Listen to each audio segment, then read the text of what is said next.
Let's get ready to RPG! RPG! RPG! RPG! RPG! RPG! Hello, everyone, and good evening. Welcome to the Knights of Last Call. My name is Derek Melinda, and we are back with another first look. It's going to be really cool because tonight we are going to be taking a look at Beacon. Real quick, I have something I have to send a text really quickly. Hold on a sec. I just got a message.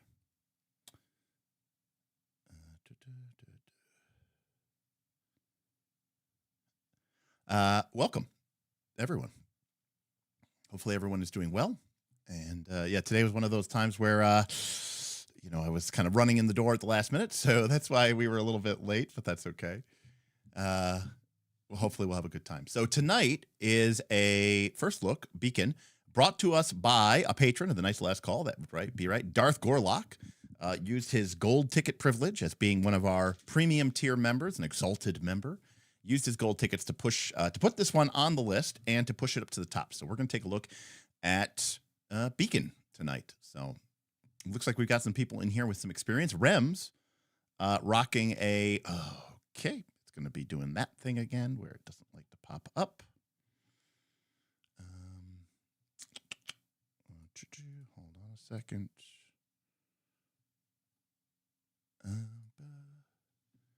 Gonna fix that because it's really annoying when it doesn't do that, or when it does do that, I should say. All right. Okay. Hopefully this works. Test. Okay, good. So yeah, we're going to take a look at this. Darth Gorlock used his gold tickets, and sorry, there's just a lot of things going on around here at the same time. I apologize about the distraction. But yeah, we're gonna get into it as quickly as we can. So hello, everyone. Welcome. Before we begin, let me just show you something that I think looks really cool. Look at that. We are almost starting to get ready. You know what they are. Hey, Edward. Darkness of Khazad-dûm. Shadow and flame. Edward, thank you so much. I did forget to turn on the speech elements. Like I said, everything is crazy today. You can always tell when I'm basically running late and like running in the door because like nothing is set up and everything's broken and nothing is working as intended because, folks, there's a lot of plate spinning that goes on around here. And there we go. It'll actually speak now. When you actually tips. Well, Edward said, well, good old Casper died. That would be his character from Dragontide.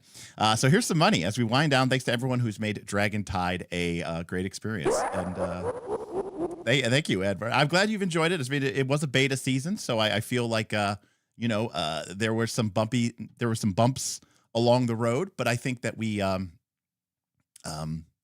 think we managed to pull through them to a certain degree. which is good. And we've learned a lot, as we always do, for our future mega games, whether that be Northern Reaches with Pathfinder 2, Dagger Reaches, right, with Daggerheart. But obviously also, too, we want to make sure that we figure out how to make Dragontide itself the coolest game. And I, for the most part, I'm pretty happy with how things have worked out, especially with some of our emphasis on the town game. And again, we have a few weeks left. Obviously, I know not everyone loved every part of the game. Some people fell off. Some people played almost every week. So we'll have some data. We'll have some data to look at for sure. But thank you, Edward, for making that so fun. Self-confessed cynic says studio hype. Thank you, self-confessed cynic. Yeah. So again, we're still. I mean, I'm still trying to get some stuff figured out. This is obviously this is kind of a behind the scenes thing. You would not normally see this angle actually, but yeah. So I was just kind of setting some stuff up to get a sense for where players would be sitting and how we're going to actually light this thing. And there's still some cords and cables, but of course this is sort of a behind the scenes look, because you actually wouldn't be able to see my windows or the walls or like the shelving. You would only see the GM's perspective or of the fire fleet. But yeah, the plan is to get Bob and his brother and Tim over here to do some like a 1 or 2 shot, just to kind of kick the tires on the studio, play the starter set for the One Ring, get that available either off to the Patreon or over to maybe to the public YouTube channel, or definitely live to maybe we'll do it live to the patrons, and then we'll put the VOD onto the we'll do live to the Patreon, and then we'll do it VOD on the for the main channel. Dagger says, Dagger, you say? Yes, indeed. Daggerheart obviously is still a game that I desperately want to not only play, I want to develop for it. I want to do everything. Again, this is a first look on Beacon, so we're not going to go off on too much of a tangent. I will only say that some of the way that the general audience, the wider audience, has sort of responded to Daggerheart, and some of the things that they're particularly interested in, and some of the direction that some of the things are going, I don't want to say it fills me with concern, because that's really overselling it, but I don't necessarily like it, basically. And to summarize, I think there's going to be a lot of focus on people making adventures. I know, this Dungeons of Drakkenheim thing, or whatever, Dragons of Drakkenheim Kickstarter is out. I know Bob World Builder put up an adventure or whatever. And I just don't think that's what Daggerheart does or should do. So yeah, I think that's fantastic. I would say I don't really have much of an interest in playing Daggerheart. I would rather run it, honestly. That is definitely a game. PBTA games are games that I like to run. I feel very empowered as a game master when I run PBTA or PBTA adjacent games. So I definitely think, I mean, not saying I wouldn't play it, but my interest in playing it is actually less than you would think. Sometimes I'm really interested only in running games. All right, no, now Dan, that is definitely true. Yeah, I was putting up some polls to see which games. I try to run games for the patrons, mini campaigns or something like that. And now obviously in 2026, I won't be working, and I'll have a better, idea of where I'm at in terms of my time. And I'm going to try to hope to run maybe 5 or 6 or 7 mini campaigns over the course of the year. I'm hoping. We'll see. And Daggerheart was one of the games that, people definitely wanted me to run for them. Zipperfist, talking about Dragontide, says, I fell off, notably not because I did not enjoy it. Time management has been difficult recently. Zipperfist, I think that's a problem in general, and something that we have to consider is, for some odd reason, these mega games, they burn bright. They're here for a good time, not for a long time. People really engage with them for the first, 6 to 8 weeks, and then they tend to fall off. Also, on top of that, as we hit the end of summer, every season, we've seen this with Northern Reaches, things tend to sort of fall off. Bulbastorm, good to see you. Dagger Reaches hype, love to see it. Thaddeus, I am partially excited for the new One Ring books and partially disappointed because they are all just adventures. Well, Thaddeus, obviously the one is just a reprint of their original starter set, which is cool. But as for the thing about Isengard and adventures, I will say I am kind of glad that they're not just filling the system with a bunch of bloat. That being said, I do feel like for Free League, across all of their game systems, produces way too much lore and content and adventure, lore and adventure, rather than new content. And I'm not saying I want splat. I actually don't. But yeah, I do feel like they really, sub for that. How many games does Derek even prefer to play over run? That's a great question. Not many. I mean, I like GMing. I do like GMing. Yeah, Dagger Reaches is something we have to really figure out how to get it right. I mean, if it's hard enough to run Pathfinder 2 and it's hard enough to run Dragonbane, which is like a completely YOLO Swaggins type game, and Pathfinder 2, which in theory is a game that's entirely on rails, it'll be really, really tricky to get Daggerheart, because big part of Daggerheart is the idea that you have this emergent gameplay, and mega games can sort of constrain that.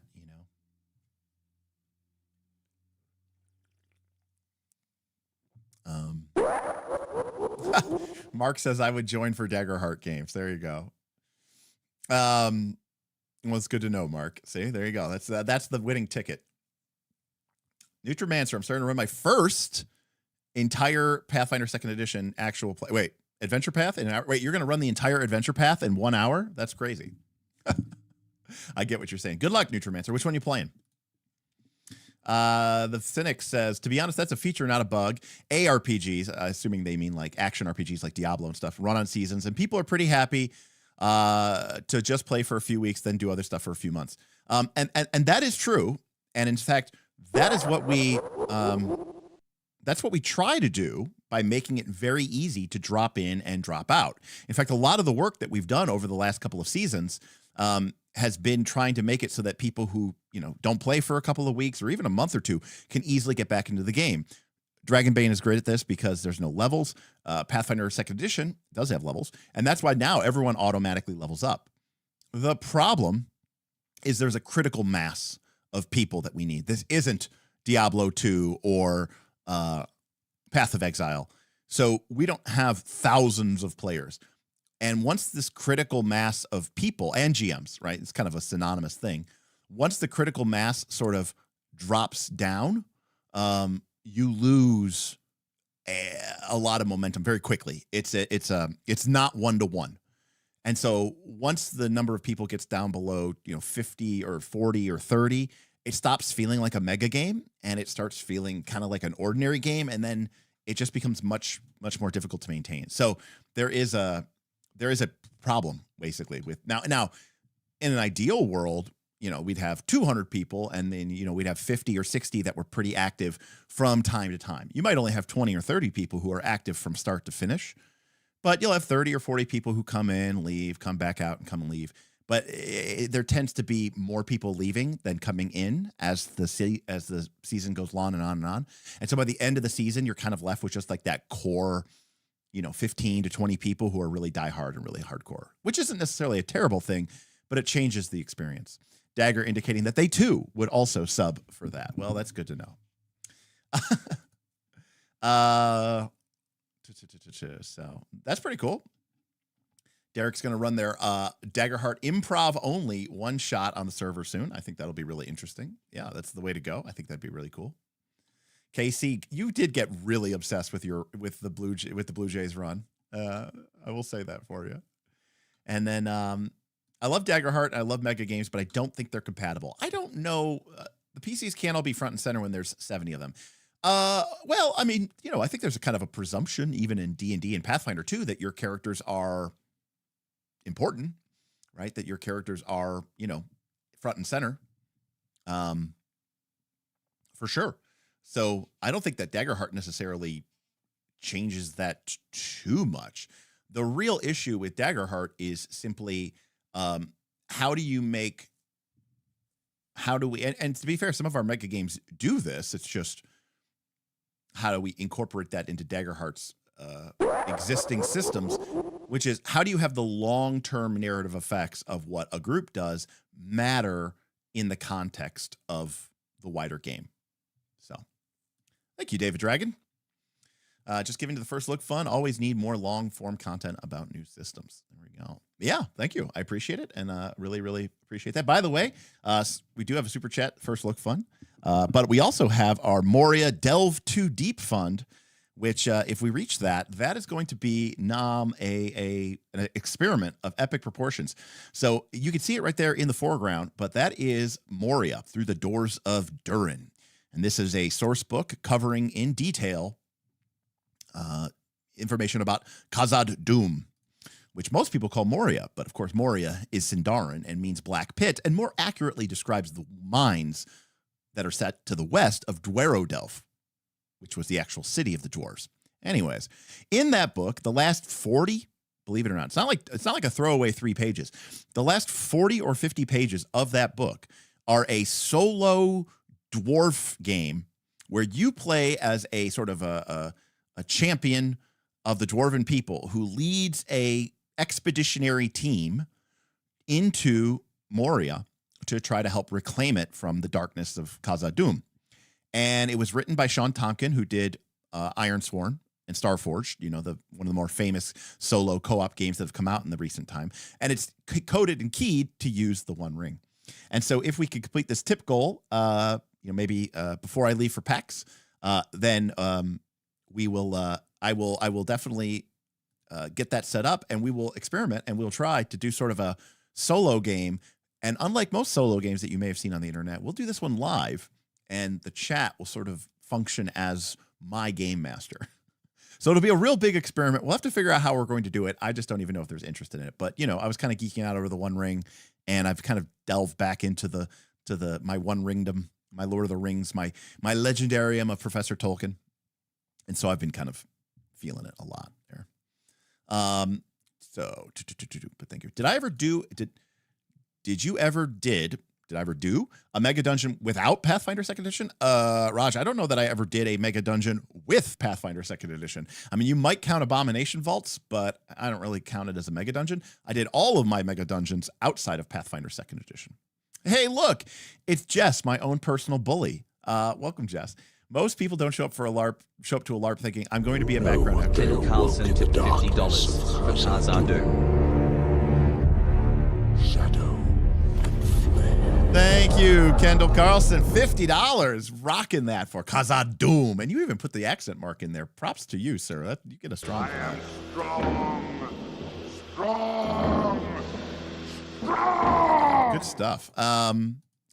What was I covering? Thank you, by the way, so much. By the way, we also had a tip when we were offline from Richard Dotson. I just wanted to kind of shout that out.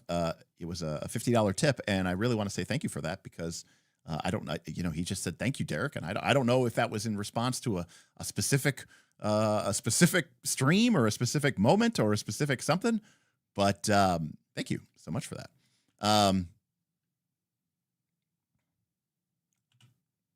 So that's pretty awesome of you. Thank you. I was reading stuff for Jess, my bully. Jess. Here we go. Most people don't show up to a LARP thinking I'm going to be a background actor either. You can have a mega game with a ton of players as long as not everyone wants the exact same experience. Yeah, I think that's important to note as well. And yeah, actually, Jess, that I didn't ever really thought about it before, but I should actually talk to you, and maybe I'll pick your brain at PAX Unplugged because we've been running mega games here through our channel for the last 4 years, and we've gotten pretty. We've had a lot of bumpy roads, but we've got a lot of experience. But of course, that's exactly the same thing as running a mega LARP. So I never really thought about that, but you might have a lot of really good experience that you could share with me. Correct. And you can calibrate enough to make sure people are getting in on the experiences they want, right? And that's all I really want. Not everybody needs to have the same experience. That is very true. The problem that we've had historically as a larger context is when the types of experiences that one group wants to have start to either infringe or impede or upset or disrupt the experiences that another group wants to have. And that's been a challenge for us for sure. Did Dragon Tide go well enough to go full 1.0 next year? Definitely coming. Yeah, we're gonna do a campaign 1 in the early 2026. Yeah, we did drop Player participation dropped off as the year, as our beta season ran on. But we thought we were going to get like 15 to 20 people, and we had like 60 to 70. So even if we end up only getting half of that number of people, 30, 35 people as sort of a good group, that is more than enough to run a mega game for me, for our purposes. Anyways.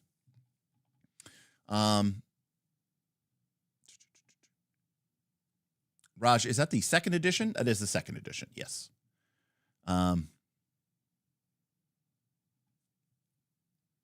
Yeah, Dan, I mean, there's always the question of how best to present information. And it is kind of tough as well to make sure everybody gets sort of, a feeling for what's going on and what's important. And just, again, nailing the point exactly. I feel recaps are important, but you hope in a vacuum that players will spread information among themselves, but it doesn't always work out that way. People tend to gatekeep information. I don't even know if they're gatekeeping so much as, I mean, honestly, if I'm going to be completely honest with you, in Northern Reaches, we have a lot more experience with. And Dragon Tide has only been one season. It was an abbreviated season of only 12 weeks. It was a beta season. We were very clear about that from the beginning. Northern Reaches, people have always been really, really good about writing up detailed, I would even say copious, notes about their sessions. As game masters write notes about their sessions. Players sometimes write little journal entries, sometimes even in character, about their sessions. And we post them in the Discord, and there are a bunch of them. Honestly, I don't know if it's not an issue of gatekeeping information. I just think people don't want to read them. And then they say, I don't know what's going on. And then we go, well, did you go read, the forum posts? And people go, no, there's a lot there. And I go, okay, fair. There is. I'm not going to lie and say that there isn't. But it's kind of this kind of damned if you do, damned if you don't sort of situation.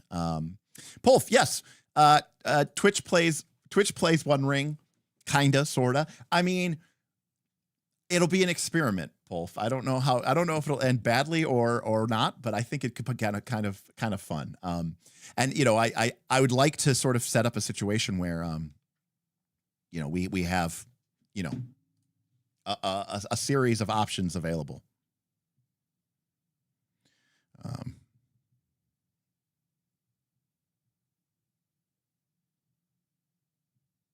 Sorry, hold a sec.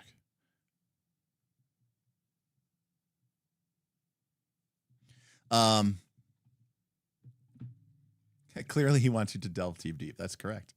I know how to read, says Beacon is great for solo play. Well, hopefully we'll get to that.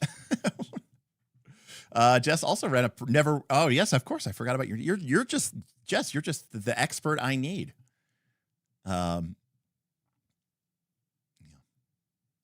Dan, historically we always did sort of a Northern Reaches retrospective. We didn't do one after season 3, Southern Beaches, but we will do. Or sorry, we didn't do one after Northern Reaches Southern Beaches, which was an unofficial third season. But after this third season, we'll definitely do ones here as well. So, all right. Well, a lot of cool stuff, a lot of fun stuff to talk about. Obviously I like hanging out with you all, and it's been a lot of fun. Hopefully on Tuesday, if you didn't get a chance, you can go watch me be therapied by Stephen Glicker, Jess Redicop, and the rest of chat as they sort of try to pick me apart and figure out why I'm broken inside. Why do I don't need a therapist? I shouldn't even pay my therapist. I've got you all to break down my personality flaws, and sort of pick me apart. And it's really nice to keep me level and humble and well managed and well checked.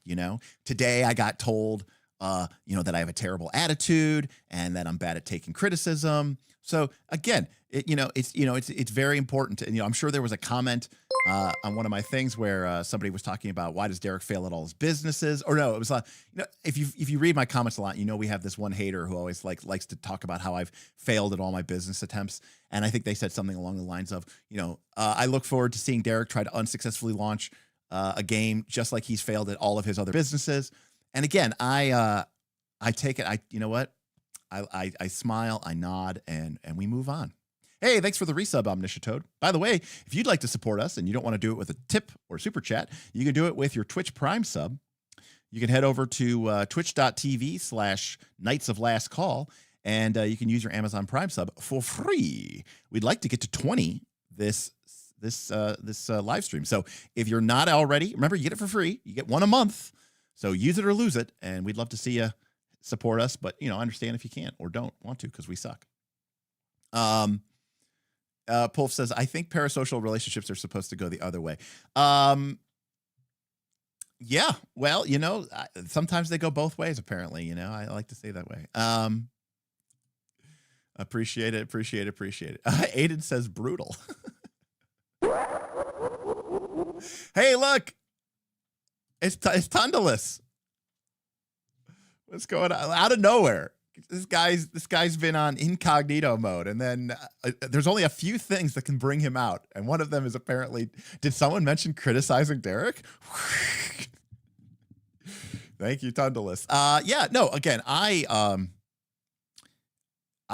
welcome criticism. It never affects me personally. When people say like it's not personal, it's business. It's not I can, within a certain limit, there is only one thing that you could shit talk me about that I would get upset, and 2, I would probably fight you. And that would be my dogs. If you talk shit on my dogs, we're going to have to rumble. But outside of that, I don't care, so I can't even tell you. I just remember not recently, it was like 2 years ago, but 2 years ago, I got, I had a performance review from my then boss, and he wasn't a very good boss, but he was really struggling to deliver, some critical feedback about, me basically going into a black hole and working and not letting anybody know how things, to be fair, there were some elements of it that I think were a little bit misconstrued, but it was reasonable feedback. That I was, basically going into a black hole and not giving anybody updates, and no one knew what was going on. And then, of course, because it's, work, everyone assumes that it's not getting done. And then, like, the day before it's due, I just drop everything off completed on somebody's desk. And I'm like, what? I made the deadline. What's the problem? And they're like, well, we didn't know you were going to meet the deadline. I was like, why? Have I ever missed a deadline? And they're like, well, no. And I was like, okay, fair enough. Anyways, and I remember he was struggling so much with this. I go, dude, it's fine. Just say what you have to say. Like, what do you think I'm going to do? Start crying in your office? Like, you're not like telling me that, like, you're saying, hey, do better at your job. And I was like, yeah. So I was like, I almost had to give myself the critical feedback because like it was so hard for him because he was just so loath to do it. So no, I like feedback. I think feedback is good. Now, the mistake, this is getting off on a whole separate tangent. Well, Jake, at my last job, I was an individual contributor. Prior to that, I was unemployed, lived in the woods, and had a failed photography business. But prior to that, I was a manager at an insurance company of a group of analysts. And I probably had, over my course of my career, 30 to 40 employees come through my team, give or take, or that I had some sort of oversight over. Something like 30. We'll say 30. The number of people who cried in performance evaluations was startlingly high. And I'm not talking about like, I'm giving you a 1. You are on, performance management. This is unacceptable behavior. The quality is completely lacking. We are going to be closely monitoring your performance. You're going to have, 8-week or 6-week check-ins. And if the quality does not improve at every check-in, we are going to start taking steps to, terminate you. No, I'm talking about somebody who got a 3 out of 5, right? 3 meets expectations. The number of people who broke down at, well, for your customer service metric or for your quality metric or for your whatever, I'm giving you a 3. You met the expectations. We expect high performance in this team, and I'm glad to say you met those expectations wonderfully. And they're like, oh. And I'm like, what is going on? The numbers did not go burr. So look at everybody cheering for Tundalus, by the way. It's like, Derek, shit, Tundalus is here? Oh my God, Tundalus. I love Tundalus. I think Trespasser is amazing. That's a game that needs to get played at some point here on the stream or something. That's such a, because, we're going to get into Beacon today, which is like 4th edition plus narrative. And, Trespasser is like 4th edition plus OSR. So it's it's kind of an interesting kind of comparison. Yeah. For that perspective. So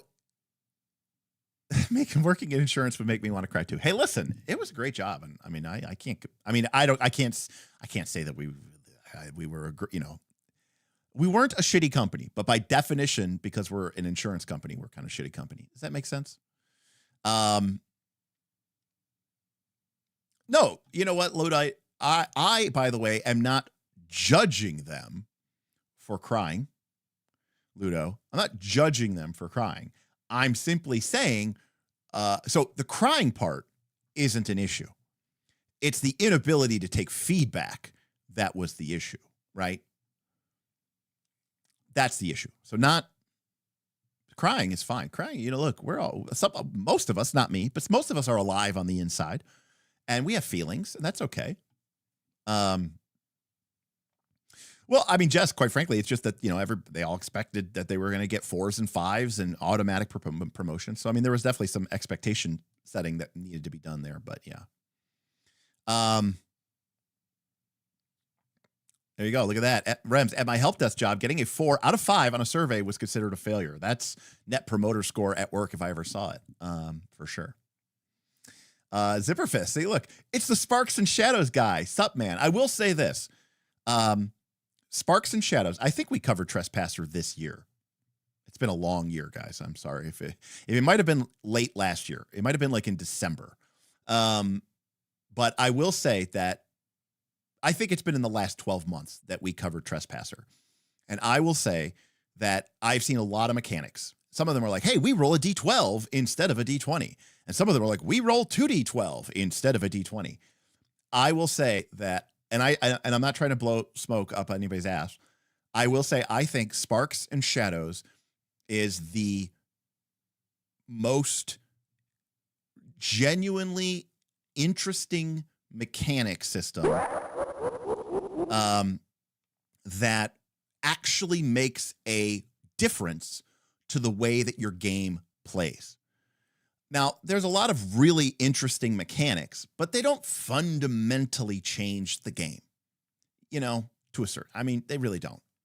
Like, I like the One Ring. I really do. I think it's a cool system. You roll, instead of a D20, you roll a D12, and instead of adding bonuses, you add a number of D6, and you're adding them all up. And there's some cool things that you can do within that space. But at the end of the day, you're rolling numbers, you're trying to get high. It is a proxy for a D20 roll. But I do think Sparks and Shadows is, not only is it a very cool system, it will actually change the way that your game is played, especially in a part of the game that most people these days shit on / do badly, which is anything outside of combat or anything, I'm going to say role-playing encounter, because I know people like to talk in character and stuff, but basically anything outside of those two. So any sort of exploration-based encounter, a trap-based encounter, anything wilderness-oriented or dungeon-oriented, I think that system makes that part of the game engaging in a way that simple, we'll do it as a skill challenge. We'll do it as a victory challenge. Wait till you get 5 successes before 3 failures. Yeah, that I'm still not convinced that's really a good mechanic. But Sparks and Shadows, A+. Tundalus says, every time you mention Trespasser on stream, I think I get a sale. Here's the rest of your kickback. Thank you, Tundalus. Yeah, again, if you haven't checked it out, do a search for Tundalus or Trespasser. You'll find him on itch.io. Pay it. It's pay what you want, I think, which is a crime. You should definitely pay more than what you want. It is an incredible book. And even if you never play it, reading the section on Sparks and Shadows alone is worth the cost of admission, So thank you so much. Somebody asked if I was in auto or medical. I was in auto insurance. Well, I mean, just for me, it was kind of like, was it before, was it before my life got completely turned upside down because I took in 2 foster dogs that weighed 100 pounds, and then they got into a dog fight, and then my dog was fine, but I had to take the pit bull to the emergency room vet. Then my dad died that night, and then a week later I got fired. laid off. So that's the kind of that's the peak of what did Queen Elizabeth call it? Her annuis horribilis, right? Her horrible year. That was me. Then, 2 months later was Dagger month, I think. So, all right, that was a long intro. All right, Beacon. So a tabletop role-playing game by Pirate Gonzalez Games. My life turned into a country song. Isn't that true? So let's get the obvious out of the way. Well, the fire was last year. So Kendall, the fire and the panic attacks and the ER visits, that was all last year. So, I at this point, I can't just keep going back to that. I can only focus on things that happened in 2025. And that would be what we had. So this is Beacon. Let's get it out of the way before we even get into it. I am already primed to like this game because the game is obviously artistically and stylistically inspired by Final Fantasy games. And I love Final Fantasy games. However, I only know one thing about this game, which is that it is a game that basically goes, hey, what if we have two completely different games, one for combat, one for everything else? And I have historically been very critical of those type of game systems because I kind of think it's a cheesy cheat. Now, that being said, that is the way, a Lancer-like, if you will, which is a criticism that I have labeled on Lancer before. Now, that being said, I am very aware that is how most people play their tabletop role-playing games. Regardless of whether you're playing Lancer or Beacon or D&D or Pathfinder 2, where they'll play, playing Pathfinder 2, which in theory has this very robust set of mechanics that stretches all the way from social encounters to exploration encounters to trap encounters to combat encounters. And outside of combat, everybody's like, freewheeling, cool, hippie GMs and like, yeah, man, that sounds cool. We'll go with that. Rule of cool, man. And, I'm going to use some totally PBTA-inspired principle. Even though I constantly shit on PBTA, I'm actually going to run the game very PBTA-inspired with, success at a cost or failure with an opportunity. And then combat hits. Roll for initiative. Roll for combat hits. And everyone's like, must play by the rules. Only the rules matter. There is no creativity here. Tell me about your feats. Oh, you missed by one? Get fucked. Should have gotten better, son. And that's the way a lot of people play TTRPGs. Combat has started. Initiative is rolled. Creativity, dead. Inspiration, dead. Improvisation, dead. Visualization, description, dead. It's tactical miniature board game time. And, so, and by the way, like to the point where it's like outside of combat, everyone's like, it's got to be about my immersion, and I have to believe I'm living in a real fantasy world, and things just have to work the way that I want them to. Otherwise, why am I playing a role-playing game? Then the initiative starts, and it's like, all right, let's go for the multi-phase boss monster, totally not inspired by every single MMO boss fight. And it's like the most hyper gamist thing that you've ever experienced. And everyone goes, this is what I want, They're all just, everyone's very happy. So I'm aware that this is how most people play, this is how the way most people play these games. And Vin is saying, correct. You're right. Jess, I love it. Jess is out of combat. My character would never believe that lie. Jess, in combat. I understand I have no control over whether or not my character is hit by an incoming attack. But Jess, you could even go a step further than that. Or, to even make it more apples to apples. Outside of combat, my character would never believe that lie.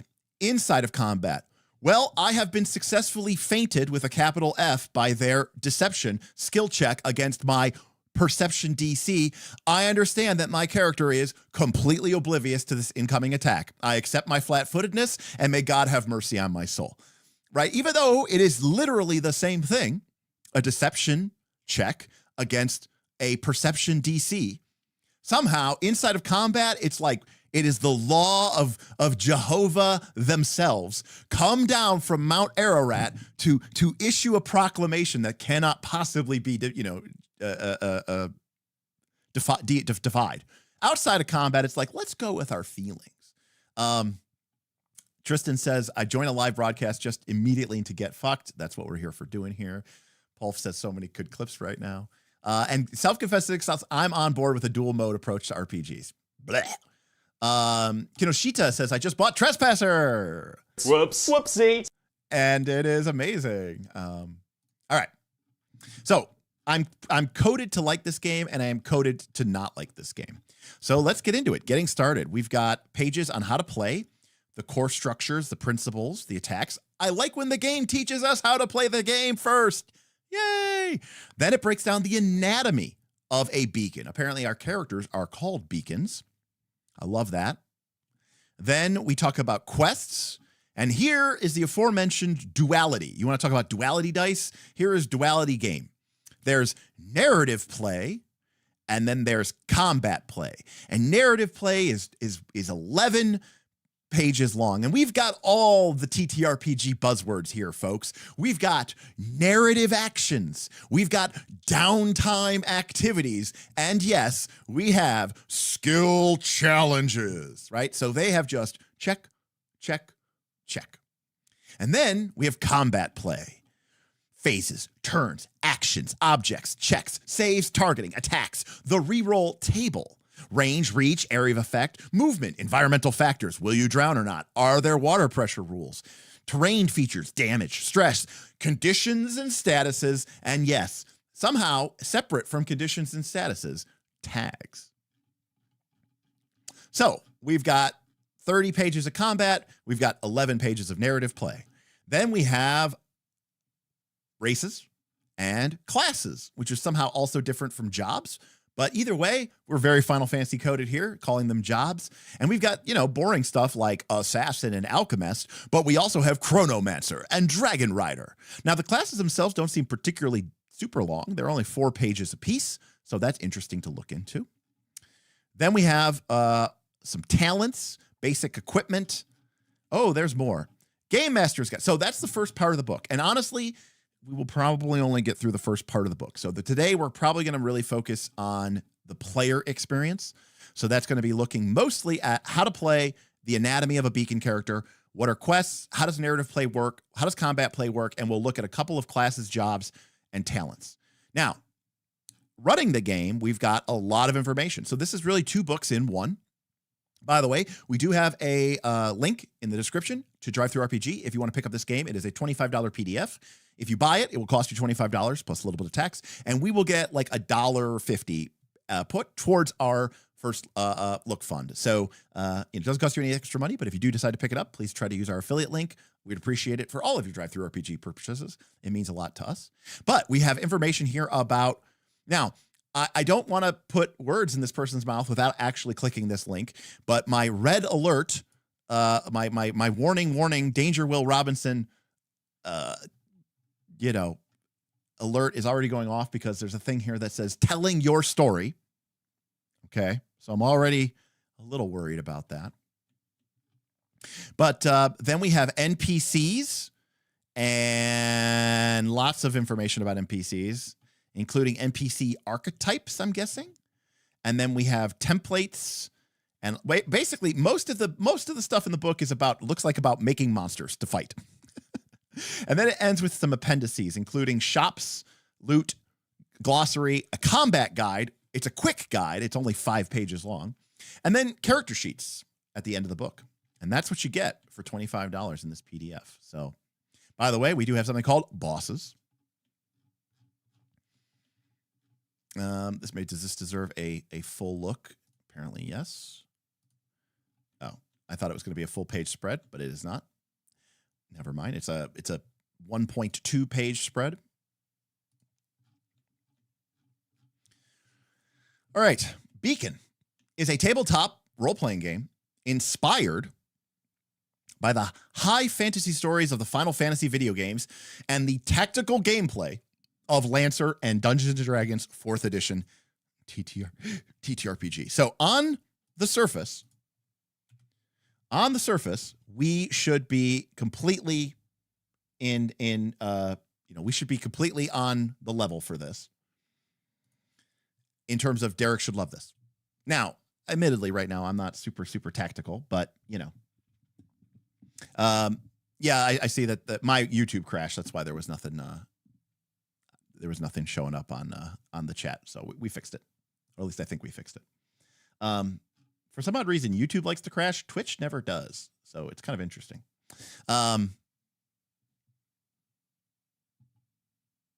Thaddeus says, to spoil it, telling your story is literally 4 lines that tells you to start playing after a session 0. All right, sick. All right, good stuff. Isn't Lancer-based, combat-based kind of on 4th edition? Yeah, Neutromancer. I mean, so this is basically saying it wants a really tactical gameplay experience. For sure. How the fuck did they go from Lancer and 4th edition to fucking Phased Initiative? Because they realized that Phased Initiative is amazing. Wait, does this game have Phased Initiative? If so, respect.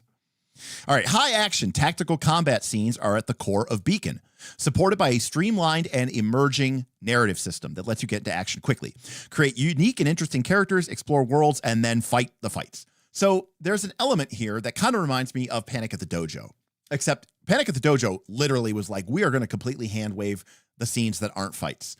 But this game is at the core of basically saying, look, this is a game for people who want to get into, nitty-gritty, detailed, possibly long, but interesting and fun tactical combats. But they don't want the game to literally just be a gauntlet where you just fight, endless arena fights. And so we're going to provide this sort of quick narrative mode that allows you to maybe, do some cool things and quickly get into another combat. Is how I'm reading this, which isn't necessarily a bad thing. And honestly, if you like Final Fantasy games, I mean, what is a Final Fantasy game? 90% of it is you walking around fighting stuff. In Beacon, you create your own unique setting together called a reflection. Very shades. I don't know when this game came out, but it's very shades of Fabula Ultima. Games of Beacon take place in the source, a wellspring of stories and inspiration. It is a giant crystal with infinite facets. The following are true of all of your reflections. So all of your worlds is action, adventure. Things are composed of aether. Magic is available. Technology creates magitech. There are beacons, people who are sources of great inspiration, whether they are heroes or villains. There is a reoccurring threat, the Scourge. Crystals are important. Ruins dot the landscape. So those are kind of our pillars of play, to use our Fabula Ultima lingo. And again, I think anything that is drawing inspiration from Final Fantasy is going to naturally sort of, lean into those sort of pillars of play. Beacon features 2 modes of play, narrative and combat. While playing, you will move between each of the 2 modes. Each have their own unique set of rules. During narrative play, you tell stories about your characters and the world in which they live. Narrative play is rules light, allowing players to shape the narrative without getting bogged down with mechanics. In combat, your characters, customized and equipped in countless ways, enter battle. Combat play is tactical and rules heavy, with plenty of scope for unique build and play styles. So this is literally how I was describing before, the way that I think most people play their TTRPGs anyways. And, I understand that there's different strokes for different folks, but a lot of people play, ostensibly they play D20, they play Pathfinder 2, but they basically play the narrative mode one way. They play the outside of combat mode one way, and they play the inside of combat mode a very different way. So in this case, it literally has different rules governing them. Now, again, I am usually a critic of this because it's very inelegant. Somebody was making fun of me earlier. They go, let me guess, because it's not elegant. Yes, it's inelegant. And it also means that parts of your character, you basically need to double up on your character, because I like it when elements of combat directly influence elements outside of combat and vice versa. I like that it's, when there's a seamless merging between the two. All right, how to play. All right, we've got core principles. Don't be a dick. Specific over general. Beacon does not model reality or physics. narrative and combat mode are distinct. The ability to do something in one does not grant the ability to do something in the other. In combat play, players can do anything their abilities allow, even if it doesn't make narrative sense. Always round up. So there is a lot to take in here. So obviously, we are Knights of Last Call. We are elitist, gamist, philosophist, nerdist fucks. So we understand what this is saying. This is saying to me that you are not only shifting rule sets, you are shifting entire GNS stance. Okay? Number one, there is no fictional overlay between narrative play and combat play. Secondly, outside of combat, this is a narrative or fiction-first game. Inside of combat, it is a mechanics-first game. And these are terms that get thrown around a lot, and I don't know that I have done a good enough job of helping you internalize them. But this basically means that inside of combat, mechanics just work. You do not have to justify them in the fiction.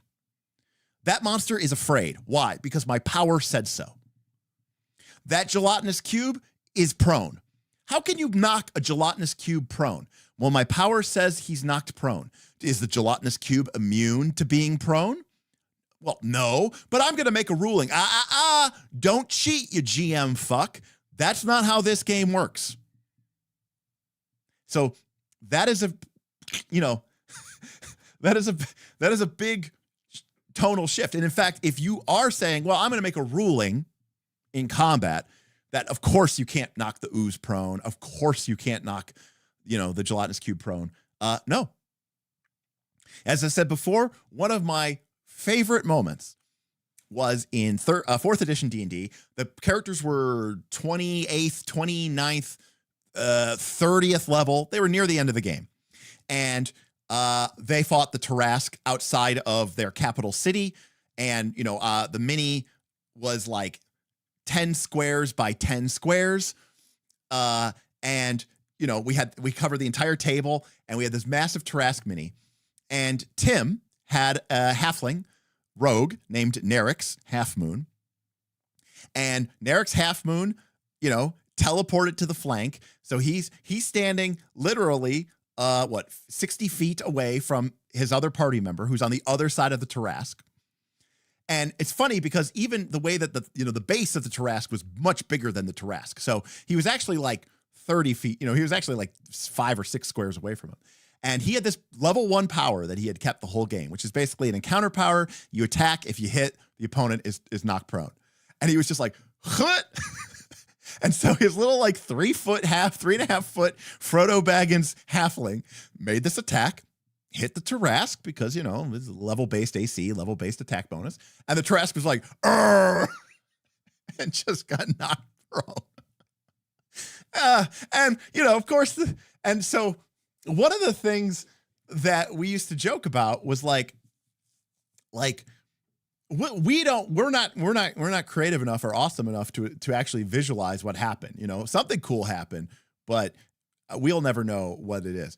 Like there was a time once we were playing, this was 3rd edition D&D, and they were going to like make peace with this druid, and the bard in the party had accidentally dressed up in the robes of the cult of elemental evil, which was like the sworn enemy of the druid. So the druid absolutely hated them. And I was like, the druid's like, I'm basically going to definitely not going to help you. I'm going to probably attack you. And the bard was built as 3rd edition characters would want to do with like 7 skills so that he had synergy. So his diplomacy bonus was like plus 20. And so he rolls like an 18 and he gets like a 38. And I go, well, nope, that changes him from hostile to friendly. And everyone's like, what? How did that happen? And we all agreed. We're like, we'll never know what was said, right? We weren't in the room when it happened. But like, all we know is that the bard and the druid went into a room, and when they came out, they were best friends. Now, we don't know what happened. We'll never know, right? Even as the players of those characters, and I'm the game master, even I don't know what was said in that room. And quite frankly, we are not skilled enough at negotiation or diplomacy in real life to ever possibly understand what was said. But something happened, and my mother's name is Martha. Right. It's something like that. We will never know what it was. Anyway, So this is a big shift, and this is already a lot of people are going to be like, well, this is the most no thing I could ever experience in a game, because most game masters are control freaks and hate the idea that the game tells them what has, there's nothing that upsets most game masters more than when the game supports and backs up a player, because, their game masters are control freaks mostly. And the idea that like something's going to ruin something and that they can be told that they are cheating drives them insane. They're like, no, this is my world. I am a god here. Please go back to your spot, peasant. All right. I guess I'm quote on one today. We'll see. Beacon is split into scenes. We get that narrative scene or combat scene. So it's either narrative or combat. Narrative or combat. All right. Combat scenes use the rules for combat. These are fights and battles. Not every fight is worthy of a combat scene, which I like. I've always wanted a game that respects that not every fight needs to be done using the quote unquote combat system. And I don't just mean like the final boss. I mean like you might only fight the final boss fight and maybe like the fight against the lieutenant, the sub boss, as like a full on gridded combat. The only game that I've seen get close to this was Strike with an exclamation point, where it basically acknowledges that like anything else is probably not worth busting all these rules for. An angry necromancer has performed a ritual in a nearby cemetery, creating a continuous stream of undead soldiers that attack nearby towns. The beacons are asked to stop the necromancer and break the ritual. The GM sets up a combat scene with the beacons fighting in a misty cemetery against undead hordes and a necromancer riding an animated mausoleum. All right. Narrative scenes, on the other hand, use the rules for narrative play. Any scene that isn't combat is narrative. These scenes involve challenges that are resolved by rolling dice or by role-playing. Fuck it, it doesn't matter. Small-scale fights can even happen here, but these are resolved just like everything else. Just make a check. So, the gameplay of Beacon revolves around quests. Quests are missions, tasks, or jobs provided to the beacon by the GM. So, here's another element that this game is. This kind of reminds me in some ways a little bit of The One Ring, which is, and it's definitely JRPG focused. So I'm trying not to put words in the game's mouth, but when I read this, what I read is the game itself is primarily revolving around the GM assigning you a task, whether that's a mission, a task, a job. We are calling them quests. All right. And it is the going of these, now what you do on these quests, hopefully isn't super railroaded, but this is very opposite from, say, here is my world. It is all fog of war. It is a hex crawl. Go make your destiny. Very player driven, protagonist forward, what some people would call a sandbox type setting. I don't see this game embracing or even being structured around that. I see this as being very centered around, hey, the GM has created essentially an adventure with a couple of probably knockout, drag out, epic, scenic fight scenes, what's my brain is slipping. What do we call them? Not high ticket. What do you call big fight scenes in games but also in RPGs? Someone in chat will know what I'm talking about. But like these, really, really epic, highly detailed, lots of set piece. Thank you, everybody. Set piece encounter. Set piece encounter is what I was going for, Jake and Derek. 100%. Thank you, RPG Realms. Yeah. No, not cutscene, set piece. That's the word I was looking for. Set piece encounter, right? Where you bust out the Dwarven Forge. You painted that special mini just for tonight. That's what you're doing here. All right. And then you go on these quests and you knock. Yeah. Blockbuster drag out fight. That's another good one. Blockbuster drag out. That's another one I used to use a lot. Now, when you're not on a quest, this is when we get. So this is very JRPG, right? This is the type of stuff I was complaining about the other day. What game system were we looking at where I was complaining about that? Where like you go from like we're trying to save the world, and then it like cuts to like cozy core, and it's like a beach episode, you know, or this episode is about you know, so and so trying to get a girlfriend or whatever like that. So again, I'm not saying that that's what this game is, but it's basically saying during quests it's go time. Outside of the quest, you know, that's when the players can, you know, do shit that doesn't really matter. But once you're ready to begin a new quest, and you've equipped your beacons with abilities that they've unlocked that they will best suit the upcoming quest and the combat scenes. Now, this is something that I'm a big fan of, and I know Smith always used to be a big fan of it. The idea that prepping as a wizard was always like the most fun part of the game for us. That's why I love playing wizards. That's why Smith loved playing wizard. I loved having you might call it a vault of abilities, and then assessing, hey, for tonight's game, for tonight's session, based off of the challenges that we expect to fight, what items from my vault do I want to place into, maybe you might call it a loadout, and, you know, kind of equip myself to that ability. Now, is this hyper gamist as fuck? Absolutely. Somehow people are okay with it being diegetic because Jack Vance wrote a shitty novel, you know, 80 years ago. Sorry, Jack Vance. But somehow that makes the Wizards fire and forget system make sense to people, when realistically the fire and forget system never made any sense. But anyways, but I like this. I mean, hopefully this is something that applies to all the character classes. Take care, Nutromancer. Good luck. Enjoy Seasons of Ghost. I think Boothby was running Seasons of Ghost, and he said it was going pretty well. So good luck. When you return from a quest, you level up. So every time you beat a quest, you level up. Simple, easy. That's your experience. That's the milestone. Complete a quest, level up. Now, I doubt a quest is a single session. I'm willing to bet that a quest might be several sessions, but there you go. You level up. This allows you to combine abilities and equipment from multiple classes to create unique playstyles and character configuration. So we've got a job-based Fabula Ultima structured game system. So far, check, check, check, check. I just hate, you know, inelegant, multi-moded game design. Dice. We use D20s and D6s.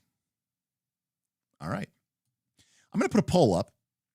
I don't know how many people we have here tonight. How many people are interested in Beacon? Hey, we almost have 100 people. Check this out. Pointless Shill.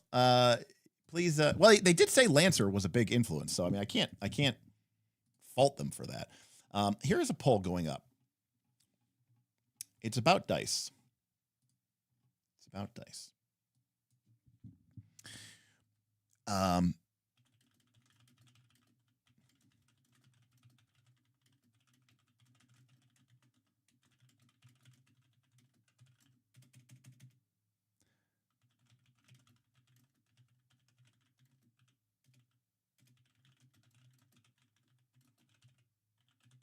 All right. Here is the poll. The poll is about dice, and the poll is: if a game doesn't use all of the dice, how sad are you? Are you not sad at all? Somewhat sad, neutral, don't care, happy, or overjoyed? Now, I don't think anyone's actually going to be like completely, completely careful. But now these are all over the place. I just typed these in, just randomly. But like, so they don't really go in a strict order. But like, I know a lot of people who I've heard say that like, they're like, oh, this game doesn't, I don't get to use my D6 and my D4 and my D8. I'm out. If it's not using all of my dice, I am out. So I think that's kind of interesting. I am missing the very sad option. I didn't think that I don't know, Forsyth. I was just randomly typing in words. I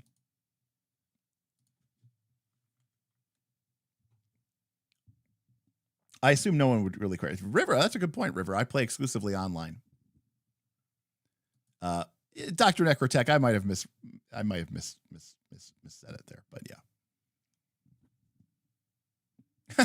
Jake, I'm saying somewhat sad, even though I'm currently working on something that only uses D10s, and that's not even my favorite dice. Yeah, it's vibes. It's all vibes. Can we all agree on that? Can we all agree that the D4 is the worst die? Is that, can we agree on that? I'll say.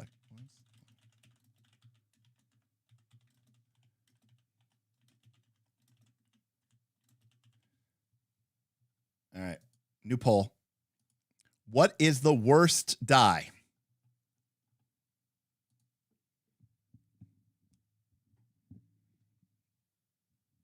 Okay, there we go. I'd love to see it.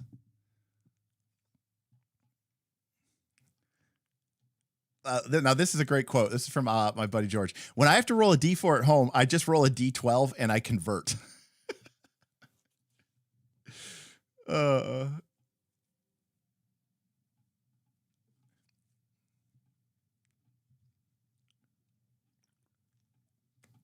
They just don't roll well. Although there is like a new D4.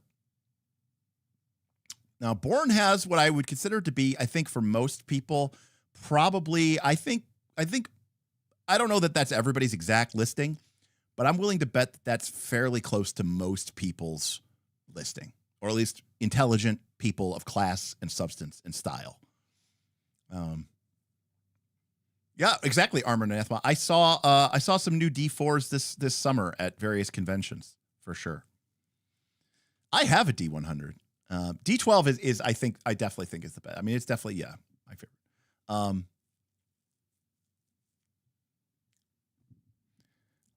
D20.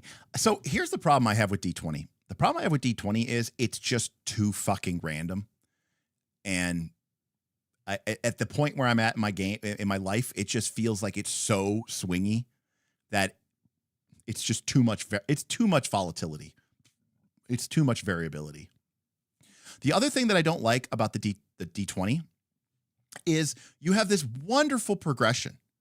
You know, D4 average 2.5, and then you jump to D6 3.5, and then you jump to D8 4.5, and then you jump to D10 5.5, and then you jump to D12 6.5. And then you jump to D20. It's the fact that we, I mean, obviously they've created now like D16s or something like that for Dungeon Crawl Classics or something. But it's the fact that like the standard dice set, you just have such a gigantic gulf between it. It breaks down. It just breaks down. So it's just, it's not terrible. What's funny, Raj, funny story, years ago, and I'm talking years ago, like when I was in like middle school, junior high school, probably junior high school. The comic book shop down the street from me, maybe it was like freshman year of high school, whatever, had two D100s for sale, an orange one and a white one. And I went to the comic book store. I knew they were in the case. And I went to the comic book store to buy my buddy Aaron Smith a D100 for his birthday. No, not for birthday, for Christmas. And the white one was sold, so I got him the orange one. And then I saw him for Christmas, and he gave me my gift, and I gave him his gift, and they were both wrapped almost exactly the same way, and we both bought each other the same. He had bought me the white one already, and then I bought him the orange one. And so we just exchanged D100s. Jess, that's correct. The D10 is an imposter platonic solid, which is why in the original game of Dungeons & Dragons, there was no D10. You had to roll a D20 because they didn't make D10s, because the only way that people made dice was for math and statistics, and the only dice that were made were ones that were platonic solids. And since the D10 is not a platonic solid, there was no D10 when the game first started. Now, I hear people talking about the 5% increments. It's just 5% is just not enough. It's just not enough. I don't know. Armored Anathema says D20 in play is pretty bad. Also, D20 in play is also pretty bad. That last Critical Role episode I listened to is proof that. Unless you were doing various degrees of success or failure, D20 is miserable. Armored Anathema, that's exactly what Dungeon Time Extreme does. It's a D20 game, but it uses degrees of success and failure. I do own those dice. I never use them, but yeah, right. That's the reason World of Darkness games are so crazy and weird. All right. There are three main types of dice rolls: attack rolls, checks, and saves. They all use a D20. Roll a D20 and add the appropriate modifiers, penalties or bonuses, and that's your total. Attacks, we know what attacks are. Checks, You need a total of 10 or more.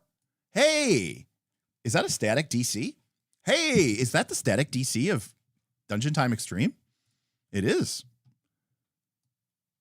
Interesting.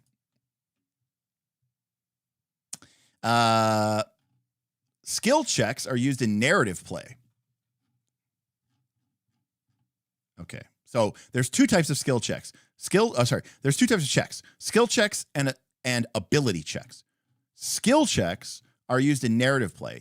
If one of a character's background skills would be helpful for the role, they can invoke their title, or they can invoke their title. So very shades of Fabula Ultima here as well. They can get a bonus on their roll. Ability checks, by contrast, are used in combat play. They are soulless, heartless, and they don't care anything about your background or your title. They use your ability scores, you know, the way God intended. Bulk. That is a fucking terrible fucking ability score. Holy shit, that might be the worst. That might be the worst ability score name I've ever heard in my life. Bulk. Agility, mind, magic.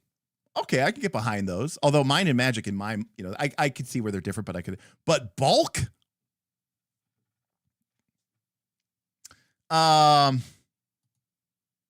Bulk. Wow. Okay, bulk it is. So by the way, so my buddy Ron says 29 days, buddy. So one of the reasons I was distracted is because he was texting me because we were buying flights. Because we managed to swindle off and pull off another Vegas run before Christmas. So that is fucking awesome. That's amazing. I'm very happy now. During combat, sometimes you have to make a contested check. You each roll, whoever gets higher wins. Ties go to the attacker, to the initiator. Saves are rolls made to resist effects. Each character has a save target. These are only during combat, which is the total their opponents must meet or exceed when rolling saves. If there's no target indicated, it defaults to 10. So this is something interesting because outside of combat, it's always DC 10. Inside of combat, if you have to save or something, then there's a target number, which is kind of interesting. Also, well, whatever. There are 3 types of modifiers: accuracy, difficulty, and static modifiers. Hey, look at this. Okay, this is kind of sweet. Wow, this is actually very similar to what we did with Shadow the Demon Lord. For each accuracy or difficulty, roll a d6 and take the highest number out of the dice rolled. If you're rolling with accuracy, this is a positive modifier, and if you're rolling with difficulty, this is a negative modifier. For example, if you're rolling with 2 accuracy, then you would roll 2d6 and keep the single highest out of the bonus. Rolls could be affected by multiple instances. They cancel each other out 1 for 1. Yeah, this is exactly the system that Dungeon Time Extreme used because we took it from Shadow of the Demon Lord. There's a limit of 6. Okay. Now, you also add your static modifiers. So it's like, it's D20 plus or minus D6 advantage, disadvantage dice, boon or bane dice if you want. And then you also get potentially a flat +1, +2, +3. I don't hate it. I think it's simple, easy, and apparently a lot like Lancer.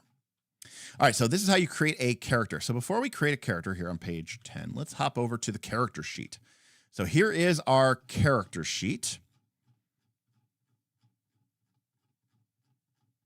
Sheets. So we have page 1, which has a lot of blank space for our bulk, our agility, our mind, and our magic. For our dodge, for our ADEF, for our save, for our scope. We have our background skills, ranks. We have a grit box. We have our limit break box, which takes up a good 30% of our character sheet. We have our ranks and our classes. Remember, this is like a job select multi-class. focus box, armor box, hit point box, wound box, temp hit point box, discord box, stress box, MP box, tracker boxes, overstressed wounds recoveries, 11 conditions, not to be confused with 8 statuses, surge costs, our reroll table, and then endless boxes for equipment and what they call techniques. And maybe that's enough for people to be happy with them, because in 4th edition they were called powers and people lost their minds, but here they're called techniques. Maybe that'll make people feel better about themselves. By the way, I should point out that they were never actually called powers. They were called mechanically powers, but martial characters, they were actually called exploits. If you were a divine character, they were called prayers. And if you were an arcane character, they were called spells. So they were never actually called powers. They were called exploits, prayers, and spells in 4th edition.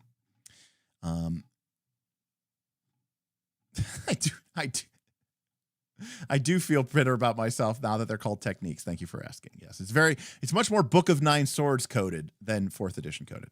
And then we have a lot of pages for talents. Jonathan says, I always feel like games underallocate design budget when it comes to the character sheets. You know, the thing that you spend most of your time looking at. Well, Jonathan, I also wonder if these days people just assume that everyone's going to be either playing on a tablet or on a Foundry VTT. So there's that. All right. See, look at this. Look at this heartless savage. I ran this game from a Google sheet. I can't, again, I've stressed this before. I cannot think of something worse than playing from a Google sheet. Okay, so you make a character. Your character starts at level 1. You have a name and a title. You have 3 rank 1 background skills. You get 2 ability points. You get 3 rank 1 talents. You get an ancestry. You get a class rank. You get all your basic equipment and techniques, and you get an appearance. It's nice. I'm glad that they give us an appearance. Choose a name. Choose a title. So for those of us who've played Fabula Ultima, we know that this is basically like writing your identity down. People recognize your beacon by this title, even if they don't know your name.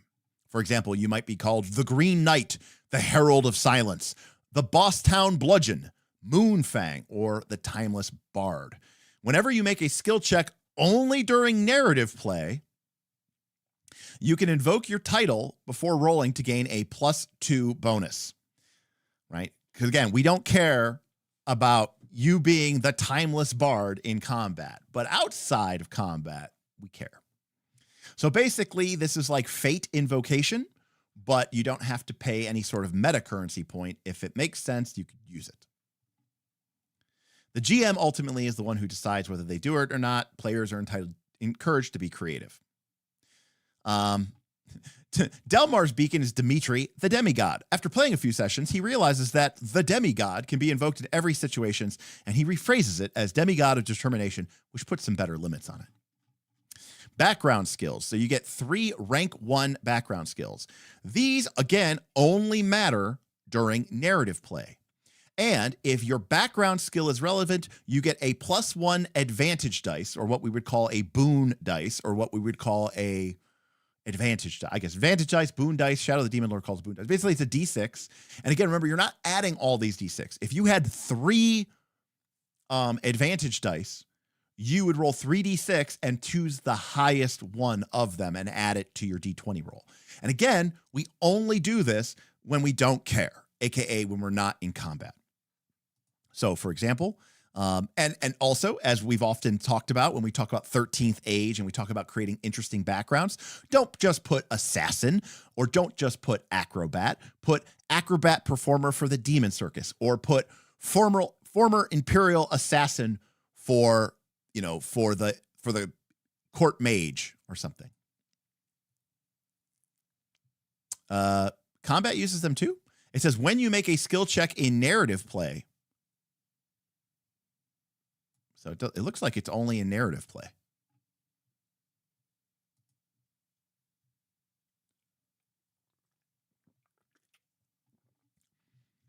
When creating a background skill, think about situations that it might be relevant. Every time you level up, you get a new background skill point. These points could be either used to increase the rank or gain a new one. Interestingly, shout out to 13th Age 2nd Edition. Or no, not 13th Age 2nd Edition. What was the game that did a much better job with this? Oh, Daggerheart. They called them experiences, not backgrounds, because it doesn't make any sense. Why am I gaining a new background?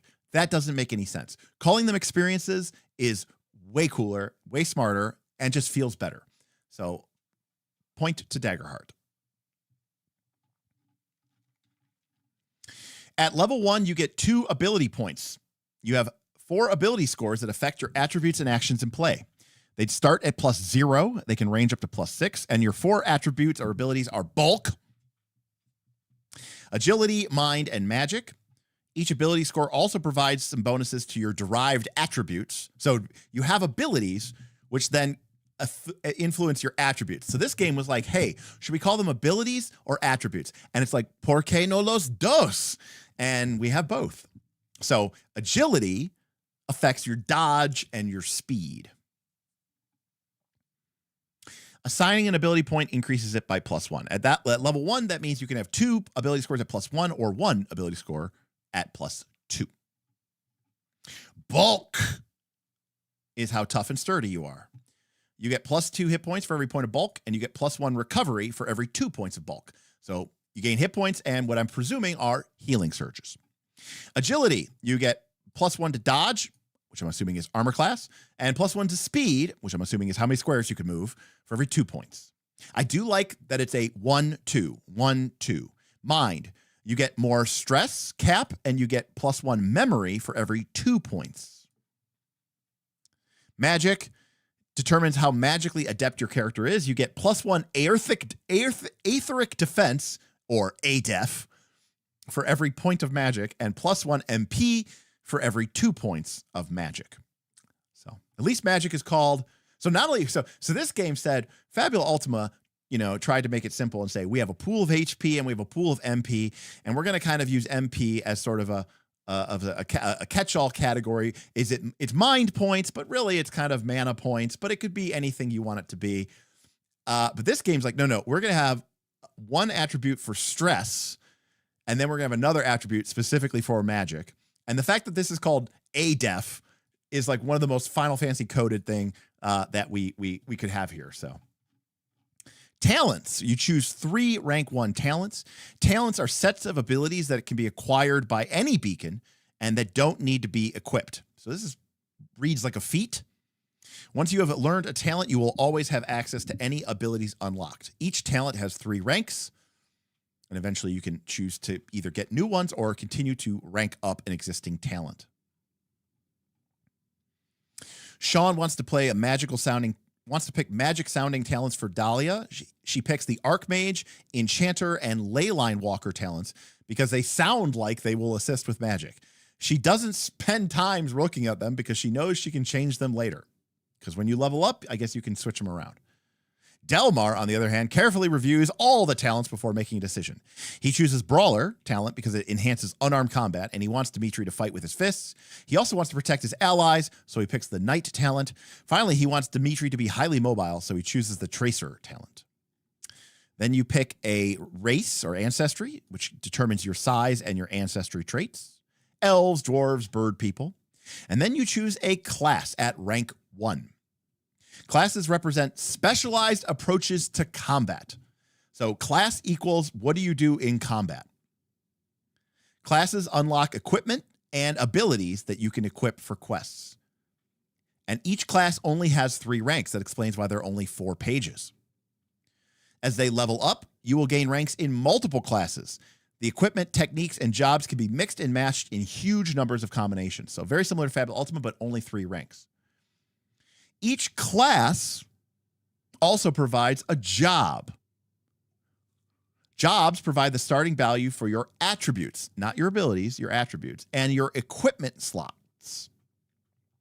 Each job also has a limit break, a powerful scene-changing ability that you can unique to your class.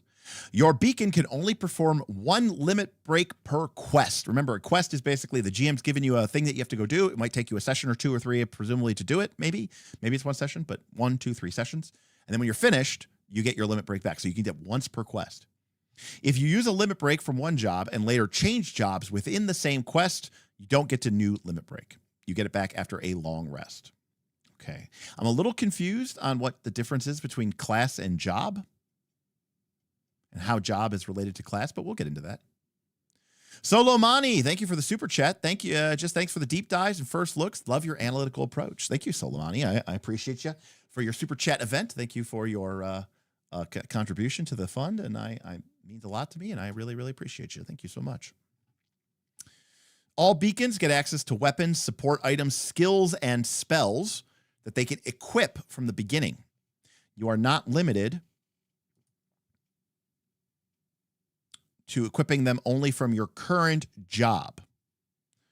Okay. And lastly, you pick your appearance, which can be whatever you want. Thanks. Anything though, but anything that you give them can't do anything. Like you could have wings, but you can't fly.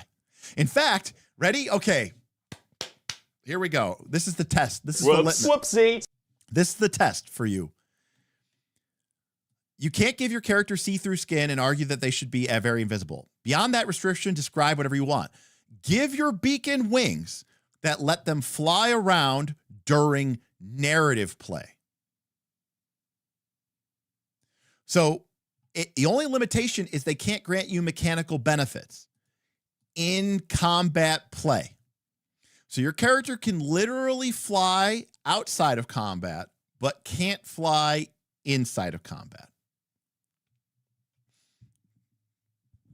Just to let that sink in.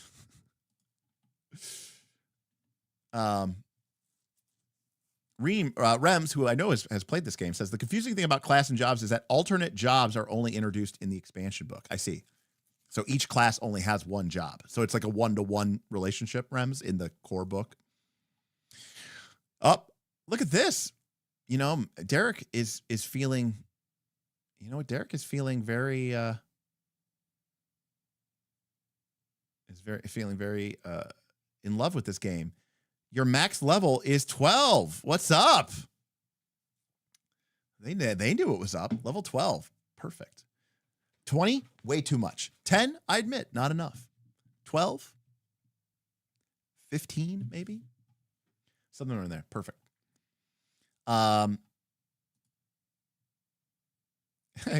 Kara says, good thing this game lost me a long time ago because this sounds like, do whatever. Doesn't got to make sense, and the GM will take it away if needed. Yeah, that's kind of basically true.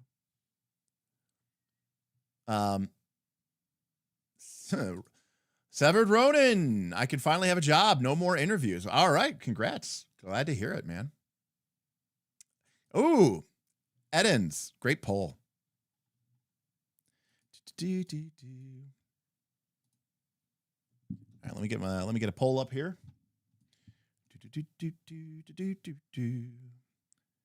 I will say the one thing I love about being unemployed is that I don't have to worry about going to work tomorrow, getting paid tomorrow, having insurance or benefits, but definitely like that I can just keep going and I don't have to worry about how late I go because fuck it, we ball. All right, best max level.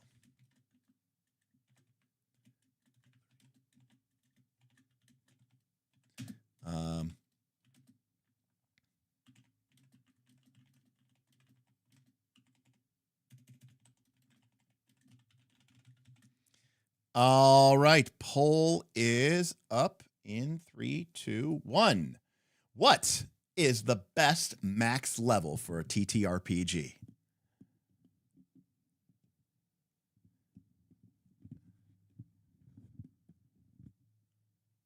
Is it 3, 6,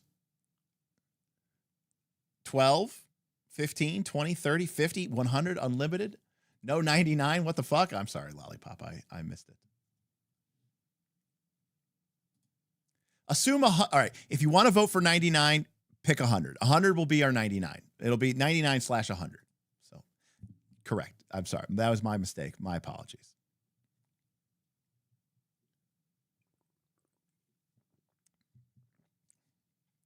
Look at all the 10s. You know, I hope Finn is here to see this because I want him to cry. I want him to cry tears, and I want to be able to drink his tears. I want to get a mug, and it's going to be called Vin's Tears, and I just want to drink from it. I am really excited, by the way. I forgot how much I love oolong tea, and I bought some oolong tea the other day, and I had some, and it was so good. And I haven't had it in a long time. That was my fun story I wanted to tell you. All right. Props to whoever voted for E6, by the way.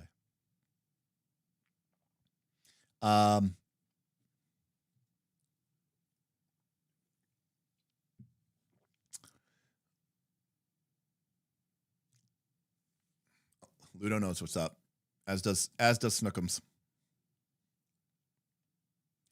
I'm not enough of a snob to know what temperatures things should be brewed at or not. I mean, I like it hot-ish. I mean, the way I make it, or the way I make tea at home is I have an electric kettle, but I don't even use it. I just turn on my espresso machine, and then I turn it to the hot water setting, and I just, add the tea.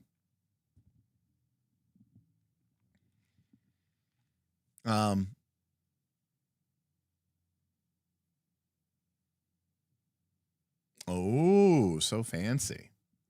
Jess has a fancy kettle, and the temperatures are labeled with the teas those temps are green for. I basically drink predominantly green tea. That's like the main thing I drink. But I do love iced tea, but I like green tea, and I love oolong, but I just haven't, I just haven't had it for a long time. And I got some the other day. I was at the grocery store, and I don't know. I was buying coffee beans, and I was like, and I was like, I should get oolong tea. Do they have oolong tea? And I found some. I mean, I don't even necessarily know it's a great brand. I just, again, I'm not like a super snob when it comes to that kind of stuff. Oh, you're still jobless. Oh, well, then I'm sorry. I apologize. I'm sorry. You're making a joke. You do the same thing. You make tea with the coffee machine. All right. Respect.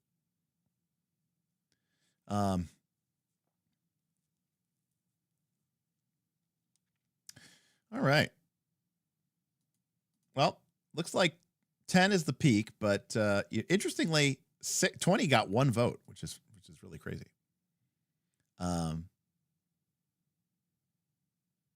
Gotcha. Yeah, I'm definitely more of a coffee drinker. I mean, I drink everything. I drink coffee in the morning, in the afternoon, and I drink tea in the evening. So that's kind of where I'm at. But all right. I need to drink more water, Lollipop. I do need to drink more water. Should be 2 votes. He wasn't here. 20 for life. All right. When you level up, you get a new rank in a newer existing class. You get 1 ability point. Oh, wow. Okay, so your abilities go up. But remember, your max is +6. But you only go to level 12, so never mind. That's true. 1 background point and 1 new talent. So every level you get a new rank in a class. You get an ability score improvement. You get a new background, and you get a new talent, which is like a feat. Grit represents the combat experience that beacons gain when they increase their level. Starting at level 2, and every second level at that, 2, 4, 6, 8, 10, 12, presumably, beacons gain +1 grit. Grit is a passive bonus that applies to several other attributes. So this is your half-level based progression. So literally 4th edition. I mean, it's also randomly adding to your hit points, but your DCs go up by 1 every 2 levels. Your attack bonus goes up by 1 every 2 levels. Whatever the fuck memory is goes up by 1 every 2 levels. But this is basically the half-level progression of 4th edition. So this is going to go from 0 to 6. Whenever you gain a level, you may do one or both. Reassign any number of ranks from one talent to another. Reassign any number of ranks from one class to another. So you could literally go from like a level 3 chronomancer to a level 3 demonologist when you level up. Is it weird that they have a separate stat for half level? I don't know. I kind of think that it's kind of pretty determined, that's pretty. It makes it very simple because it could just say add grit. It could just say add grit. And I think that makes it actually pretty easy. Instead of just like, you know, because like the plus level, I don't know, plus half level. Plus half level is kind of awkward and weird. And like some things don't get it and some things do. So, yeah. All right, we have size. Scope is the maximum number of grid spaces within a character could detect hidden characters. Okay. Armor. All right, armor is damage reduction, damage absorption. Armor reduces incoming damage by an amount equal to its value. Armor does not affect discord, which is a non-standard damage type, or stress, which is not considered damage. You cannot have more than 4 armor. Save target is if you basically, it's your DC. If you inflict something that forces them to make a save, that's your class DC, what we would call in Pathfinder 2. Every character has hit points. You take damage from them. Characters have a bloodied value, which is half your hit points. If you get to 0, you take a wound. When you take a wound, you reset your hit points, carrying over any excess damage, and make a wound roll to see if you suffer any additional penalties. Beacons are taken out of a fight when they accumulate 4 wounds. This is known as their wound cap. See combat for wounds and overstress. Interesting. So that's kind of interesting, right? Like it's a right. You have a lot of HP, but you kind of have this. Presumably, you have this kind of like death spiral mechanic, right? But instead of getting taken out, you just take a wound and then you reset your hit points. So the hit point is less like how long till you're out, but more how long till you take a wound, I guess. Recoveries. These are healing surges. Yeah, it looks like you have 4 bars of hit points. Each beacon has a pool of recoveries, which is resources you have to heal themselves and repair your equipment. You can heal yourself using recoveries using the refresh action. You start with a number of recoveries determined by your job, which increases with bulk, and you get them back when you do a long rest. Dodge is your AC. Speed is how many squares you can move. Stress is harm that you take through mental and physical strain, like psychic attacks or combat maneuvers. It accumulates until it exceeds your stress cap. If it goes over their stress cap, you take an overstress. Then you reset your stress, carrying over any excess, and make an overstress roll. So it's very similar to hit points and wounds. It's the same kind of situation. You can be taken out if you accumulate 4 overstress. Characters have a breaking point, which is half of your stress cap. So it's basically like bloodied. When a character's current stress is equal to or higher than their breaking point, they are considered breaking. What's interesting, if I'm reading this right, though, is my character starts with some hit points. I take a bunch of damage. I am now bloodied. I then take a little bit more damage. This reduces me to 0 hit points. I take a wound. I reset my hit points to full. I am no longer bloodied. Is that right? Or I'm taking some stress. I take too much stress. I am now at my breaking point, and I am considered to be breaking. What's also weird is hit points go down, stress goes up. Now, to be clear, I do think stress should build up and hit points should go down. I think this is confusing in Daggerheart. You mark hit points. But if you're going to use both, I think they should either both go up or they should both go down. I don't think you should use both. like call wounds and have them build up, and call stress and have it build up, or have it be called damage and have it build up. Don't have one reduce and one build up. I think that's confusing. Memory. This sounds like Lancer. Like it's like how many modules can your mech slot in? Memory is the maximum number of techniques you can equip. Each technique has a memory cost. The combined value of all of your techniques cannot exceed your memory. I forgot how to parry. I forgot how to do that. ADEF. This is how hard you are to hit with aetheric attacks. So you have AC and magic defense, basically. Mana points are your mana abilities. You have to have the MP available, and it is spent, and you can restore it with the refresh. All right. Beacons use a variety of abilities to achieve victory in combat scenes. Now, don't confuse that with an ability score, which is an ability, but isn't an ability. Abilities include your traits and equipment and your talents and your techniques. So you have abilities, but they aren't these abilities. These are different abilities. Each character can only benefit from one instance of an ability at a time. You can stack stuff, but subsequent instances of abilities and effects don't stack with themselves. Traits provide passive benefits or need to be activated. Equipment is weapon, armor, and tools that you bring on your quest. It is weapons and support items. Each job provides you weapon slots and support slots. These determine how many weapons that you can equip. Weapons can only be equipped in weapon slots. Support items can only be equipped in support slots. Oh, this is very gamey. I mean, this makes total sense if I was affecting a mech. This sounds to me like somebody was like, I love Lancer, and I love the game of Lancer, but I really just love fantasy D&D, and I love swords, and I want to play. I want to be a person mech.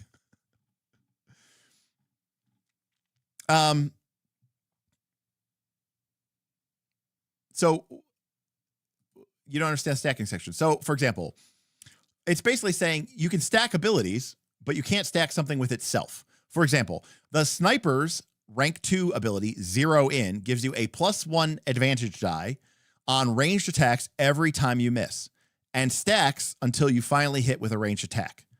Conversely, the Shocking Grasp Spell, which prevents targets from performing reactions until the end of their next turn when they're hit, wouldn't extend its effects across additional turns if they were hit by Shocking Grasp again before the original effect expired. So,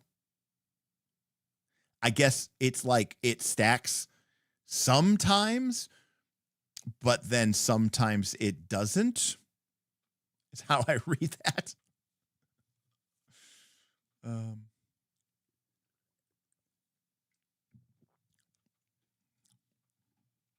So that doesn't really answer the question.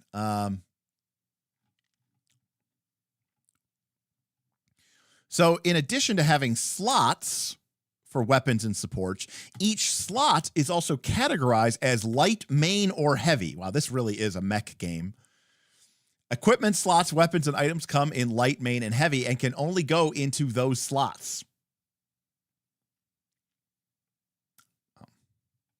Some equipment is free and it doesn't take a slot. Weapons are either ranged or melee. You can have weapon types. You can have artifacts, such as wands and staves, which have the Aetheric tag. You have blades. You have bows, which have the Arcing tag. You have clubs like maces and warhammers. They are often slow and inaccurate, but hit hard. You have long arm weapons and magitech weapons, such as shard guns. You also have linked weapons. Man, this is like some like twin-linked last cannon Battletech shit here. When you attack with a linked weapon, you can also attack with the weapon that it is linked to. Man, this really does read like a mech game. You can only have a weapon can only be in one linked pair at a time. Support items are your armor, shields, and potions. Techniques are battle techniques that influence the way you approach combat. They could be spells. They could be unique ways of moving and changes to your body.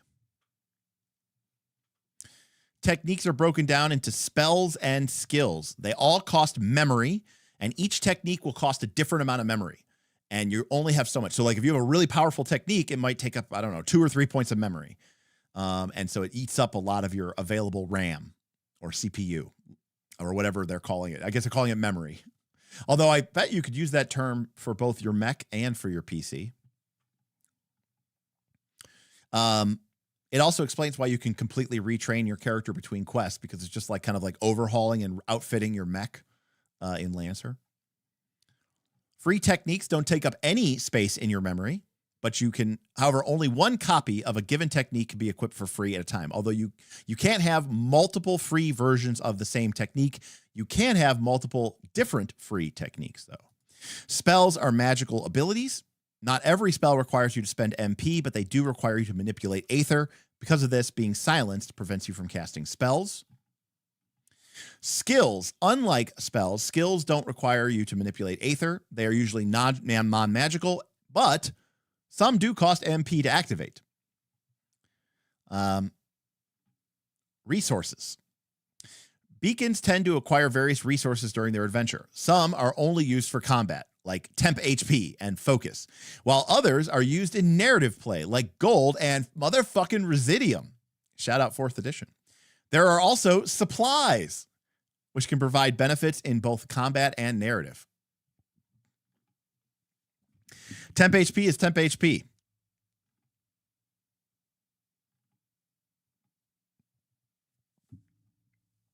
Focus is a temporary resource that you gain during combat. It can be spent for certain effects, like the interpose reaction. It starts at 0, has no maximum, and you lose it at the end of every scene. So it kind of sounds like focus is a bit like heroic resource from Draw Steel. Kind of. Narrative resources. So these are our combat resources. Combat is temp HP and focus. But outside of combat, we have gold, supplies, and residium.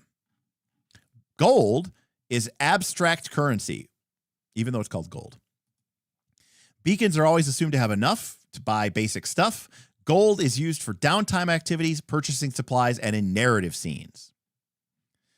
A beacon doesn't need to spend gold when staying at the inn, but if they want to buy the penthouse suite at the Golden Goose Casino, shout out Golden Saucer, might cost gold. Gold can be acquired through downtime activities like the Pursue Profession or as a result of a reward. You can only have 10 gold at a time. Residium is a byproduct of the destruction of magical items. Wow, it straight is Residium from 4th edition. It is dense in ether. It can be used to modify other magical items. It is created with the Disenchant Loot. I love that it's called not Disenchant Magic Item, not Disenchant Aetheric, Artifice. No, it's called Disenchant Loot. 1 Residium, reroll any 1 loot crate. This game has loot crates. 2 Residium, reroll any 1 loot crate slot. 2 Residium, reroll any 1 loot crate slot, but it will be 1 level rarer than the original one. So you can either reroll, but then choose what you want to reroll for. Do you want to make it a weapon, a support, a spell, or a skill? Or you can keep it. It'll be the same slot, but you upgrade. You gotta hope you get that high. You gotta hope you get that high sick legendary drop. You got to keep grinding the cow level till you get the legendary drop. Derek, can we run that quest back? I want to get a legendary drop. Now, here's the funny thing. Smith used to talk about how we should do loot crates in our mega games. Because I always basically goes, Derek, do you want to actually make money off your channel? Just put loot crates in your mega games. He's not wrong. He's not wrong. Supplies are basically inventory points from Fabula Ultima.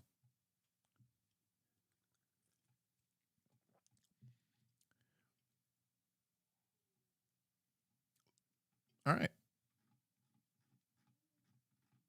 Now, it's funny that you say that, Jonathan. Any Final Fantasy inspired game should call currency Gil. And the reason why that's funny, Jonathan, is the original Final Fantasy, Final Fantasy 1, did not call it Gil.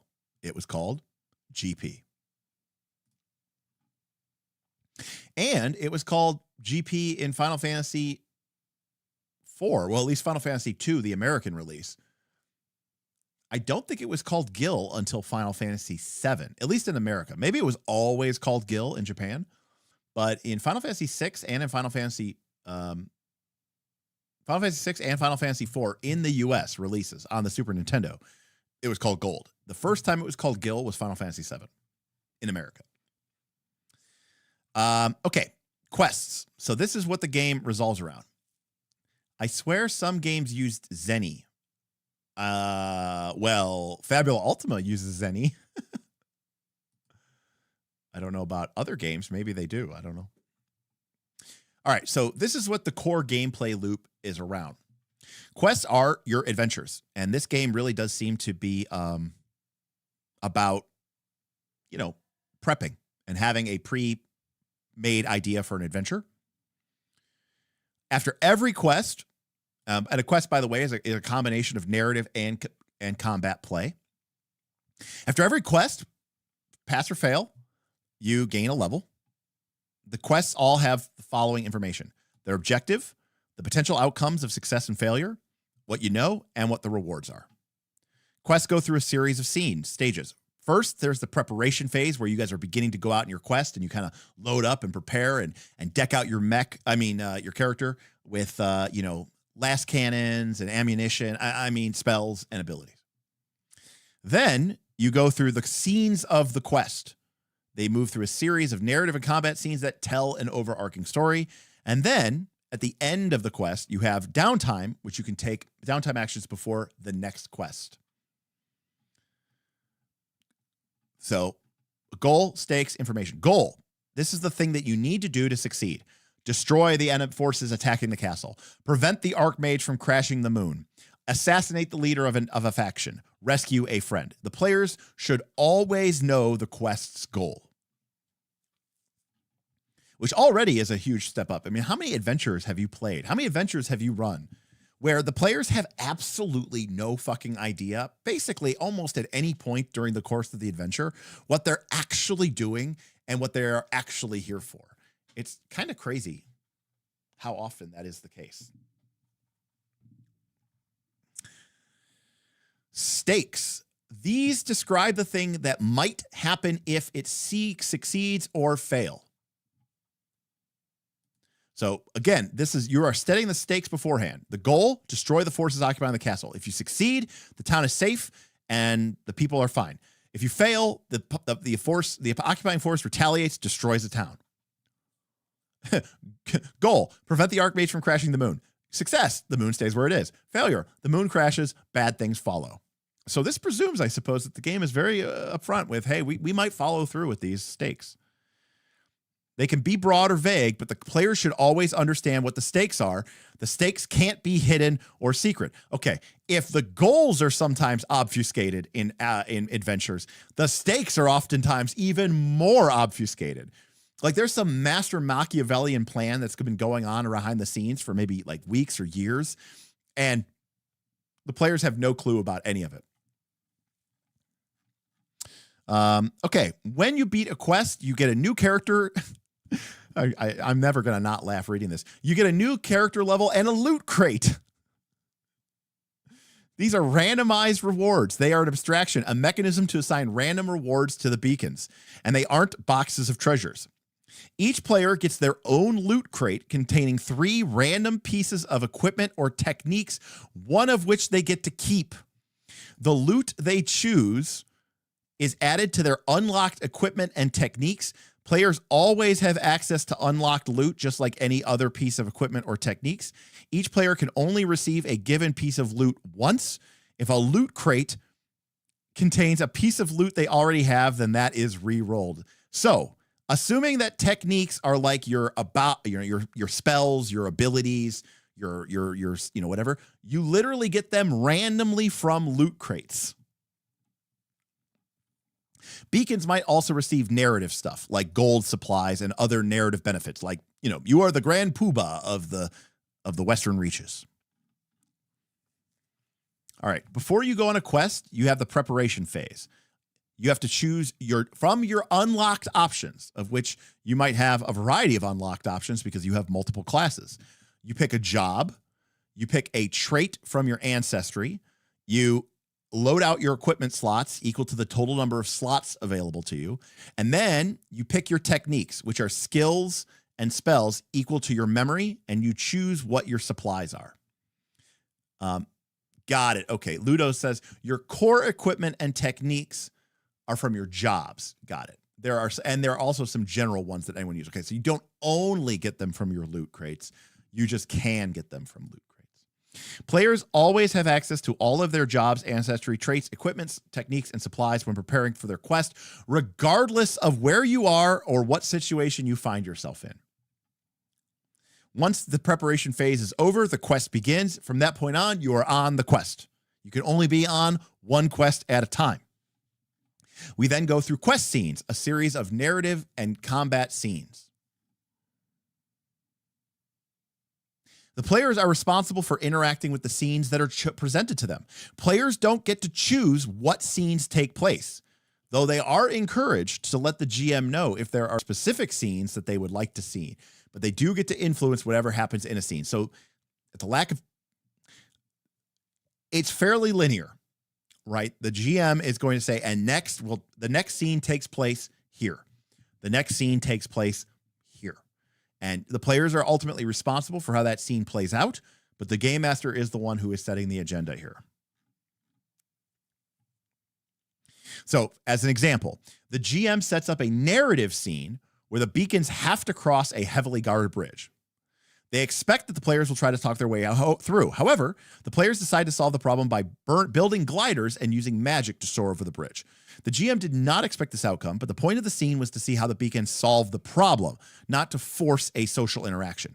The players used an unexpected but creative solution. So TLDR, how you solve the problem, that is open to interpretation. However, you are encountering the heavily guarded bridge, right? Like that scene is kind of locked in. Okay. So here's an example, by the way.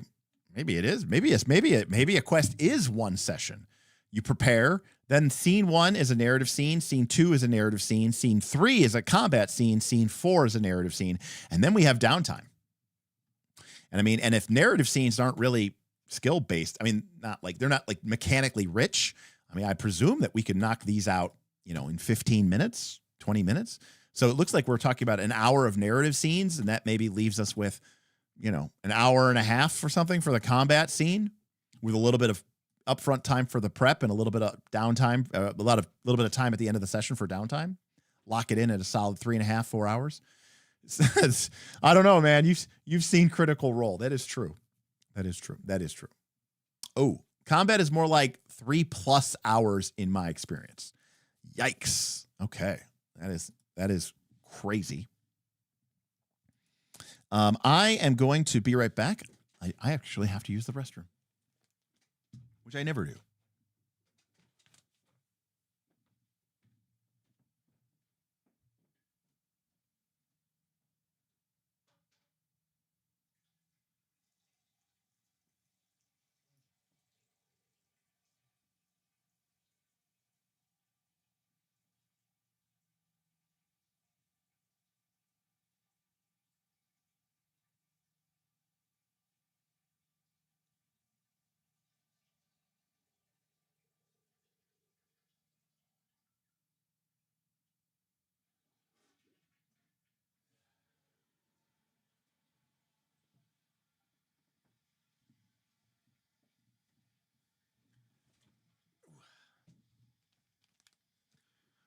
All right, and we're back. All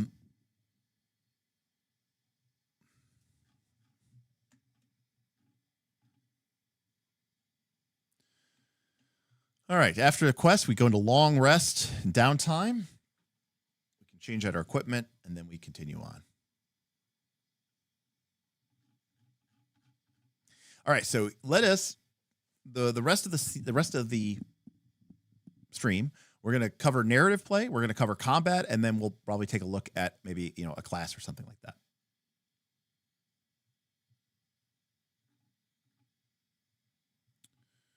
All right. I kind of like the art style in here. It's a little it's got a cool style to it. Narrative play is anything that happens outside of combat. Players decide what they're going to do, and if the GM wants, you can ask for a skill check. Narrative play could be small-scale fights, especially if these fights are that complicated. Could be like, for example, taking out a single guard or fending off some simple ruffians. We use skill checks or we use narrative actions. NPCs don't use these narrative rules. They don't have background skills or titles, and they don't roll dice or perform narrative actions. In narrative play, the GM just describes what the NPCs do or how they react to what the PCs do.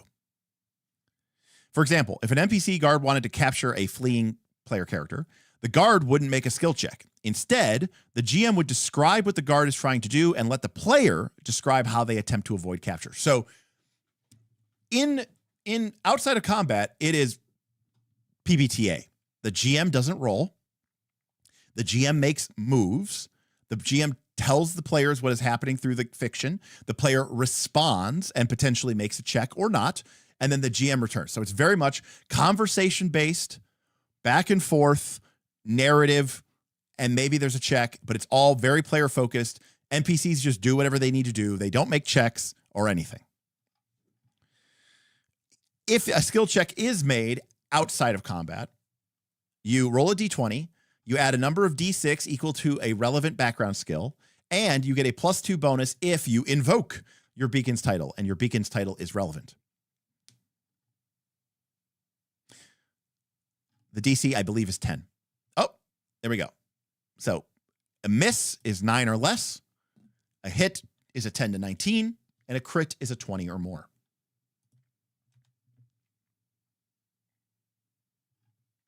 A miss indicates that you didn't achieve the desired result. You get a lesser version of what you were hoping to achieve, and there's usually a significant cost that you have to pay. Notice that it basically automatically assumes that you're either getting, you are getting something. You're either getting a less, you're getting a lesser effect, or you're paying a price. So it's very PBTA coded, but the hard failure isn't really even an option. Dahlia wants to research whether the Scourge's latest manifestation is a weakness. She gets a 6 on a roll, which is a miss. The GM decides that instead of finding out a weakness, she learns of an ancient enemy of the Scourge. The GM also decides that she loses track of time and misses an important meeting. So again, there's basically, even when you roll low, you don't miss. A hit indicates success, but still with a cost. Wow, this is very much like DTX. And a crit, when you get a 20 or higher, is a full success, no additional cost, and you might even get more than what you were hoping for. So again, most of the time, you're going to basically succeed with a cost, which is very PBTA coded, right? Because I'm assuming most of the time you're going to be able to add +2 because of your title. Not every time, but, and you're probably going to have some sort of skill that you can make relevant. Otherwise, why would you be doing the check? So a lot of the times you're going to be rolling a D20 and you're going to have somewhere between, +3 to +4, +5 to your roll. And what that means is that you are going to fail 25% of the time, crit 25% of the time, and hit 50% of the time, which means that you are going to succeed 75% of the time, and 50 points of that 75 points is going to be success with a complication, which is very similar to the curve that you get from most PBTA games. And in this case, a miss is really mislabeled because you still get something on a miss.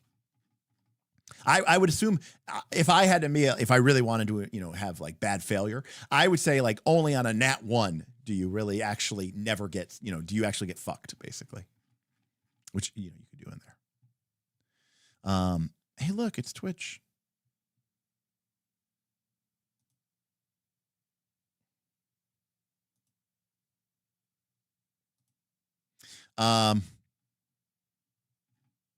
Cost for a skill check could be injuries, taking longer, damaging a relationship, embarrassing oneself, feeling a strong emotion, or anything else that you can think of. If a check is difficult, the GM can start adding challenge dice. These are basically Bane dice or disadvantage dice. They are penalty D6s that can either gobble up. Oh, do I? No, I don't have it anymore. I was like, do I have the gobble on my thing? They can either gobble up your advantage dice, or they can actually eventually accumulate enough that you actually get a penalty to your check. You can help. You could choose to automatically miss. You might do so if you find that the result is interesting. Okay. Narrative actions. Skill checks work for anything, but they are intentionally broad. Narrative actions are specific types of skill check that can be made during narrative play that have specific outcomes. These are, I just realized these are moves from PBTA. Narrative actions are used instead of standard skill checks when their trigger is met. Triggers are given a bolded phrase in the action's description. This phrase is the event that takes place in the narrative to trigger the action. When a narrative action is triggered, the player in question rolls the skill check and uses the results found for the narrative action. The terms miss and hit might sound familiar to you. They are borrowed from Agay and Vincent Baker's Powered by the Apocalypse framework.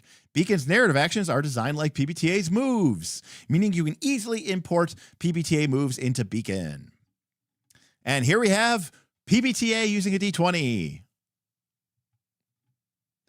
So if you convince someone, here is your partial success or failure, partial success, and success. Here is your gain insight. Here is your make conflict rolls. Here is your gather information rolls. So very, very PBTA coded.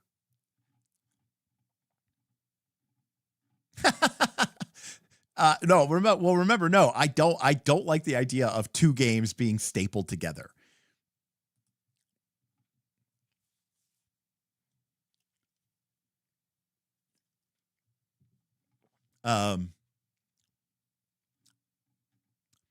Actually, you know what games like this make me think of? It makes me think of this.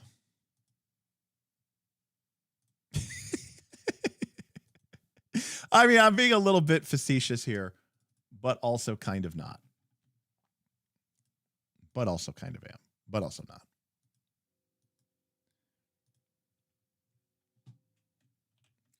So this is a film still from a scene from the 1984 David Lynch's version of Dune. And yes, that is a rat that is like duct taped to a cat. So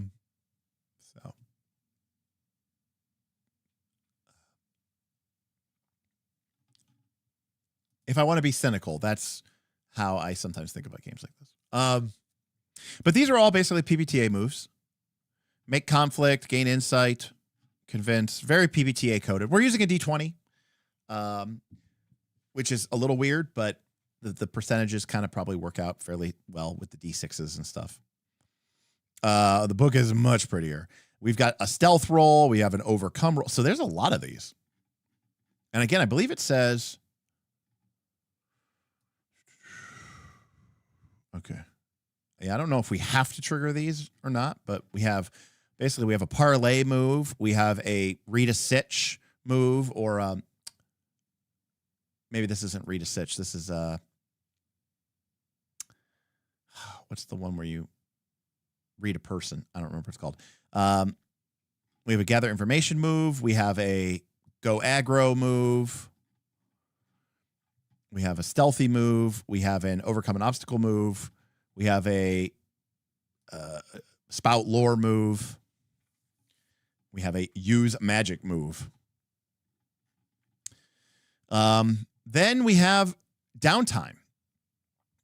A period of downtime allows each beacon to perform one downtime action only. And this is an just a random amount of time. We can create a ritual, and this is straight out of Dungeon World. When you use magic to solve a problem, answer the following questions and roll. What does it cost to cast the ritual? How is the ritual performed? What could go wrong? Travis, I think that you're kind of right. This might be nice if you want to play PBTA, but your players don't think it's a real RPG unless it uses a sacred D20. And full disclosure, that is what Dungeon Time Extreme does. Dungeon Time Extreme is we need to come up with a term. It's like a looter shooter, but it's like, it's not shooting. It's like a looter. We need to come up with a term. It's like a dungeon looter shooter. I don't know what the equivalent of it is. It's designed to be like a rip-roaring, action-packed, rolling through the dungeon grand old time, but it's designed to sort of poison pill PBTA mechanics into traditional D&D using a D20 so that players actually realize it's a lot more fun when they can do it. Oh, looter crawler. Yeah. Ludo. Yes. Diablo. but PBTA Diablo. But yeah, looter crawler. That's probably the correct term. Ernesto comes up. But yeah. So I love rituals. I love it. You know, a stasher slasher. That's pretty good. But Dungeon World Ritual is one of my favorite moves of all time. So I love it here. And in fact, you know, this is the problem that I have with a lot of tactical games is I like the tactical elements. I like building out the characters. But then you get to, you know, outside of combat and I'm stuck making like these horrible, boring checks. I'd much rather have access to stuff like this. So we also saw our Residium Disenchanter. If you didn't like what your loot is, you can break it down and get Residium. You can sell and disenchant your loot with a dungeon dive. When you want to acquire more loot, so if you didn't have enough loot, you can choose your activity, your one activity, and try to risk it to get more loot. So it's like a push your life. It's a slot machine. It's a literal slot machine. Finding an echo. This is if you want to magically change. Basically, if you want to do a complete rebuild of your character, including name, gender, title, a literal full rebuild of your character. That's kind of cool. Remember how I talked about the source being like this infinite multiverse and you're like in this one shard or whatever of it. And so the idea is that like you go find another version of you from another reality and then you bring them and you swap with them. That's kind of crazy. And we can gain a contact, or we can get something. So again, there's a lot of Blades in the Dark-esque downtime actions here, like acquire an asset, or you know, gain a contact. These are Blades in the Dark downtime actions. But we also see some like Dungeon World-y stuff here too. I don't see like a long-term project action. We can go shopping. You can buy, you can sell. You can hit the books and ask questions for your next adventure, which is neat. Kind of like what's it called in Blades in the Dark?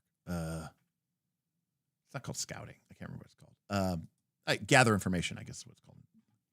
Imprint a crystal. Oh. Beacons can imprint memories of themselves onto special gems called job crystals.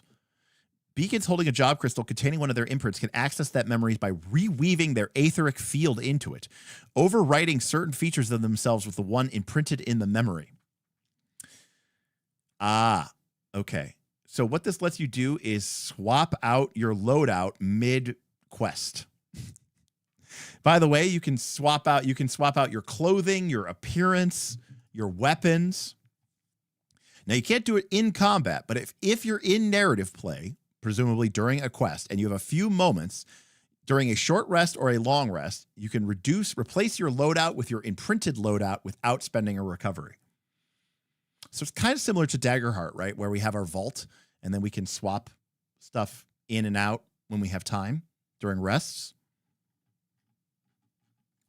Ah, here it is. Make something. There we go. There's our long-term project. We can basically use our downtime actions to make something cool, which is neat. It's kind of like a non-magical version of ritual. And again, we have to ask these questions. What does it do? Why is it special? What's it made of? It's neat. Here is our pursue a profession, which can get us a little bit of gold and also really works well for that cozy core cottage thing, right? Where we go on quests and we fight gods and battle demons across the multiverse, but then we go back to our tea shop in Ba Sing Se, right? And we run our tea shop between adventures. KC says, I was wondering where everybody was gonna have a point where the gamist meter kicked them out. And by the way, KC, we aren't even in combat yet, which is the gamist part of this game. He says that imprinted crystals took him, that was his limit. That was when his game, we have crossed KC's gamist boundary with imprinting a crystal and being able to swap out your entire character loadout mid-quest. You can run an organization, which includes creating one and running it. So if you want to have your kind of Blades in the Dark crew type rules in the background here. Here's a take a breather where you can just relax and, kick it. And then there's training, which lets you gain a new background skill at 1 rank.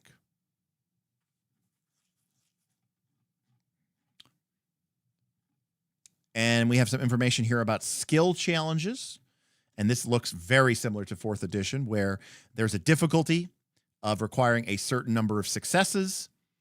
And if you get 3 failed skill checks, you fail the skill challenge. This is literally 4th edition skill challenge. The only difference here is each player has to go. But they can go in any order. But once you've gone, you can't go until everyone goes. So at least it solves the issue of everybody just, sits back and lets the best person do it. Eden says training looks OP. Well, training is very similar to training from Blades in the Dark, where if you're a gamist munchkin fuck and you play Blades in the Dark, you probably use your downtime actions to train. And that is true. Now, they changed training in Blades in the Dark deep cuts, specifically, apparently, to fight back against gamist fucks. Although I can't really blame you, because parts of this game is very, very, very gamist heavy. So, I can't fault you for that. Cineboss says, Blades in the Dark training is toxic. Again, I've played Blades in the Dark. I've done 3 full campaigns. I've also done a campaign, a good length one. It wasn't a full complete of Scum and Villainy. And most of the time, my players did not train. They loved long-term projects more than anything. I mean, I'm sure there was a couple of times that people trained just to, tip the balance on something. But most of the time, long-term projects, that's where it was. Obviously, indulging vices and recovery as well. But generally speaking, people that just spam training, I agree, it is very toxic. So I was lucky that I had a very enlightened group. How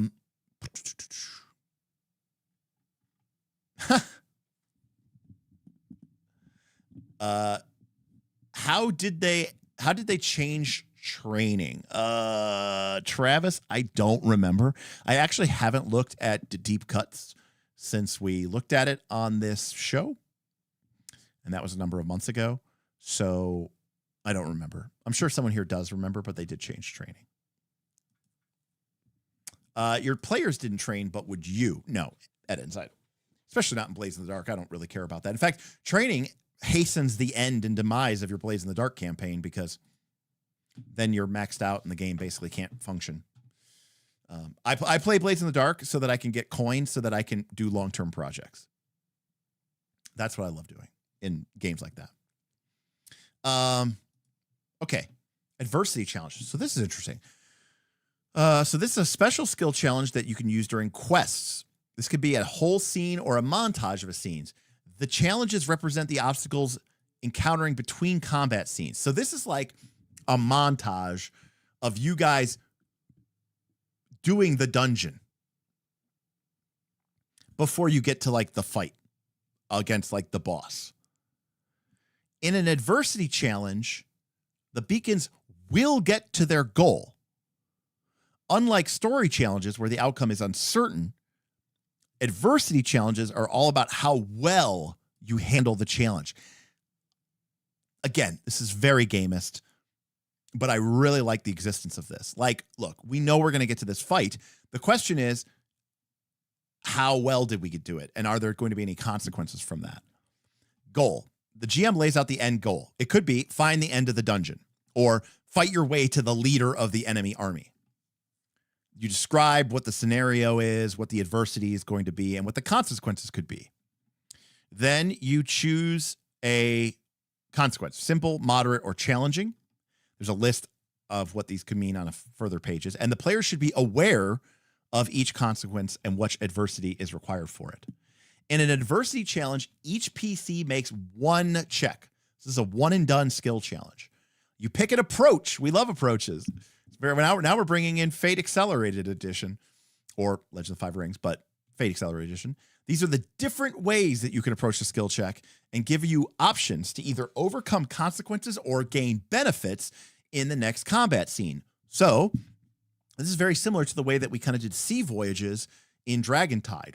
Every player on the boat, when you're traveling to your island, gets to make one check. And you can either try to buff the party, you can try to deal with the challenge or the weather by doing something on the boat, or you can try to directly confront the challenge. Like if the challenge is a pirate or a sea serpent or something like that. So basically you can either choose to like help, hinder, or like deal with the challenge. If you get a 9 or less, you don't do anything. If you get a 10 or 1, you get 1 hit. And if you get a 20 or more, you can choose from either the hit or the crit. The 6 approaches are endure, infiltrate, prepare, scout, sway, and whittle down. And again, these are approaches that you're sort of going to define what your action looks like by how you approach it. Options with the team tag can only be selected once per the entire skill challenge. I haven't gotten to this yet, but I love this system, and I'm going to be stealing this probably for Dagger Reaches or Dragon Tides next season. I'm almost positive. This is the right amount of gaminess. This is sort of a blend between gaminess and narrativist. You're going to let your players sort of describe and use the conversation. They have to describe their action in a way that makes sense, why they're enduring something or infiltrating something or whittling down something. But then they're going to use their narrative-backed actions and attributes to sort of make this check. And this is wonderful. And again, you could use this every player around the board makes 1 check. We all get to contribute, and we don't have to worry about shitting the bed and fucking up because we rolled badly and now we don't get to the end of the dungeon? No, an adversity challenge, you will make your goal. The question is, what consequences do you suffer from? What benefits or bonuses or boons do you gain? And I love that. And you can do a little bit of tactical, a little bit of play, a little bit of gamey to sort of figure out what your play is going to be. But it's mostly about kind of storytelling and montaging. And instead of having to literally do the entire dungeon or describe your characters fighting their way through the enemy horde as you fight your way to the necromancer where the, big set piece battle is going to be, we just do an adversity challenge. Then we go into the combat. Love it. This is great. This is good design. And this is way better than a skill challenge. So yeah, again, we're not going to go through all of these, but definitely worth picking up here.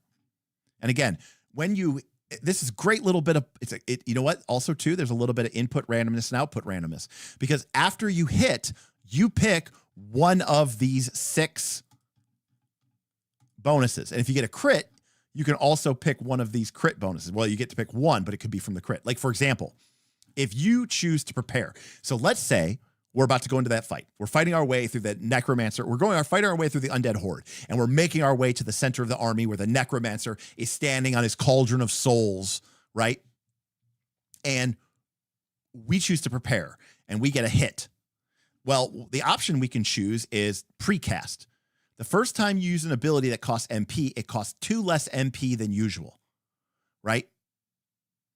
So when we start the next fight against the necromancer on his cauldron of souls, our first spell that we cast will be cheap because we kind of precast it. That's what we did during this adversity challenge. Now that means we weren't helping to deal with the potential downside, but we're better prepared for us to go into that. What is the difference between this and a skill challenge? It's night and day different, Commander Snowcombs. A skill challenge is about accumulating successes before failures and just rolling versus DC. This is about buffing and debuffing, debuffing before you go into a combat, basically. Yeah, it's very gamey and it's very abstract. This is really, really cool. Like, look at this. If you choose to scout and you roll a crit on your scout, one of the options that you can choose is tactical position. When you deploy, because remember, an adversity challenge goes into a combat challenge. Choose 2 options from the list below. If you are placing cover, you can add it to the spaces on the map. This lets you add cover pieces to the map of the combat that you are about to fight in. This is super gamey, but in a really fun way, and light and quick and fast. And I love this. This is really fun. Assuming that you're bought into the tactical gamey part of it. Is it gamey? Fuck yeah. You're like, oh, what? The terrain just magically appears? No, right? In the narrative, it's just your character found a good place to take cover before the fight engaged because you scouted ahead. I think this is awesome.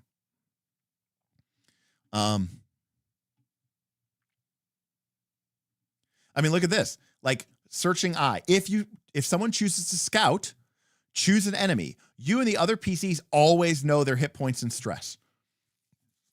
That's awesome. Right, Derek. You scouted out the battlefield. You chose the fight location, right? We could have attacked the Necromancer when he was there. Instead, we waited until he got here because we knew that that was going to be a battlefield of better positioning. I think that's awesome. Right? By scouting, we can choose a non-boss enemy. So maybe the Necromancer is like the big boss, but he has this massive grave golem as sort of like a brute, like a bodyguard. We choose him to be vulnerable for this fight to astral energy because we know we have a bunch of casters who can do astral damage. And that's because we found his weak spot through our scouting, right? You build the story off of the mechanics. So this is a mechanics first approach to narrative gaming. It's very cool. And very tactical because this is all gamey stuff. And it's a much longer list than I expected, but this is really, really cool. By the way, here are some of the consequences.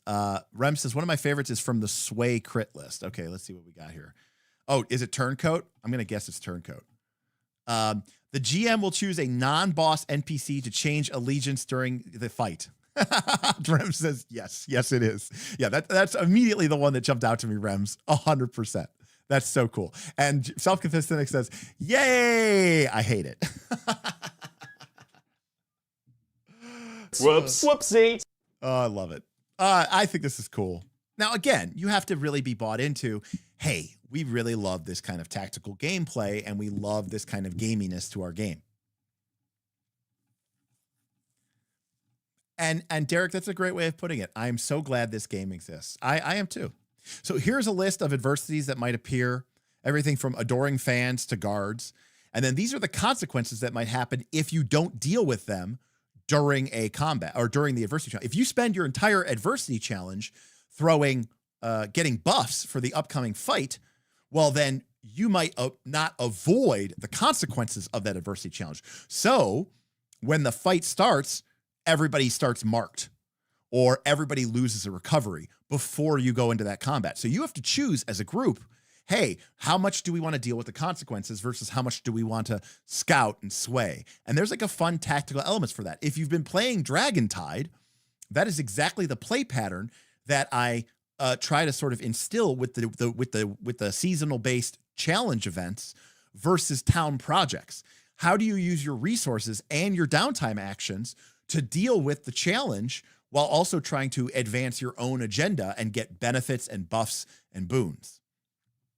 So this is a very similar play pattern. Except obviously Dragontide's a little bit more complicated because it's asynchronous and it takes place over the course of like 2 or 3 weeks of game time. So I love this. This is fantastic. Smith would love this too. I've seen Smith do stuff like this. He's done a like dungeon preparation phase thing before. But it's like the dungeon camp, and we all would make checks, and we would earn these boons that we could spend during the dungeon. He did that in Dark of Winter. In fact, if you have the Dark of Winter, if you're a Patreon member and you've got some tickets, you can go into our Knights of Last Call marketplace and get Dark of Winter PDF, and you'll see that system. I think it's called the preparation phase. All right. That was not the crunchy part. That was the narrative part. So let's get to the combat. Combat is the rules for the rules heavy part of the game. And it is the main focus of Beacon. We have the PCs versus the NPCs. It is composed of various units of time, scenes, rounds, phases, turns. A scene is the entire combat. Okay, makes sense. A round is a number, is our sort of repeating rounds, right? Each of which is split up into 8 phases. At the end of 8 phases, at the end of the 8th phase, the round ends. Then each character takes 1 turn per round during one of the round's phases. So you get 1 turn during the round. The round is divided into 8 phases. The action they want to take on their turn determines which phase they act in.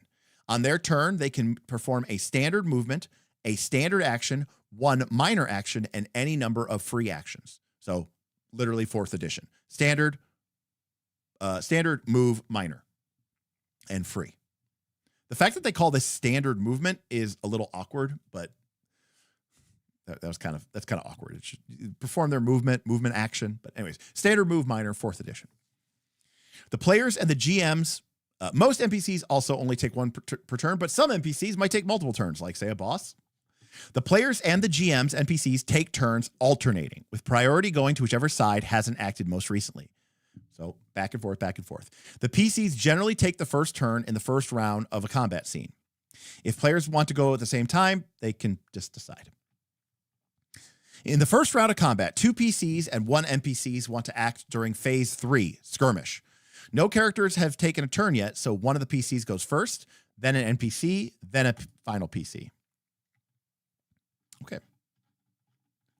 Phases. Phases are the various stages of the round during which you can act. The phase in which a character takes a turn is usually decided by the action they want to perform. For example, you can only defend during Phase 1, Bolster, and you can only grapple in Phase 5, Brawl. At the beginning of each phase, the side whose turn it is to act can nominate a character to take a turn. After everyone has taken a turn, the next that wants to take a turn in that phase, the next phase goes. The battlefield is 2-dimensional flat plane with no vertical spaces. By the way, it could be square or hex shape. A+. I've always said 4th edition should have been hex shaped. By the way, for those of you who are unaware, 4th edition lacked vertical spacing. AoEs were assumed to be infinite height. Although you could gain elevation through flying, but I guess in this case we have the flying status. In which case, I approve. Tracking verticality is never easy and is always a pain in the ass in these type of games, and the juice is never worth the squeeze. So this is somebody who knows their 4th edition and has played it and knows that that is a pain in the butt. Information transparency. You should always know the NPCs, their types, and their templates. I always used to do this in 4th edition. I might not tell you everything about a monster, but I would tell you that's an elite brute. That's a solo skirmisher. That's an artillery. That's an artillery. That's a minion. That's a minion. You know the locations of the enemies on the map at all times, whether they're hidden or invisible or not. You know all the conditions and all the statuses. You know where all the traps are. You know the battle plan and all relevant goals, and you know the mechanics of any abilities that they actually use. Combat scenes end when all enemies are defeated or when a combat's objective has been achieved, right? If you deliver the payload, the game ends. So, phases. So we have sort of a phased initiative system here. We have 8 phases where you bolster, channel, skirmish, reposition, brawl, release, full attack, delay, and then in any phase you can ready. And then we can see what actions you can take in that phase. So basically what this means is similar to BXD&D, right? In BXD&D, you have these ideas of phases, right? Where in my BXD&D, missile fire goes first, then movement, then melee, then magic. And I use side-based initiative. So at the beginning of each round, each side rolls a d6. Bad guys, good guys. Whoever rolls higher goes first in each of those phases. So for example, the players could have rolled a 6 for their initiative. The bad guys could have rolled a 3 for their initiative. So, the players could have rolled a 6 for their initiative, and the bad guys roll a 3. So the players go first in each phase. This means that the players will go first in the missile phase. But if the players aren't shooting any missile weapons, and I have a bunch of, orc archers, or goblin archers, then my archers are going to shoot first. So in the missile phase, the players get to go first. Missiles, no missiles. Okay, my monsters are shooting, they're ranged. Now we'll go to movement. Are any of you moving? You guys get to move first. Then the monsters move. Now the melee, whatever. The players go first, then the monsters, and vice versa. So it's kind of similar to that respect, except here there's still this alternating activation which is kind of weird. So it's a little bit different, a little bit wonky, but all right. So we can defend, we can refresh, we can channel. Let's take a look. So during their turn, each character can perform movement, standard action, one minor action. You move a number of spaces up to your speed. You can take an action which is available from the phase you're in, and you can take a minor action, which is usually granted by an ability. Right. So Commander Snookums, that's the problem with side-based initiative, which is why I use side-based phased initiative. This way, if the bad guys win the initiative roll, it's not like all the bad guys go, then all the players go. Instead, all the bad guys with ranged go first, but then all the PCs with ranged go. So those PCs with ranged might use their actions to shoot down a bunch of monsters that are in melee because they know that those monsters are otherwise going to get to go first, et cetera, et cetera.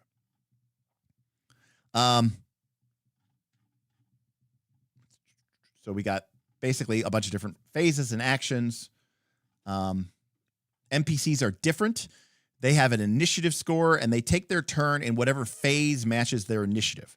Unlike PC, though, their actions aren't limited by the phase. For example, if you have an NPC with the Ardent type, it always goes in Initiative 1. They always go in Phase 1 bolster. Interesting. So Dahlia wants to attack with her bow, which is the volley action, which takes place in Phase 3 skirmish. Because this allows the use of volley, if she has any abilities that trigger off of using volley, such as her pincer strike skill, they also go into effect during Phase 3 skirmish. Later, presumably in the fight, Dahlia wants to use her mock skill from her Scald class. This skill requires Phase 3 skirmish action to use, so she can only use it in Phase 3 skirmish. Doing so doesn't count as using mark, search, or volley, because the specific action told you it could take place in Phase 3. Surging. Each beacon can surge once per round. This allows you to take a second turn. Ooh, okay. At the cost of taking stress. Ah, okay. Neat. So, okay, cool. So this is kind of like what I did with a reaction system where you could take a reaction and it cost you an amount of resource, and you could take a second reaction before your next turn, but it cost even more resource. And you could take a third reaction and it cost even more resource. Now, it was a reaction, not an action. So it was a lot more limited in scope than this, but I will say that that worked really, really well. Yeah, Derek, this sounds very similar to, like, pushing your mech into overdrive and building up heat, right? In your heat sinks, All beacons have a surge level, which starts at 0 and determines how much surge they take if they surge. And we saw that on the character sheet. Basically, as you surge more and more throughout a combat, you'll take more and more stress. And this only resets after you take a long rest, which happens after the session, after the quest. I imagine most people surge. Going twice seems very powerful. Surge turns count as normal turns for purposes of what starts and end on your turn. And you get your full free action, standard, movement, and minor. And here we go. So the first surge is 2. The second surge is 1d3 plus 1, then 1d6 plus 2, then 1d6 plus 4.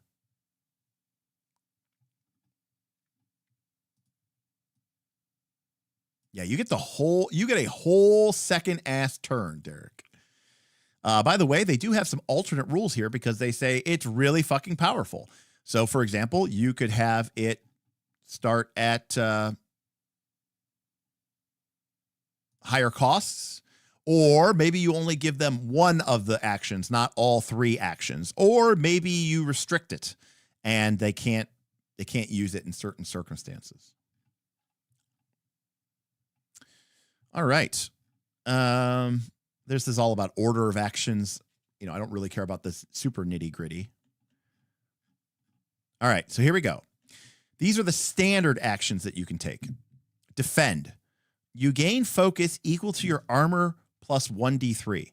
Until the start of next turn, attacks against you are made with a penalty die. So if you defend, you gain some of this focus resource.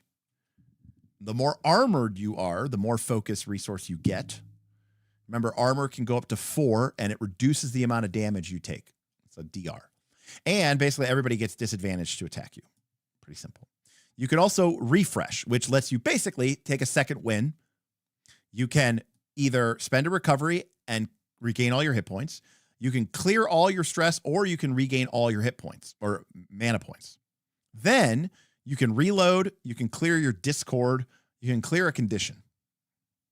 So basically, if you take your turn off, you can heal back some of your resources, and you get a little extra bit of a minor action. All right. Phase 2 is channel, which only has one action, which is called channel, which is you begin a channel ability, the effect of which you release in phase 6 with the release. This is the only way to trigger a channeled release. So this is basically like long-term spellcasting. Now, going back to phased initiative. In BXD&D, you use, it is called declarative phased side-based initiative. Declarative initiative means that before you roll the initiative die, your players have to describe what their character is going to do that turn. Then we roll the dice, and then we see what happens, which means that in BXD&D, if the wizard says, I'm going to start casting a fireball, cool. We presume then that that character is casting a fireball the entire round. And the reason magic goes last in the phased side initiative is because it takes a while to cast the spell. If the mage gets hit with an arrow or knocked prone or takes an axe to the face, that will potentially disrupt their spell before they cast it. So it's very similar to this, where if you sort of say, hey, look, I'm casting a spell, and it's going to go off in phase 6. That gives you phases 3, 4, and 5 in order to cast and successfully disrupt it or potentially kill me or run away or get out of the fire or get out of the glowing zone or whatever. Derek, Earthdawn is too sweet for us. God, that game is so good. So you pay any costs. You choose any targets. By the way, someone also said this is very Final Fantasy Tactics coded. I agree with that, right? In Final Fantasy Tactics, a lot of spells, right? Especially some, well, I think all the spells, right? When you cast the spell, you pick the AoE, and then it goes off later in the initiative order. And so potentially enemies and shit can fucking move out of the AoE, and then you end up launching your massive AoE and it hits nobody. Okay, phase 3 is called the skirmish phase. We can mark someone. I'm not sure what mark does. There's a whole page on condition. Search lets you,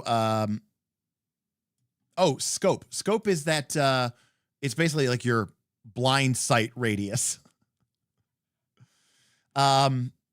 Search is if they're hidden, you can make a check and they're no longer hidden.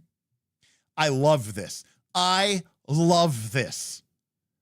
Does anybody see this? It's very easy to miss this.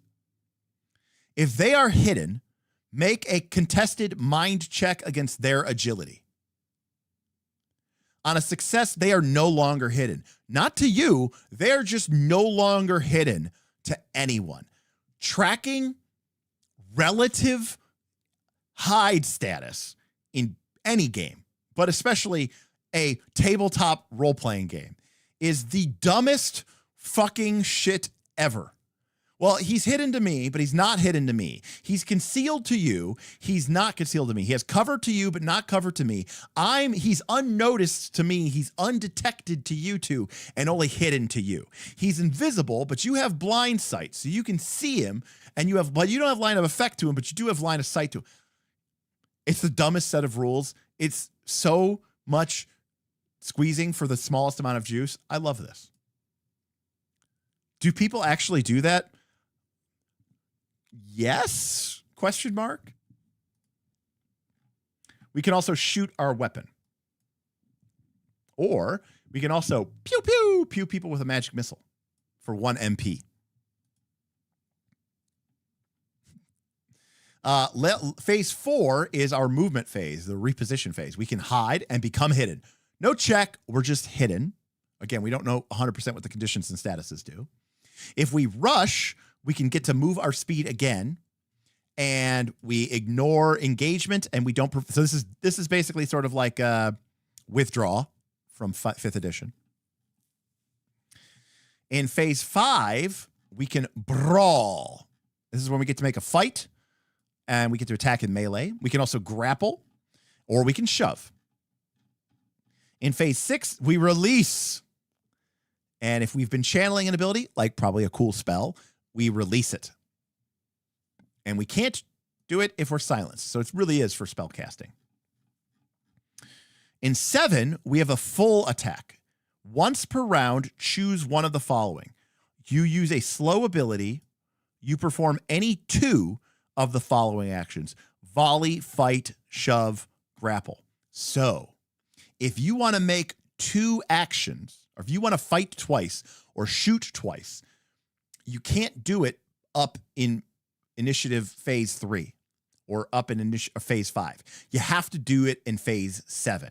Additionally, if your ability is slow, you have to do it in phase 7, which means if you want to attack twice or shoot twice or use an ability which is marked slow, you have to let everybody else who's willing to only attack once go first. I love this. This might be reminiscent of BX D&D. It's been a while. I'm not sure if this is in BX D&D or if this is in Advanced Dungeons and Dragons. Let me take a look.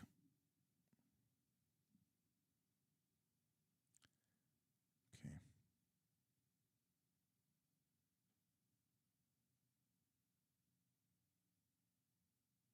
No, this is there is a version of D&D. Maybe it's Advanced Dungeons and Dragons, where it might be Advanced Dungeons and Dragons, where if your character makes multiple attacks, you only get to make 1 attack at your initiative.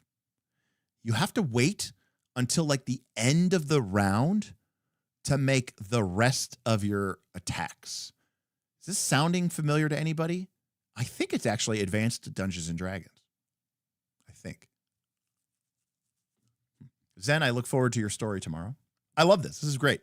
Rem's also very true. This is after phase 6. Note, you can choose the same action twice, but not the same ability twice. So you can just go attack, but you can't use cool special ability.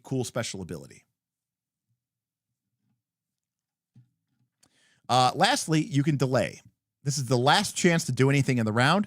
If you wanted to take an action, but the phase already passed, you can now do it now. So if you want to, you could wait till everybody else is gone, and you could shoot here, you could attack here. And by the way, that was also something that we did in DTX, which is if you wanted to just wait until the very end of the fight or the end of the round, you could. If you didn't want to shoot your bow first, if you wanted to shoot your bow last, you could.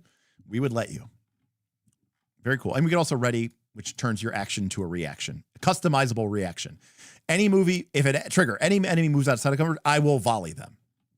Yeah, so turns an action into a reaction, which I like. Now, here are our reactions. In addition to our actions, we can perform reactions. We get 1 reaction per turn, but there is no limit on how many times a specific reaction can be used unless it is specified as only once per round. Okay. So counterattack. Now we can only use this once per round. Note, this costs focus.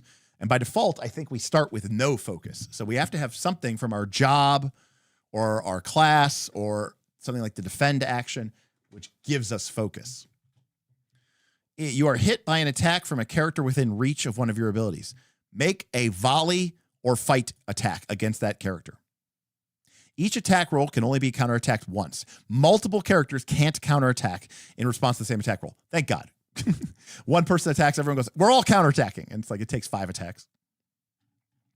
Interpose. An ally within range 3, that's a good number, is targeted by an attack. Shift, love it, 4th edition term, 2 spaces. If you end this next to the ally, you can become the target instead. Great for tanking for your buddy. Lastly, opportunity attack. Note this one doesn't cost a focus. And basically, if an enemy begins their movement within reach of one of your abilities, you can either shoot them or fight them, attack them in melee. And again, you can only do this once per round. Good stuff. Minor actions are only done once a turn. They can use them in any phase, but you usually get these through your equipped abilities, which is cool. I always loved Strike because Strike gave everybody a role and a class, and instead of a minor action, you had what was called basically a main action and a class, or no, a role action. And a role action was kind of like your minor action. And basically it meant every class basically got a minor action that let you do the thing that your role was designed to do. You could do that once a round. It's kind of similar in 4th edition, how, you know, all the leaders, the cleric, the bard, the warlord, all of them got a form of heal as a minor action. Rems, an opportunity attack isn't tied to focus, is it? It doesn't look like it's tied to focus.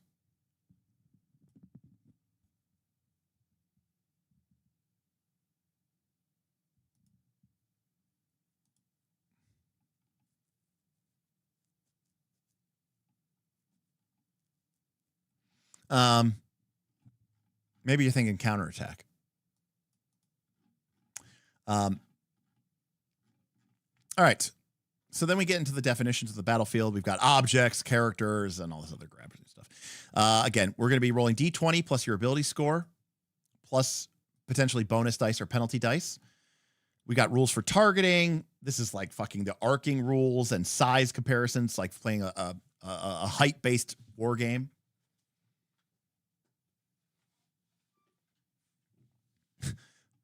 Note whether you have the arcing tag or not by determining line of sight. Lots of rules for determining cover and soft cover, hard cover, whether you gain, you know, one challenge dice or 2 challenge dice. You can bypass cover with size restrictions. Lots of rules here. On a critical hit, 20 or higher, right? So it's 20 plus, which I like, which is neat. Roll all damage dice twice and take the higher result. So it's not quite double damage, but it's also not quite max plus dice. Ranged attack, again, very 4th edition coded here.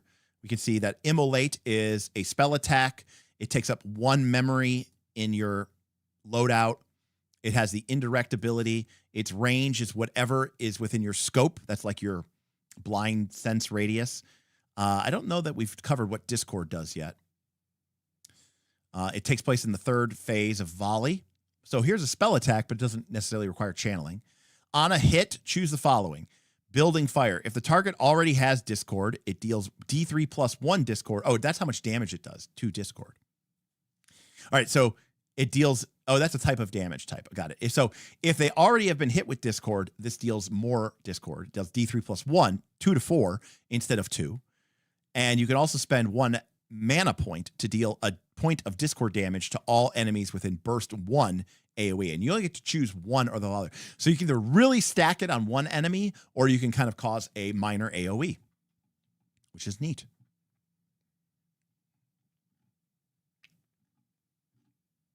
Okay. Now, I want to know what this was. Reroll table. When making an attack or an ability check or a save in combat, you can re-roll the dice.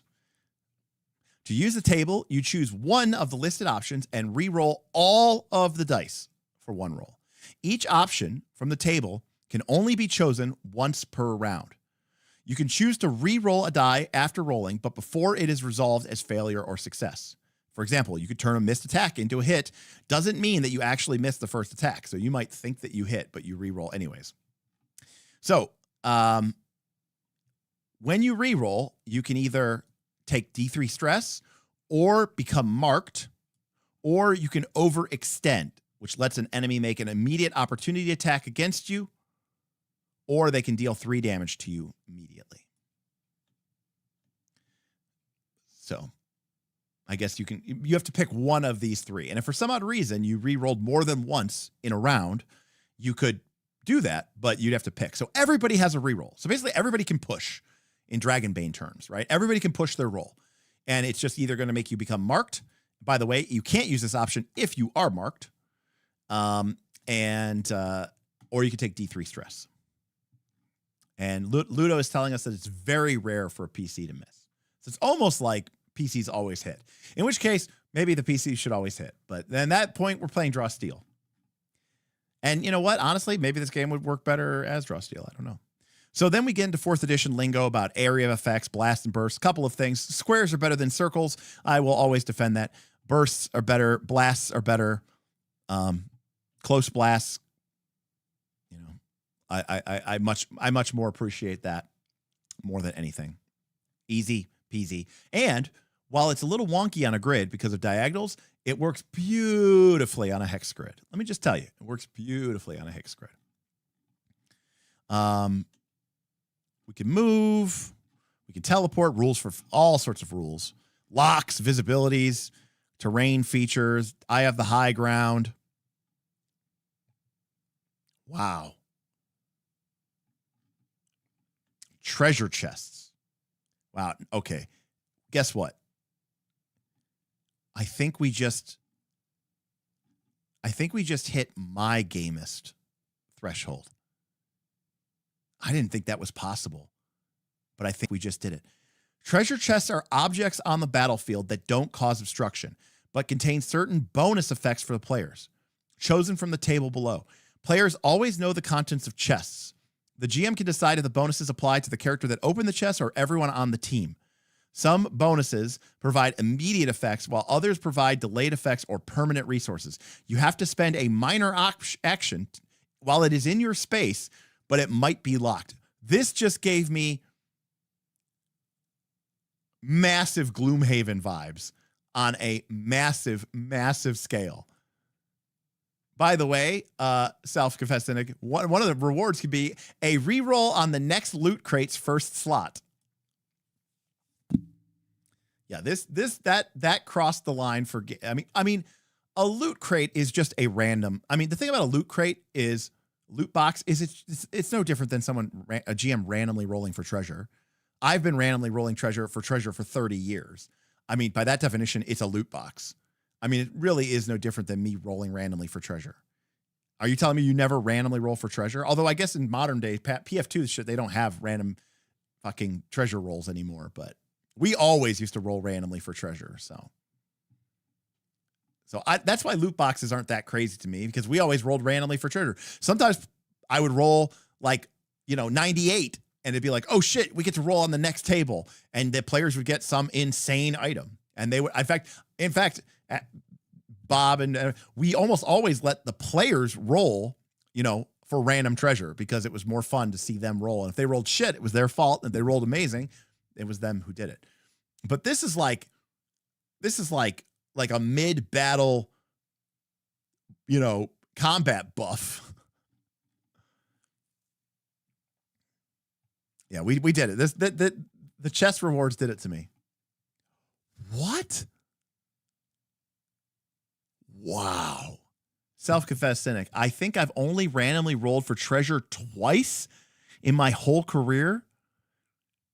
I know you played 3rd edition. What did you do with the random? I mean, the whole game was predicated around random treasure tables. The entire game. What did you do?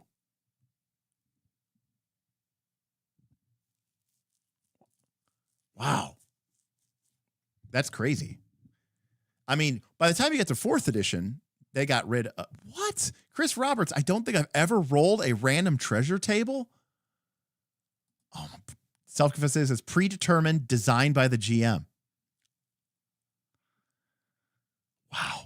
Dungeons and Dragons. Satan's game. I am shook. I am shooketh. Wow, Jasari. I've only rolled a few times in the 6 years I played. Wow. Born says, RGM lets us roll for the treasure in Daggerheart, and we call it loot boxes. Wow. Cinnabos says, you guys are trying to injure him. Cinnabos, they are succeeding. Remember how before, in the beginning of the stream, I was talking about how somebody was shitting on me about my failing businesses, and I was talking about how, earlier today I had, a patron saying I was very stubborn and unreceptive to feedback, and wasn't very happy with me. And I take all that with I take that all, turn the other cheek. But this is injuresome. This is mean. You guys are just okay. So all right, you know what? At least all right. Self-confessed cynic admits randomly rolled loot is super fun though. I can't deny it. Travis, I've never rolled for loot. I picked the treasure specifically for my players and the PCs. Wow. Travis, you wounded me, buddy. Oh my God.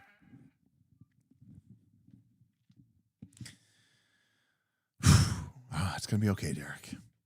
It's going to be okay. Hey, speaking of randomly rolling something, which is not, but check this out. All right, that is the table. All right. Now, to be fair, this is a 4K image. I've just shrunk it down, right? So that it fits the thing. You want to know what's awesome? Here, this is the actual size of the image. Look at those Daggerheart dice. Okay? Look at those Daggerheart dice. Now look at the other dice. Hard to read, aren't they? But boy, those Daggerheart dice, look at them things popping. Look at that contrast. That's amazing. Good job. Good job, Aaron and Rose, I think is your wife's name. The folks at Mad Dragon. And by the way, that is considerably far away. I mean, that's like on the other side of the room. I'm just pointing this out. So, just saying. Good stuff. Hello, it's me. All right. Damage and stress. Okay, so we take damage. There are 5 damage types: physical, force, astral, lunar, and discord. Okay, I'm going to say this. I love Fabula Ultima. I think it has 8 or 9 damage types. I think it's 8, which I like. But I think 5 is actually like the perfect number. I think 5 is a great number. I think 8's a little bit too much, and then it starts to become a little bit too like, again, you might, if your attack does fire damage, there's only a 1 in 8 chance that the creature you fight potentially, if is vulnerable to fire, something like that. 5, including one that is physical, I think is a really great number. 5 is enough for a TTRPG because it's manageable. Now, I don't necessarily know that I agree with these exact damage types, but I appreciate it. So we have lunar, astral. Lunar is cold and dark and ice and acid. Astral is heat and light and fire and electricity. Actually, I kind of like these things. Force is explosions. Now, that's a little weird because pure arcane energy I can get behind, or like sonic waves of energy, but like fire is astral, but explosions is force. And then discord is basically like evil, blood loss, poison, burn, and physical is, piercing, bludgeoning, slashing. Why are you the worst person alive? How is it? How can one person be so consistently just wrong? 8 to 12? What is wrong with you? I don't even think D&D has 8 to 12. That is her. That might be the worst thing that you've ever said. I hope you're trolling me. All right. Note, Discord. By the way, characters can be vulnerable, resistant, or immune. I hope it's just half, double, or 0. Look at that. Half, double, 0. And noticeably, Being immune to something doesn't mean that you take slightly less. Now, Discord is special. It stacks with other Discord and is always piercing. Whenever you take Discord, you immediately take additional piercing damage equal to the amount of Discord you just gained. Oh, so it stacks up. So, for example, if you took 2 Discord and then took another 2 Discord, you actually now have 4 Discord. Resistance and vulnerable apply only to the upfront Discord you take, not to the Discord damage you take. Okay, so it kind of like stacks on itself. So it's kind of like a DOT. It's kind of like a damage over time, right? Because it applies every turn. Cool. So you take it, and then it's like it's like an ongoing damage. Self-confessed, slashing, piercing, bludgeoning, fire, ice, lightning, acid, light, dark, force, typeless. You know what? I'm not going to say it. Poison. All right. Stress doesn't harm you. Know what they awoke in the darkness of Khazad-dûm. Shadow. Travis tipped $3. Much love, Derek. I promise I meant to harm. Todd this in the first look fund. Throw this in the first look fund. All right, I will do that. I will do that. Fantastic, fantastic, fantastic. That's when the typeless nation attacked. I love it. Where are we? There's that weird cat. Oh, here it is. It's over here. You know what they awoke in the darkness of Khazad-dûm. Shadow and flame. Okay. Gotta modify this here.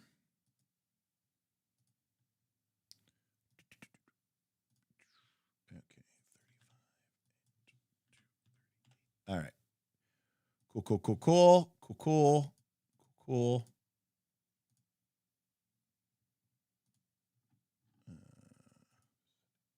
All right. Should update there in a minute. Travis, I assume you meant no harm, but honestly, it made sense either way. Oh, mental. Right. Of course. Psychic? Is psychic different than mental? All right. Instead of being subtracted from hit points, stress is accumulated. When its stress reaches your breaking point, you gain breaking. When it exceeds, you become overstressed. Because stress isn't damage, it ignores armor. Bonus damage. We add extra damage here. I'm not too much. Armor reduces physical, astral, lunar, and force. It does not reduce stress and discord damage. Resistance halves it. Immunity negates all damage or stress. Immunity negates all damage, incoming damage. Thank God. Armor applies to each separate source of damage. Vulnerable and weakened. They take double. They take half. Love it. By the way, vulnerable and weakened are also what they were called in 4th edition. Good stuff. Okay. Now, this is what I wanted to get to. I wanted to figure out, right? So it's like we have 4 HP bars. Because remember, once we run out of hit points, we become wounded, and then we reset our hit point bar. Okay? When a character reaches 0 hit points, they take a wound and make a wound roll. So this is what I want to figure out here. When you reach 0 hit points, you take a wound and reset your hit point, and you carry over excess damage. You then make a wound roll by rolling a single D6 and consulting the wound table to see if there's any additional penalties. Beacons have a wound cap of 4, while NPCs usually have different wound caps. When you have wounds equal to your wound cap, you are defeated. Not dead, defeated. Okay, so we're rolling a D6. If we have 1 wound on a 1, 2, 3, or 4, on a 1, 2, we are staggered. We become slowed and stunned. This table is weird. I feel like the 1 and the 2 should be at the top of the table, but whatever. Maybe that's just me. On a 3 through 4, one of our items breaks. On a 5 or a 6, one of our weapons breaks. And we can't become dazed. If we take our second wound, we're more likely to become broken.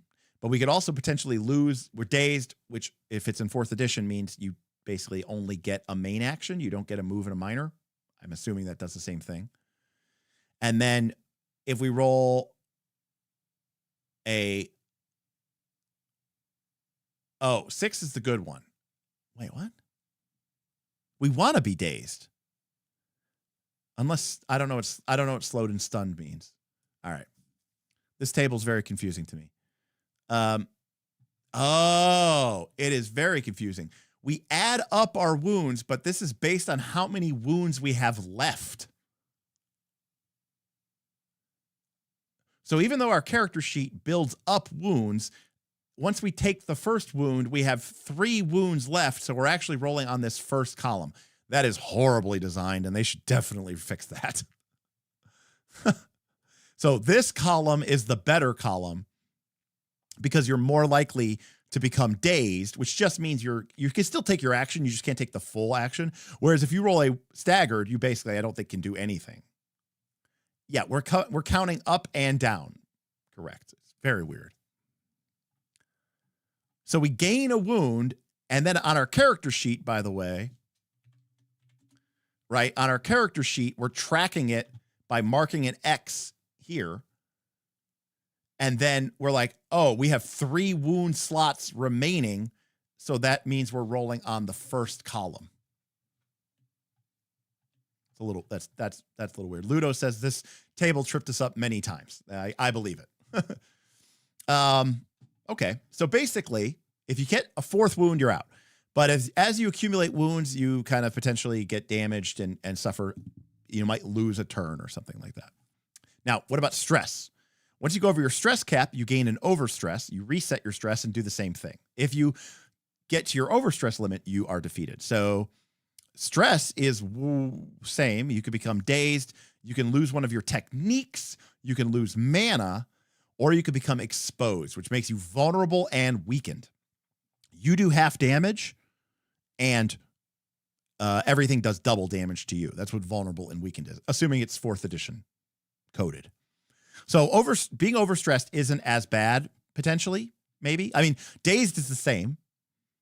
Broken tech, broken weapon, broken support item, lost mana. I mean, those are kind of equivalent. And then exposed is definitely potentially not as bad as slowed and stunned, I'm assuming. But Chris says the wound system feels like it's trying to achieve the same end goal as the One Ring game, but in a much less elegant way. Yeah, I mean, One Ring, I mean, if you take the second wound, you're dropping to the ground and dying. Full Metal Dragon says, Fabula Ultimate does one thing better than Beacon. It goes up to level 50. All right, Vin, you're in chat, self-confessed cynic. Fabula Ultima's 50 levels, or Beacon's 12. Pick one. All right. Defeat. So what happens if you go through your hit point bar 4 times? Or you go through your stress bar 4 times? Defeat. You become defeated. It doesn't mean death. Although it does not mean death, characters can no longer contribute to the scene. And you know what? Derek always says, I hate things that take players out of the game. I hate things that take, especially out of a combat. But you know what? If you lost your hit point bar 4 times, fuck you. You deserve to be sidelined. Fuck you. Get out of the game. I literally had to kill you 4 times. You know what? Go, you know what? You know what? Run to Dairy Queen, get us all a blizzard.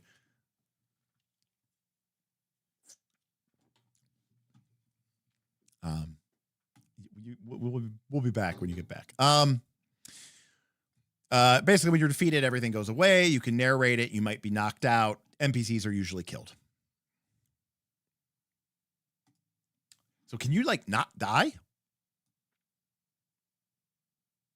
Huh. Doesn't look like you can die. Like ever.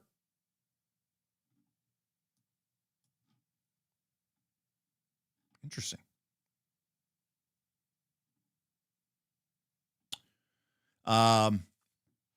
Okay. Go hard. Ludo says, because you can't kill the PC, the game wants you to go hard as the GM during the fights.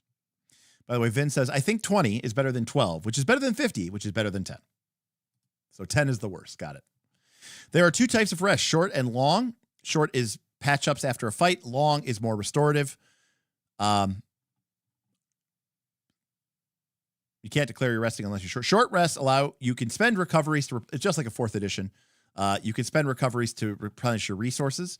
You clear all your stress and regain all your MP. So after a fight, basically, you can cash in your recoveries, heal your hit points back up, clear your stress, regain all your MP. You can also reload any of your reloading abilities, aka encounter-based powers, but they call them reloading here, so people will be more okay with that because it's called reloading. But if it was called encounter power, people would have a fit. But somehow the game, which is the most gamest game of all time, doesn't call them encounter or scene abilities. They call them reloading abilities. I'm assuming that's what that meant. You also clear all your statuses. Right, it's clearly your missile launchers, which the game's tech is coming from. All right, shout out. Obviously, you know what? Shout out. This game is, believe it or not, put together fairly well, and obviously they're taking a lot of inspiration from Lancer. But I have to give Pirate Gonzalez Games a lot of respect for taking a mech game that they liked and giving absolutely no fucks with converting it into a fantasy JRPG action simulator. Because this is, that's literally the term that they might as well call stress heat, basically. At this point. You can also cash in your recoveries to do the following. 1 recovery gets you all your hit points back. 1 recovery repairs a broken piece of tech or equipment. 1 recovery restores your maximum MP to full. 2 recoveries lets you clear those wounds or overstress boxes. 2 recoveries changes your job. So basically, like Guild Wars 2, I think you can swap your role like after each fight. 4 recoveries lets you return a defeated character to play. You can split these recoveries between any of the characters remaining. You then return with 3 wounds, 3 stresses, full HP, full MP, and no stress. Yes, I am aware that of Icon, and I think it's been like in a super hyper beta for a very long time, as I recall. Now, long rest, I think, only happens outside of a quest. Oh, there may be time for a long rest. The beacons always get a long rest between quests, but there may be time for a long rest if it's an extremely long quest. But you basically get everything back to full. Here are our conditions. Blinded. You can only draw line of sight to spaces that are next to you. Let me just say, that is a fantastic way to handle blind. Because it's like, of course the character knows where everything is. They're looking at the screen. All right. New poll. I'm curious. All right, new poll. We're almost done, by the way, because we're almost through the combat rules.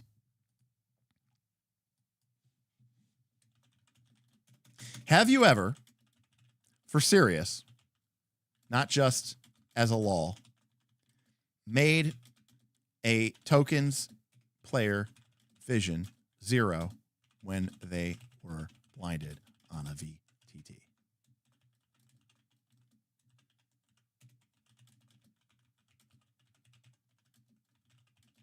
Okay. Here is the poll. So, have you ever, for serious, not just for a lull, made a token player's vision 0 when they were blinded on a VTT?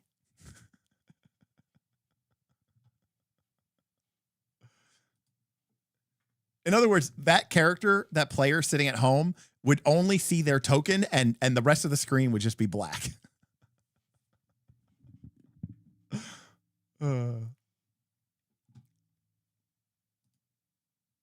Now, have I done it for lol? Yes. Have I done it for real? No. Okay. Days. Oh, okay. So it's not 4th edition. Days characters get +1, basically get a Bane die on all their checks, saves. So Days is a lot. In 4th edition, when you were dazed, your character could only take a standard action. You couldn't move or you couldn't take a minor. I mean, you could trade your actions down. So if you wanted to move, you could move. If you wanted to make a minor, you could take a minor. Disarmed, can't make weapon attacks. Immobilized, can't move. Mark. When attacking a marked character, the attacker can choose to consume the mark. Wow, this is really much like targeting. Doing this clears the marks and gains +1 advantage die to the attack roll. Silenced can't use or release spells. Slowed characters can only move with their standard movement. They can't rush. Slowed PCs can also only take their turn in phase 8. Oh, I like that. That's neat. So, I like that a lot. Slowed NPCs have their next initiative become 8. During rounds in which they are slowed, bosses must take at least one of their turns in phase 8 before they clear this condition. That's cool. So not only can you not like double move if you're slowed, but you have to go in phase 8. So you have to go absolutely in the last phase. I like that. That's neat. Stunned characters can either get a standard or a minor, but not both. They also can't full attack. They cannot perform reactions, and their dodge and etheric defense count as 5. So it's a nasty debuff. It's not, you don't get to do anything though. So at least there's that. Sundered characters don't benefit from their armor or resistance. Vulnerable characters take double damage. Weakened characters deal half damage. So being weakened and vulnerable, you take double, you deal half. And here are our statuses: bloodied, half, breaking, half stress, bloodied, half hit points. Engaged is if you are adjacent to an enemy, you are both engaged. Ranged attacks become more difficult. If you are flying, melee attacks that do not have the thrown trait get 2 disadvantage dice. You're also immune to terrain, but you're not actually flying. Hidden, grappled, prone, invisible. We don't have to worry about that. Invisible is a 50% miss chance. Note that hidden enemies can only target you with AoEs or if they are adjacent to you, but it is not a 50% miss chance. You're hidden. They can only hit you with an AoE or if they're adjacent to you. Invisible, on the other hand, you have a full 50% miss chance. Invisible characters are still visible to the player on the map to players and GMs, which is a much better way of handling it and being very discreet about it. But a 50% miss chance is still rough. Invisible is 50% miss chance has always been a kick in the nuts, and it will always continue to be so. All right, we have statuses. We have conditions. We have traits. And now we have tags. Do we have trags, though? No. Or abilities often have tags associated to them, such as accurate, etheric, arcing, consumable, enchantment, focus. You know, all the different things that describe what all these different powers can do. For example, if it has focus X, then abilities with this tag cost X focus to use, and so on and so forth. Close bass, piercing attacks ignore armor. Cool.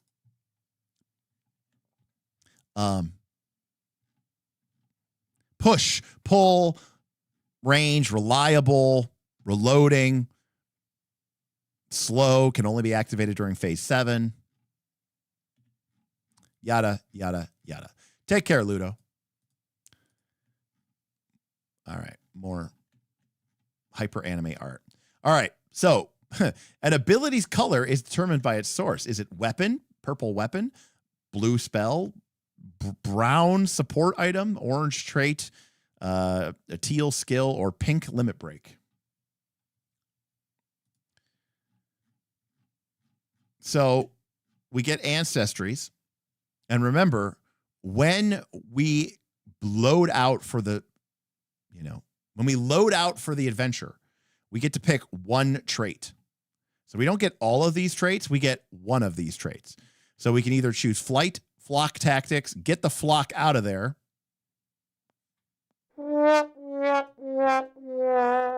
or gust, which gives you a spell, which is equipped for free. I mean, maybe as you get higher levels or something, you can take more traits from your ancestry. We got a Cambion, and of course, it's a anime chibi Cambion.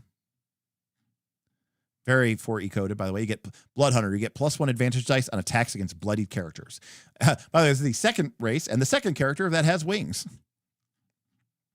Draken. Sorry, it's the third character. It's the third character race in the game that has wings. All right, we're 3 for 3 on everybody having wings. All right, dwarf, no rings. All right. All right, let's take a look at what our boy the dwarf has. So we could choose, and remember, we could trade. We always have access to these traits. It's just that when we prepare to go on a quest, I think by default we choose one of them and the rest aren't equipped. Keep moving forward. And most of the traits I think are static. They're passive most of the time. Sometimes they're not, but most of them are. Keep moving forward. Abilities with the armor tag don't reduce your speed or dodge, even if they normally would. And you are immune to slowed unless you caused it yourself. Cool. Resilience.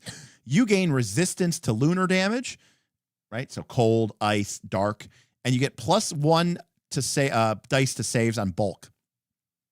Unyielding, which is the free action that you can do once a scene, which you basically take the second wind action for free, which is just what the dwarf did in 4th edition as well.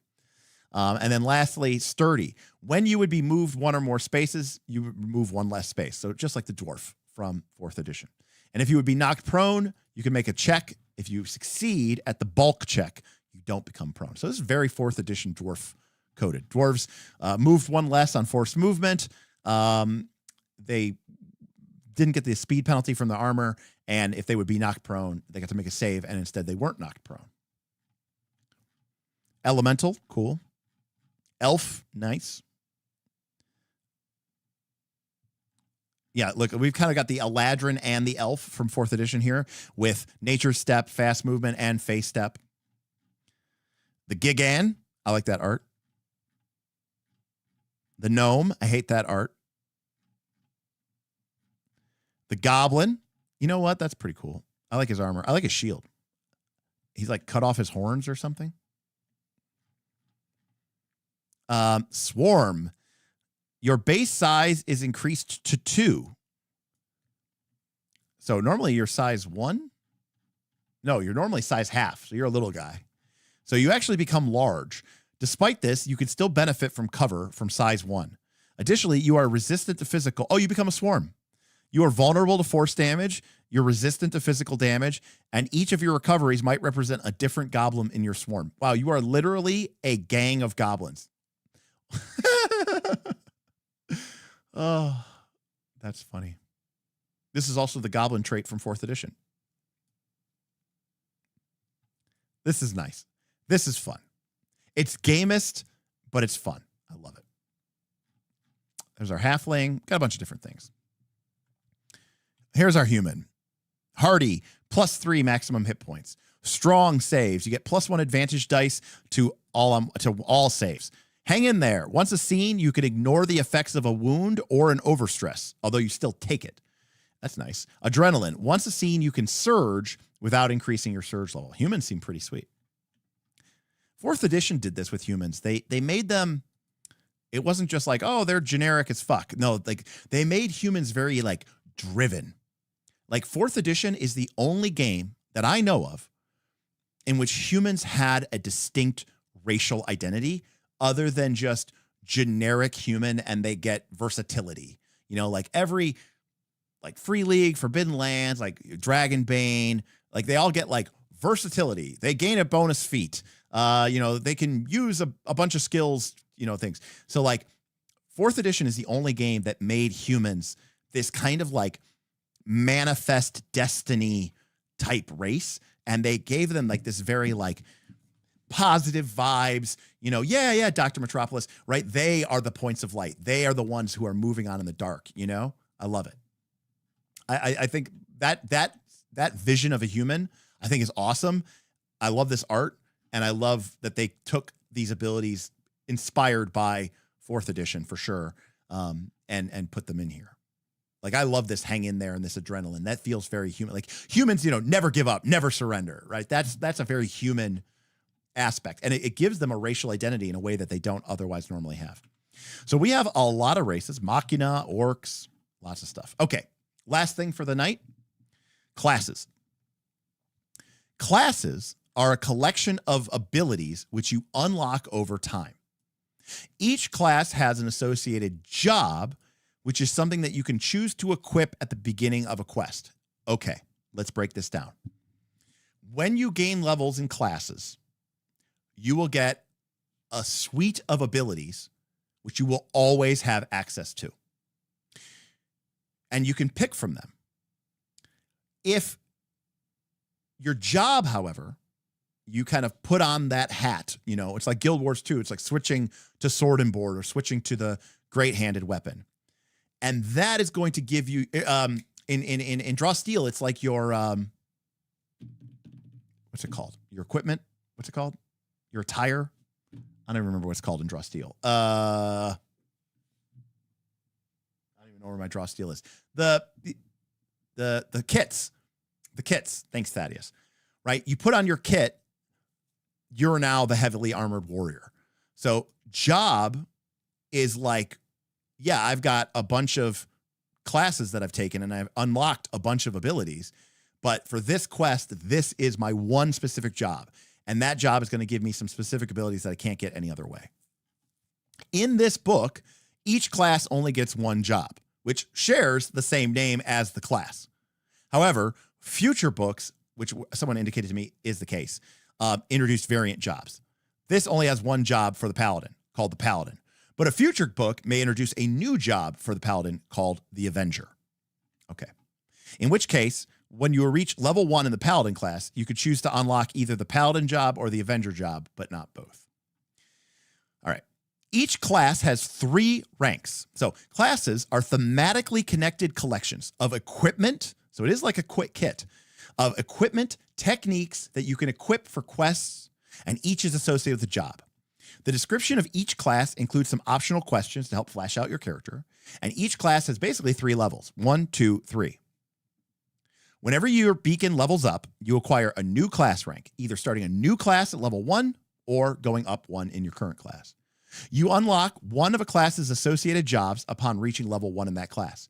Jobs give you access to a specific trait and determine the base values for your attributes, like hit points and the number and size of your weapon slots. Once you have unlocked a job, you can equip that job whenever you go on a quest, and you can only have one job equipped at a time. Think about like Final Fantasy Tactics, right? When you use your JP, you unlock abilities, and then you can slot those abilities in. But there can only be one job at a time, which gives you all the abilities of that job. Each rank that you have in a class also unlocks 2 abilities for your characters.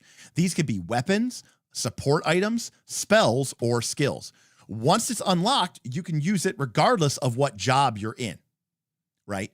So we might unlock a bunch of paladin skills and abilities and then go into a mage, and then for a quest, we might choose to be in a mage job, but we can still equip those paladin abilities that we had kind of used our JP on to speak Final Fantasy Tactics, and locked in that ability as now being permanently accessible to us. You are not limited to equipping techniques and equipment associated with the job. In fact, you are encouraged to mix and match. Take care, Zen Bullet. Enjoy. Should only be another half hour or so. So hopefully not too much of a VOD. All right, so each job has a role. We have artillery, long distance damage. Controller, manipulate the battlefield or foes. Defender, striker, at close to medium range, and support. So I like here that we've introduced a 5th role, and we've made a difference between a ranged striker and a near close range striker. Support is healing, damage mitigation, and enhancement. So leaders. And again, remember, each job is going to determine basically our base hit points. So our base hit points might change drastically from quest to quest, depending on what jobs that we have.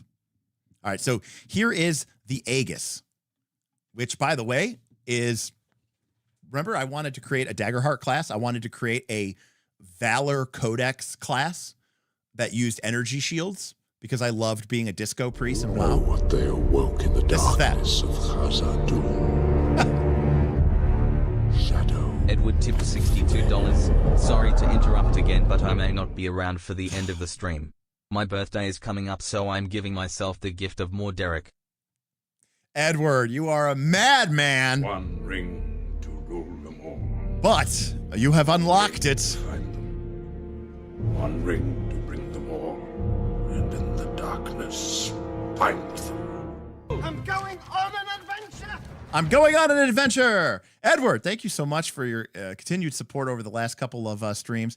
Edward has completed the Delve Too Deep Fund. And now we are going to start constructing rules for how we are going to do our Twitch Plays the One Ring. And we are going to create a game system that will allow me to play the Moria solo game, but with a chat of, maybe 50 or 75 people. Edward, thank you so much. I'm not going to lie. I'm really excited this tip goal finished. I was a little bit disappointed. I didn't know if people were going to be interested in it, but I'm just so intrigued and so enthralled with Lord of the Rings right now and the One Ring as a game. But I started rereading the Silmarillion. And by that, I actually mean I've been listening to it while I'm at the gym. Andy Serkis has recently, maybe it's not that recent, but Andy Serkis went and they had him do the reading for Lord of the Rings, but he also did the Lord of the Rings, or he also did the Silmarillion. So I'm listening to Andy Serkis on audio tape do the Silmarillion. It's just got me all abuzz with my Lord of the Rings. So I was really looking forward to getting a chance to playing this. And I don't know how quickly or soon I'm going to be able to play it like the actual game with real people. So I was like, I hope I can, and I've never played a solo game before. So this won't be 100% solo. So I think it'll be a really neat, unique experience, not just for me, but for the whole channel. And I hope it provides a really cool experience that we can all benefit and learn from. So Edward, thank you so much for your incredible support for this. I mean, everybody, obviously, everybody, I mean, from, Travis, Kendall, Carlson, I mean, that's just today. This tip goal has been going for about a week and change. But I know, Edward, that you've chipped several times. So I really want to shout you out for that. And Andy Serkis is so fucking talented. Oh my God. Listening to him do, I mean, obviously in Lord of the Rings, when he does Gollum, he's literally doing the Gollum voice, which is crazy. But like, he does such a good job in the Silmarillion. He has such gravitas to his voice. It's awesome. Yeah, he's a fantastic. I mean, I don't know about him as a voice actor, but I can say that his audiobook reading skills are top notch. And I'm pretty picky about who I listen to on. Like, I can't wait. Oh, cool, this book's on audio. And I do a lot of audiobooks when I'm doing like what's the word I'm looking for? I do a lot of audiobooks when I'm like walking on a treadmill. Funny story. I never really was big into audiobooks. Tangent time. I was never that big into audiobooks until I listened to The Wheel of Time when I was hiking the Appalachian Trail. So when I hiked from Maine to Georgia, I was like, you know what?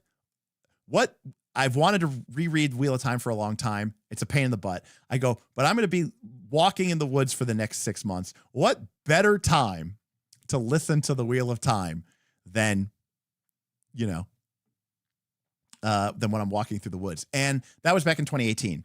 And I enjoyed it. I really enjoyed it, especially when I'm active. I don't think I could just sit there and listen to an audiobook, but like if I'm doing something fairly mindless, like walking or doing cardio, thank you, Zipperfist, like just doing the treadmill cardio, I think it's great.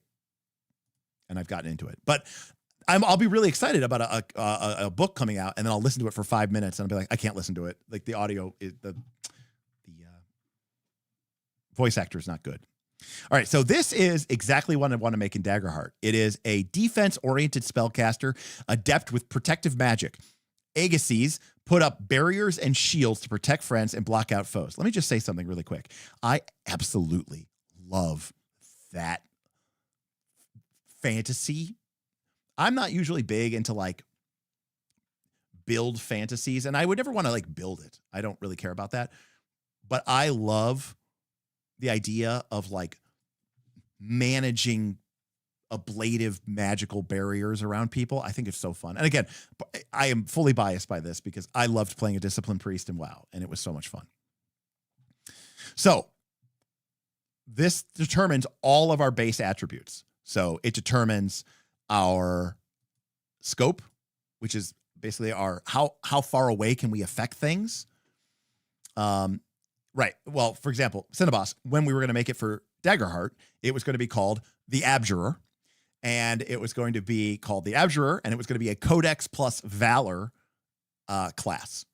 And so basically it was going to be combining the wizard spell list with the Guardian's tank and absorptive abilities. but doing it through a class feature that'll enable you to use magical shielding. That was the idea. So, you know, we don't really have a point of comparison here, but we can see that it sets our base AC, it sets our speed, it sets our recoveries, it sets our hit points, it sets our basically how far away can we affect things. It sets our base target for our saves. It sets our cap of how much stress we can take. It sets how many slots we have available for techniques. It sets our base magic defense, which I'm assuming is very high because it's 10. And it sets our compared to our dodge, which is 6. And it sets our base magic points. So we get all of these traits as part of our job. So we get mana transfer. We can spend MP as if it were focus. Cool. We gain the ward spell, which is equipped for free, which is a reaction, which takes a point of mana. When an ally within scope, which is within 10 squares, takes any physical, astral, lunar, or force damage before armor and resistance. Effect, reduce the damage by D6. You can re-roll this as many times as you want as a cost of 1 MP per re-roll. We also gain 4 slots, 2 weapon slots, 2 support slots, light, main, light, light. So no heavy weapons, no heavy support equipment for this guy. They're mage. Additionally, we also get limit break, which we totally did not get into. I don't even know how that triggers. Perfect shield. Range equals your entire scope. At any time during a combat scene, you may choose an ally. I know we can do it once per quest. At any time during a combat scene, maybe that's just the thing, you may choose an ally within range. Until the end of this phase, in the next round, all damage and all stress they receive is reduced to 0. Aegis are fragile, backline defender. I love that line. Being a backline, you're fragile and you're backline, but you're a defender. Mana transferal allows them to protect allies without needing to generate focus first. Because remember, we can spend focus with MP. And remember, to use the defensive ability, we have to have focus. But we can spend MP instead of focus. Meaning as long as they have MP, they can keep using defensive abilities. Aegis can't ward themselves, so they are always incentivized to pick abilities that will keep them away from enemies. Now, those are what we get for taking the job of Aegis. But when we gain ranks in Aegises, we get access to these abilities and spells like ablative armor, warding wall, barrier, offensive shielding, dome barrier, force shield, and that's it. Now, these things take memory, right? All of these techniques and spells. Like if we want to put barrier in, it takes 2 memory slots, in which case it takes 2 points of mana. It happens in phase 1. We place one of the following protective barriers on a character within range, which is our scope, which is 10 squares. It lasts until the start of this phase's next round. So it lasts until the start of basically the next round. Protect. They gain resistance to all damage types except Discord, or you can use Shell. The target gains resistance to Shell, Stress, and Discord. I love the Final Fantasy VII call out here, by the way. In Final Fantasy VII, you have 2 defensive spells, Protect and Shell. Protect protects you from physical stuff. Shell protects you from magic stuff. I love the idea that you have to, choose which one you're going to do and which one it takes. And I think this is so cool. And by the way, here's what's cool. Later on, we might eventually pick up the job of Paladin for a quest. But as long as we leveled up our Aegis, we're still going to have access to barrier, and we're still going to have access to offensive shielding, and we're still going to have access to warding wall and ablative armor. Now, we won't have access to perfect shield. We won't have access to Abjur's ward and mana transfer. That we get as part of the job. But we can build up some of these, kind of ranged absorptive abilities, and then later on, when we are, say, an alchemist, we could be an alchemist and get all these alchemist abilities, but then also pick up a bunch of, or equip with our memory slots of 5, a number of abilities from our Aegis. I kind of love this. Look, like the alchemist, look how many support slots they get. They have they only have 1 main weapon slot, but they have a light support slot and then a main. That is so cool. That's like such a fun mechanical way to sort of reference them. Neat. And look, yeah, like all of their ranks are like support items, like support item light, support item main, support item main. But remember, you might go into another class that gives you support items, and the alchemist can just equip a shitload of them. Because items use your support slots. Spells and techniques use your memory. I am right there with you, Vin. I'm really digging this class system, and it's by far my favorite thing. This is really cool. And again, I don't get excited for builds, but these jobs look really, really well done and really, really interesting. I love that you get all these different little knobs and levers to play with. Like, you know, the scope, like for example, the scope of the alchemist is a little bit shorter than the Aegis. They don't get as much memory, but they don't get as good of, and they don't get as much MP, but they get, you know, better dodge, and their DCs are a little bit higher, and they get the potion belt trait. Your consumables abilities each gain +1 consumable. Additionally, during short rest, you can recharge all of your consumable. You can also throw your potions. So you can use consumables up to range 8, including ones that could normally only be applied to yourself. That is so cool.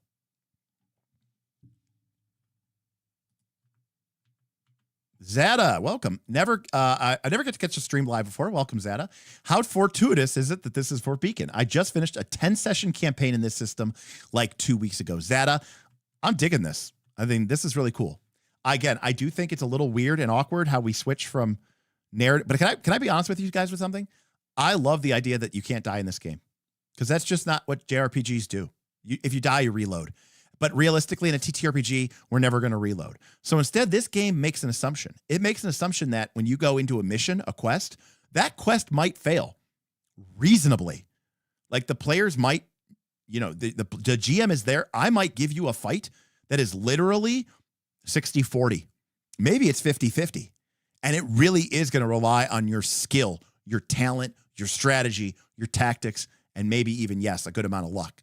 But that's okay, because the campaign will continue. But we are legitimately going for the throat. And death is just not on the table. The only way death might occur is as a player and you agree. It's like Final Fantasy. You can only die in a cutscene. Eris, you know how many times Eris died in Final Fantasy VII? Like 100. Until Sephiroth stabbed her in a cutscene. So I love that idea. And I love that this use of the slots system as one type of resource, and then the use of memory as a different type of resource.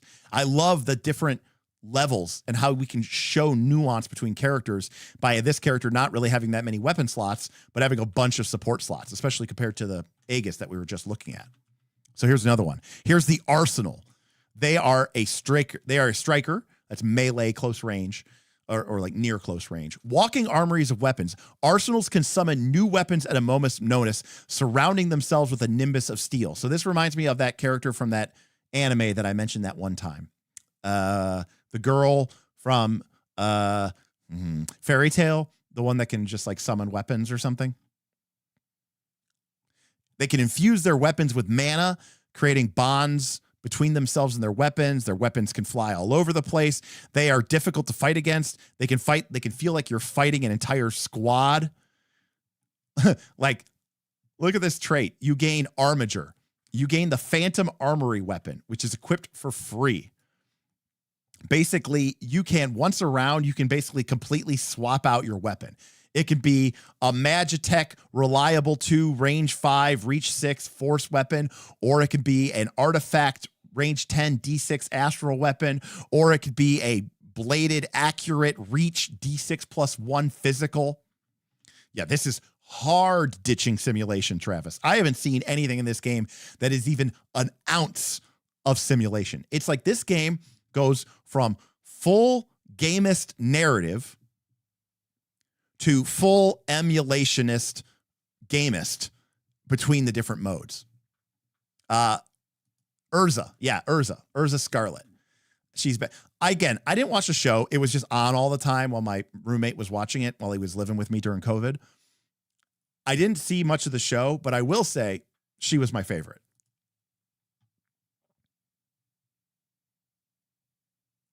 This ability is so neat, but it is a total pain in the ass to write down on a character sheet if you were playing at a table.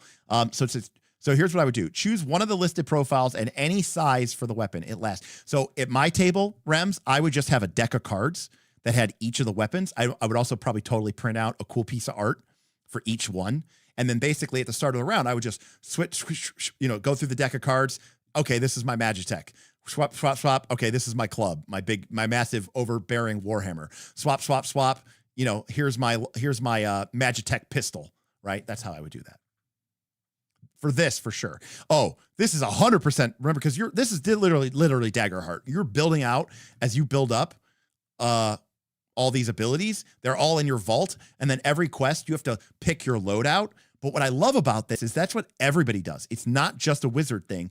It's a fighter thing. And I think that's so cool. Anyways, very cool. Look at this character.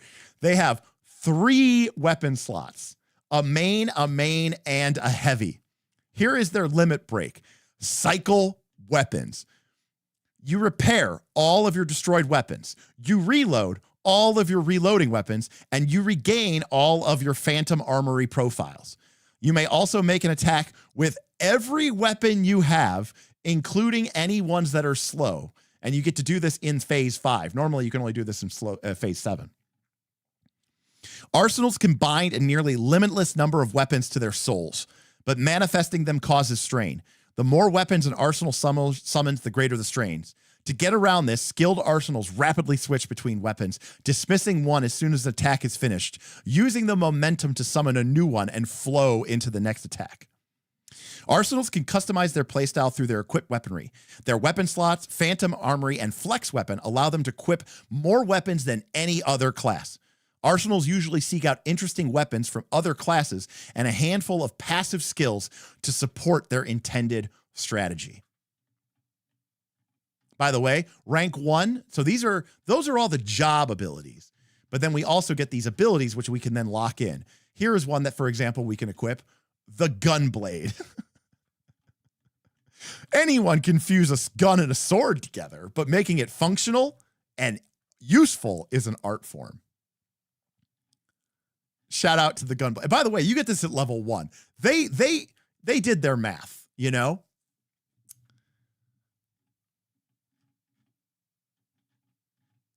Oh, look at Power Stone. Massamune. By the way, look at how much damage this does. Remember, everything else that we've seen in this game is literally like D6 plus 2 damage. Or like D6 plus 1 damage.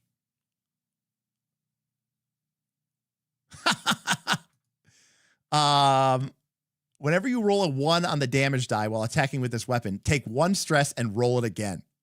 This effect can trigger multiple times and is not optional. That is awesome. All right. 100% my character is having Massamune. That is fucking awesome. By the way, also notice it happens in the full attack phase and it's slow. So you can only ever attack once with Massamune and it happens at the end of the round. Now, I don't remember what reliable meant. Does anybody remember what reliable meant?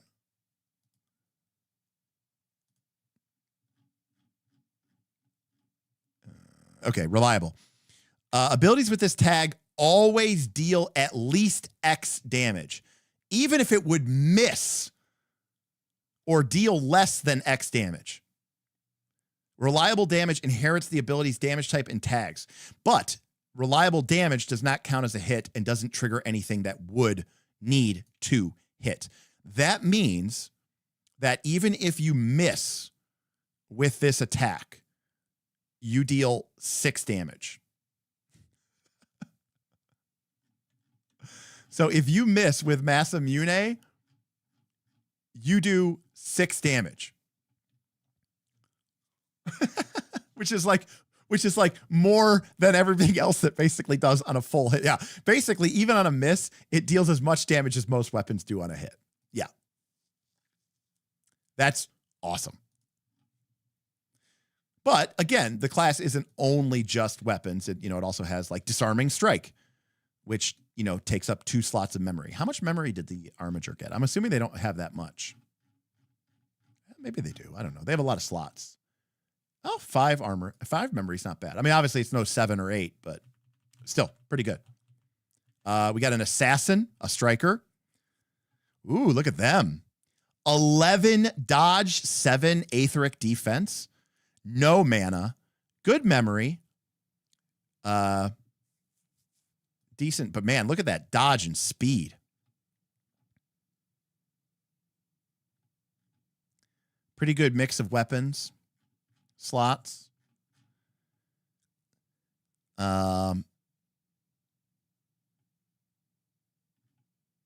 get very cool. Garrett, Shroud, Deathstrike. Keith wants to know what the average damage on a hit is. It's hard to tell, Keith, because we haven't gotten to the equipment. But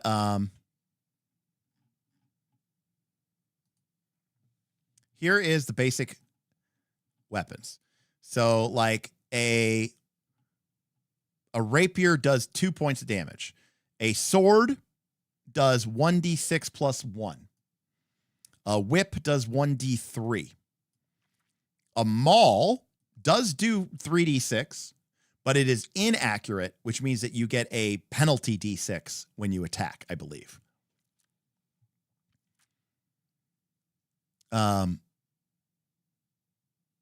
So these are your basic damage. Here's a ranged weapons. Crystal Staff does lunar damage. Crossbow does 2d6 plus 3 physical damage. The Lunar Cannon does 3d6 plus 3 damage, which is a lot, but that is a heavy Magitech weapon. It is a reloading weapon, which I believe means you can only fire it every other round, and it's also slow. So this is about the closest thing that we've seen to the Masamune, but obviously has a lot of drawbacks. The good news is, though, it's an entire line of monsters, so it is an AoE for a basic weapon.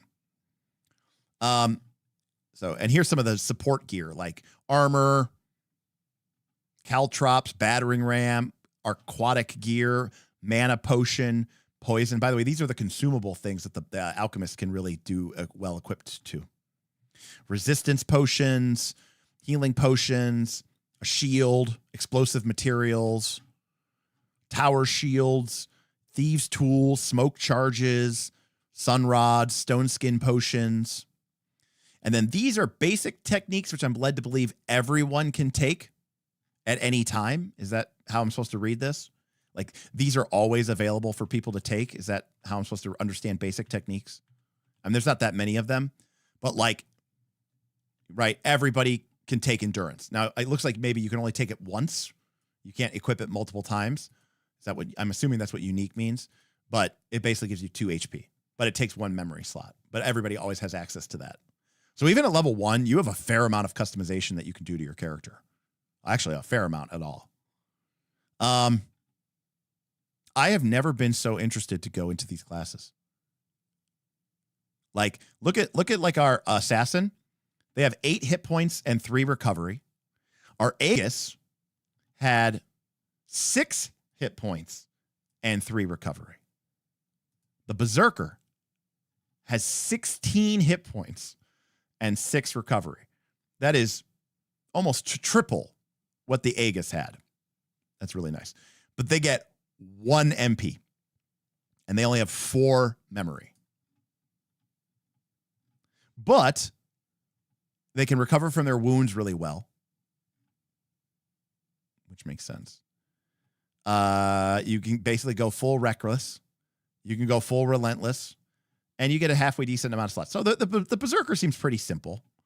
I mean, you got a ton of hit points, right? There's no doubt about that. Good, reasonable dodge and speed. You could definitely do a bunch of bonus damage. And again, it's a, I'm right. You have, that's Vin. You do have 4 health bars. But I don't know what the monsters are like. Vin, like the monsters might be fucking one-shotting you. right? Can I look and can I see what a monster does? How do I tell what a monster does? Do monsters have like... Do they have examples of monsters here? Looks like monster damage is static.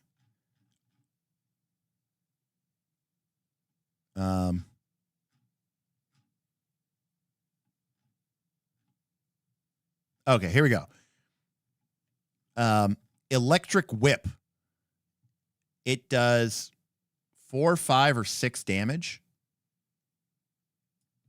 What is... I'm just curious, like, is it +2, +4, or +6? Or is that, like, depending on what level you fight it at? Okay, so it's tier-based, right? It's a 12-level game, right? I'm assuming tier 1 is 1, 2, 3, 4. Tier 2 is 4, 5, 6, 7, 8, and 9, 10, 11, 12. I'm assuming. Okay, so at level 1, this guy does 4 damage. So one hit from this monster almost completely eats up the Aegis's entire hit point bar. So, you know, that's pretty brutal.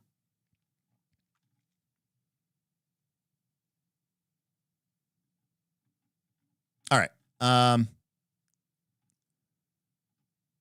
Zada says the Berserker is arguably the most powerful class in the game. Interesting.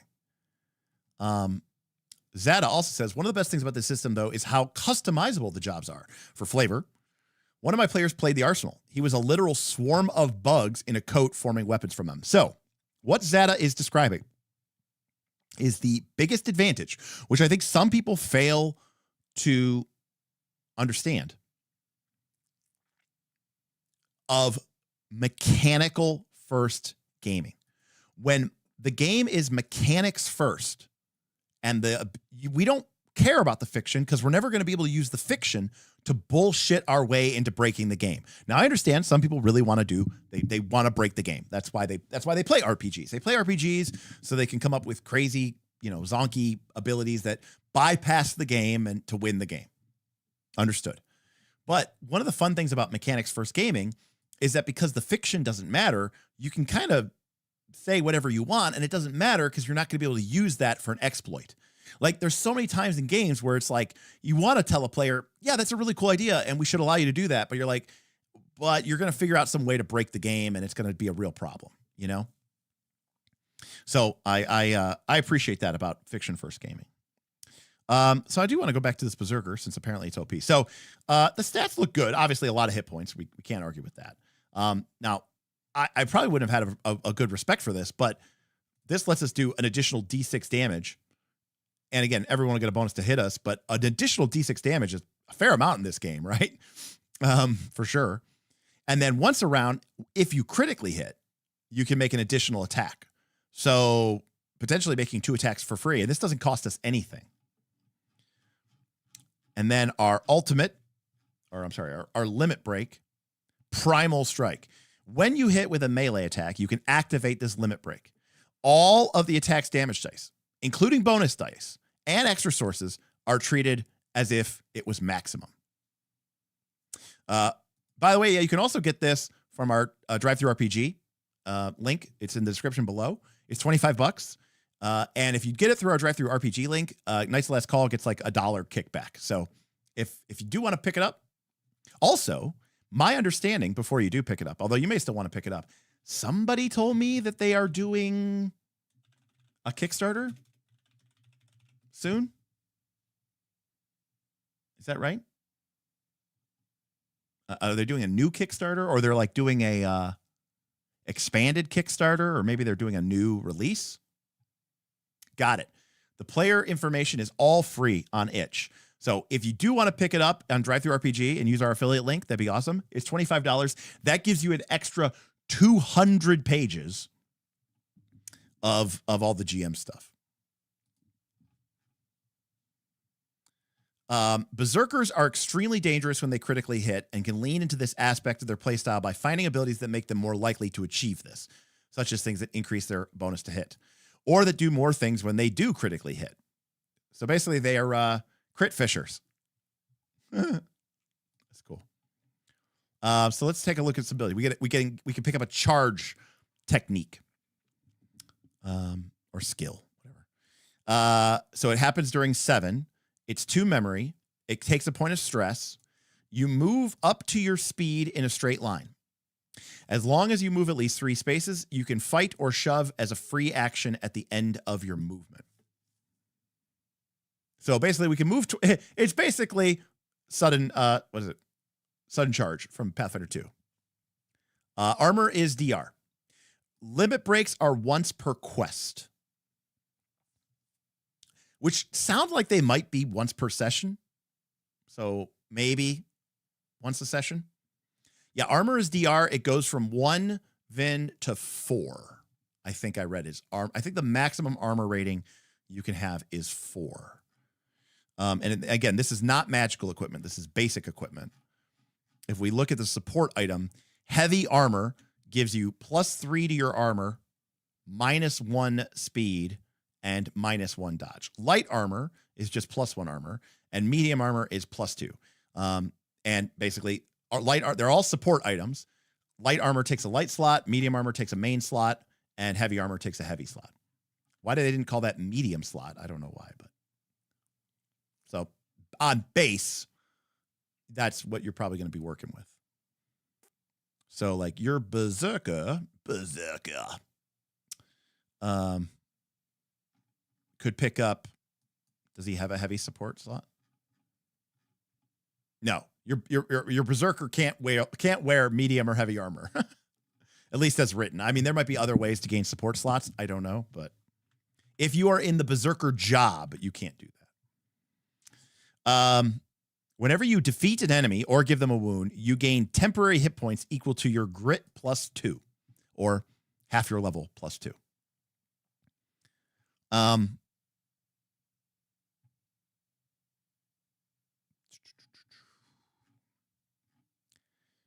Blood Rage armor. While bloodied, you gain +2 armor. Rage Blade. Holy shit. Rage Blade. By the way, I don't know if you ever watched this, Mr. Gonzalez. There is an item from Descent. I think it was in 1st edition, but I think it's definitely in 2nd edition. There is an item called the Rage Blade.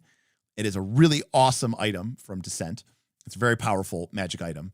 And I have to know, did you get this from Rage Blade? Let me know. Leave a comment below. While bloodied, your attacks with this weapon are not inaccurate. So this does an unbelievable shitload of damage. It has a 2 square reach, but it is inaccurate and slow. But if you're bloodied, it's not inaccurate.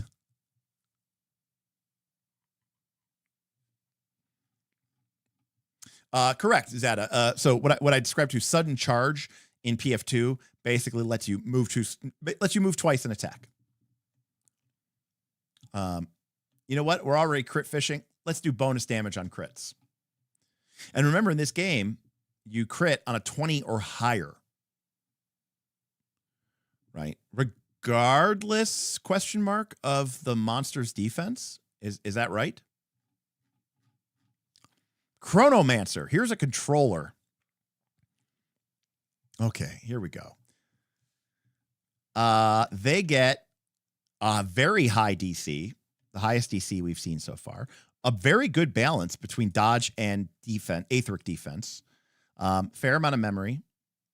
Shit hit points, shit recoveries. Undo. This is the primary ability. Once per round, you can perform actions from a phase that has already passed instead of waiting until phase 8.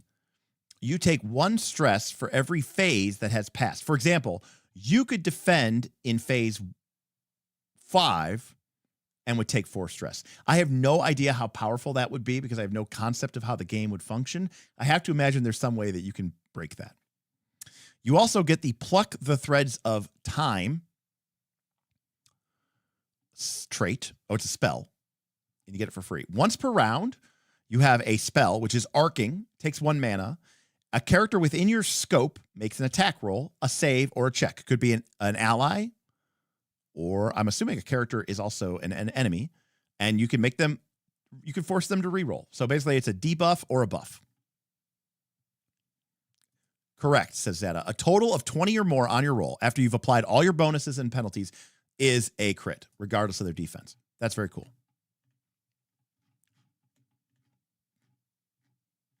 Makes sense, Zeta. Fantastic. Time limit break for the Chronomancer is time shuffle. At the start of a round, you restructure the order of the phases, putting them in any order except phase 8, which is always last. So you could do like full attack first, then you could do channel first, then release. Or if the enemy has a bunch of fucked up, if the enemy has a bunch of spellcasters, could you do release first and then channel so then it doesn't do anything and you reverse time on them so they can't cast spells? The Chronomancer is a complex class with abilities that let them break the flow of combat. The front of the timeline and borrowed time, Chronomancers can easily tracks out. I've been casting this spell for 2 rounds. Yeah, that is a really cool limit break. Very cool. Do they have Balefire? That'd be cool. Demon Hunter. Demon Hunter can assume a demonic form. What are they, a striker? Yeah. Become the monster. Demonologist is a controller. You get like little like pet demons and you can like sacrifice them and make them blow up. Dragon Rider. Do you actually get to ride a dragon? Oh, yeah, you do. You do get to ride a dragon. Looks like it, right? Oh, no, you're a dragoon. Okay, you're a dragoon.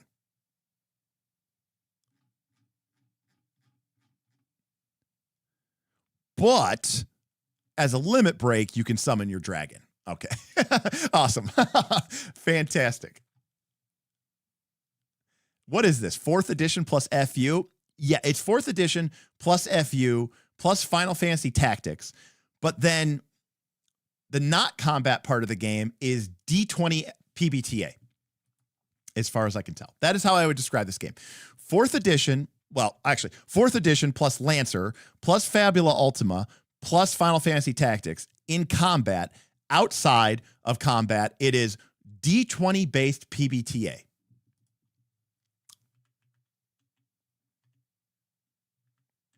Fantastic. We got Druid.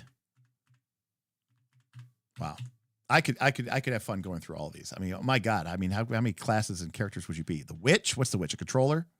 Oh, no, this is the Equinox. They are artillery. They harness celestial ether to empower their spells. Aether of the sun enhances the explosive potential, and Aether of the moon enhances the effective range of spells. Sounds like a Solarian, right? With their photonic and their graviton forms, with a day-night cycle. Also, I'm definitely seeing that some of the classes are a lot more complex than other ones. Rem says it's like a siege tank. Sweet. Tetra Flare. That's another Final Fantasy shout out. Tetra Flare. I believe what's the name of that bull? It's from Final Fantasy VII. It's a summon. And it's like a big like bull.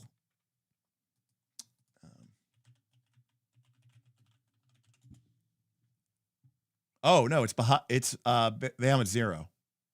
Oh no, it's Terra Flare. Well, I thought it was called Tetra. Oh no, it's just called Tetra. No, it's just called Tetra. I think. And it's like Kujata. Yeah, okay, it's a bull. It's a bull. Oh, I gotta bring this up.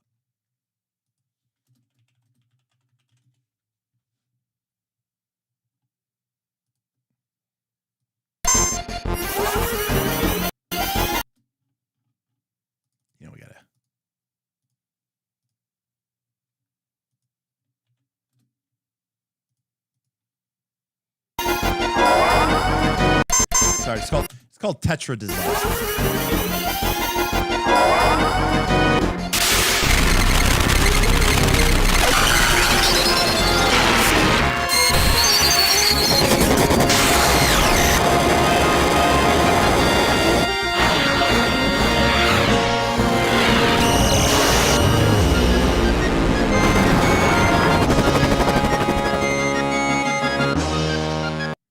Anyways, I was always one of my favorite summons. I loved watching like the stone encases them and then it erupts and it turns into like little the moats turn into fire and then zip in and hit it again and then the big bull thing comes in and sends out the shockwaves. I remember watching that and be like, "Oh my god, that was the coolest thing I've ever seen. Video games will never be better than this ever." Vin,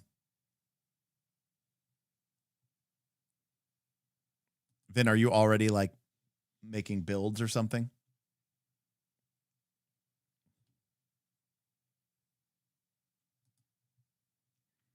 All right. We have a request from someone. It says, "Please look at the Thunderclaw before I need to sleep. Lightning Monk job is so cool." All right, that'll be the last one we're gonna look at. Thunderclaw. Thunderclaw. Thunderclaw. Thunderclaws have mastered electricity. They use it to enhance their physical ability, giving them explosive speed and power. Thunderclaws are named after the elite canine warriors that created this thundering style. Training atop mountains in the thunder fields, they gained unique insight. Wow, it sounds like our orcs from our Daggerheart creation thing. They learned how to generate and channel it through their bodies, holding it to enhance their physical abilities. All right. They are very dodgy, good speed, okay hit points, decent amount of recovery, okay aetheric defense, not that much mana, good amount of memory. Flurry. You have a pool of flurry that starts at 0 and maxes at 6. Whenever you hit with a melee attack, you get 1 to your flurry pool. When you hit with a melee attack, you can also spend flurry. Once per round, you can spend a flurry to deal d6 bonus damage. Once per round, you can spend 6 flurry to make a stunning strike, forcing one of the targets to make a bulk save. I will never get over bulk. Failure. They are stunned and dazed until the end of their next turn. Okay, so basically, every time we're hitting, we're building up flurry. We can spend flurry to do bonus damage, or we can spend all of our flurry to make it a stunning strike. Balance.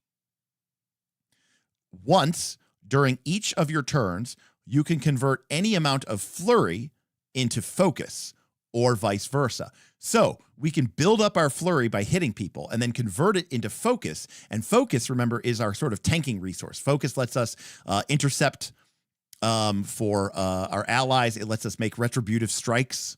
When an enemy hits us or an ally nearby, we can strike back. That all takes focus.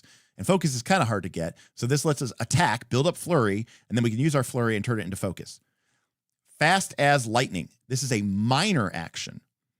You rush or make an improvised weapon attack. So as a minor action, we can move, and for 1 mana, that's the other side. But basically, this is our wind rush, right? Because rush is no attacks of opportunity, and we get to move.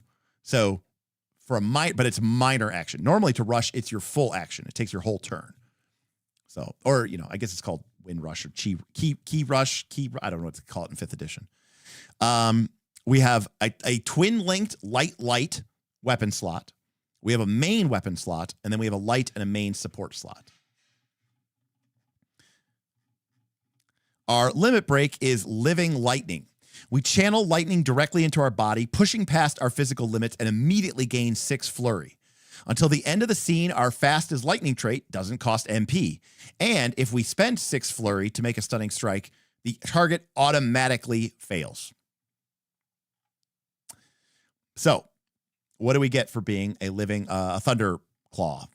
We get Bottled Lightning, which is a support item that we can equip. It is expending a charge and blinds everyone around us. Now, remember, what's cool is you could be like an alchemist who ends up dipping into this class just to pick up Bottled Lightning so that you can equip Bottled Lightning with your alchemist build because you really want this Bottled Lightning ability.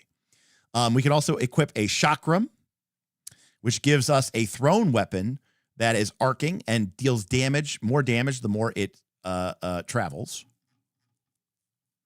We get access to Lightning Bolt, and wolf claws. So I'm noticing that the Thunder Claw doesn't do that much damage. They just presumably can attack a lot. Chain lightning strikes. You know what they awoke in the darkness of Hey, thank you, Duncan. shadow. Duncan DT tipped $10. Thanks introducing us this. I like to support 4E inspired games and this looks dope. Though this kinda looks like it's gonna have similar problems to Lancer. Thoughts? Duncan, I am not super familiar with Lancer, but yes, I mean, my guess is that it is going to be, this is a game for people who think that draw steel is maybe too simple. I mean, I don't know anything about Lancer, but I mean, like, this is for there is a group of people who would love doing a mega game of this. This system, this is for the sickos. That's what Rem says, and I'm agreeing with you on this. You have to be this is one of the most hyper niche games I have ever seen, and I agree with Vin. People mentioned earlier 3-hour fights, and I believe it. And that's why when we saw that example of a quest, it was a narrative scene, a fight, a narrative scene, right? It was like the climb the mountain scene narrative. Then it was like fight your way through the army scene. Then it was the actual combat, fight versus the Necromancer Lord in the Temple of Doom. And then the final scene was also a narrative scene, which was like a skill challenge, which was like escape the collapsing Temple of Doom. And that was it. That was the quest, presumably one session. And I'm going to assume that because like some of the skill challenges are literally everybody makes one skill check and then you move on, that the fight is going to take 2+ hours. Got it. Their main weapon has piercing. How can I tell that their main weapon has piercing, Zeta? Is that the chakram? That doesn't sound like it has piercing. Oh, the wolf claws. But you don't get the wolf claws until rank 2, right? So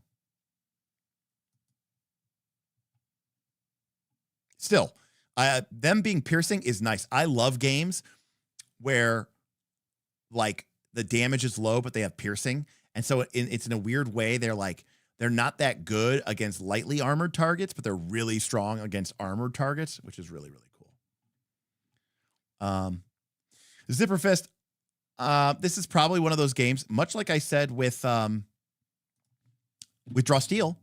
Part of my interest right now I'm in a phase where I'm not super into the hyper tactical games. I mean, I admit my inner 4th edition nerd is geeking out over all these cool, powers and abilities. And I love the system of memory and slots and different slots and the way that it's very Final Fantasy Tactics coded, where you use not JP, but use your leveling up to permanently acquire abilities, and then you can build and customize. And then when you go into your job, you get your specific abilities, and it lets you assume a role. It could change from quest to quest to quest. And that alone, by the way, side tangent, huge benefit for a mega game. Okay? Because I'm not even kidding when I say I don't know that there's an audience for this. But this is the type of thing that there are a number of people who play Pathfinder 2, and they play in our Northern Reaches game. And one of the problems that we've had with our Northern Reaches game this season, which is PF2, is we have some people who basically want to play the game like the narrative mode that we described earlier, right? And then there's other people who want to play the game in the combat mode. Now, yes, there are people who want to play both. I'm being reductionist. But there are definitely people who like Pathfinder 2 for the really complex, intricate fighting, grid, cool builds, And then there are people who play Pathfinder 2, like a lot of people play most trad D20 games these days, right? It's more of a loose suggestion as a way to role play. There are elements of this game which work exceedingly well for both of that. Because number one, you could very easily have a game and you just say, my game doesn't have a combat scene in it. We're just going to be using narrative scenes. You can advertise that. It's very well known. That process is very simple and very fiction forward, and it'll run like a PBTA game, which is exactly the type of system that you would want for that kind of session. The other people who want to have a knockdown, drag out fight, set piece encounter get the advantage of being able to throw in a couple of these quick narrative scenes to provide a little bit of flavor and a little bit of cool context, maybe make a couple of skill rolls, maybe do a little bit of role playing. and then get into a really insane combat. But here's the best part in a mega game. Hey, nobody's a paladin for tonight. We don't have a tank. Cool, it's no problem. I will take the paladin job role, or I'll take the berserker job role, and I'll be our tank. Once you've built up a level or two, you have a whole mess of flexibility. And again, you choose it at the beginning of a quest.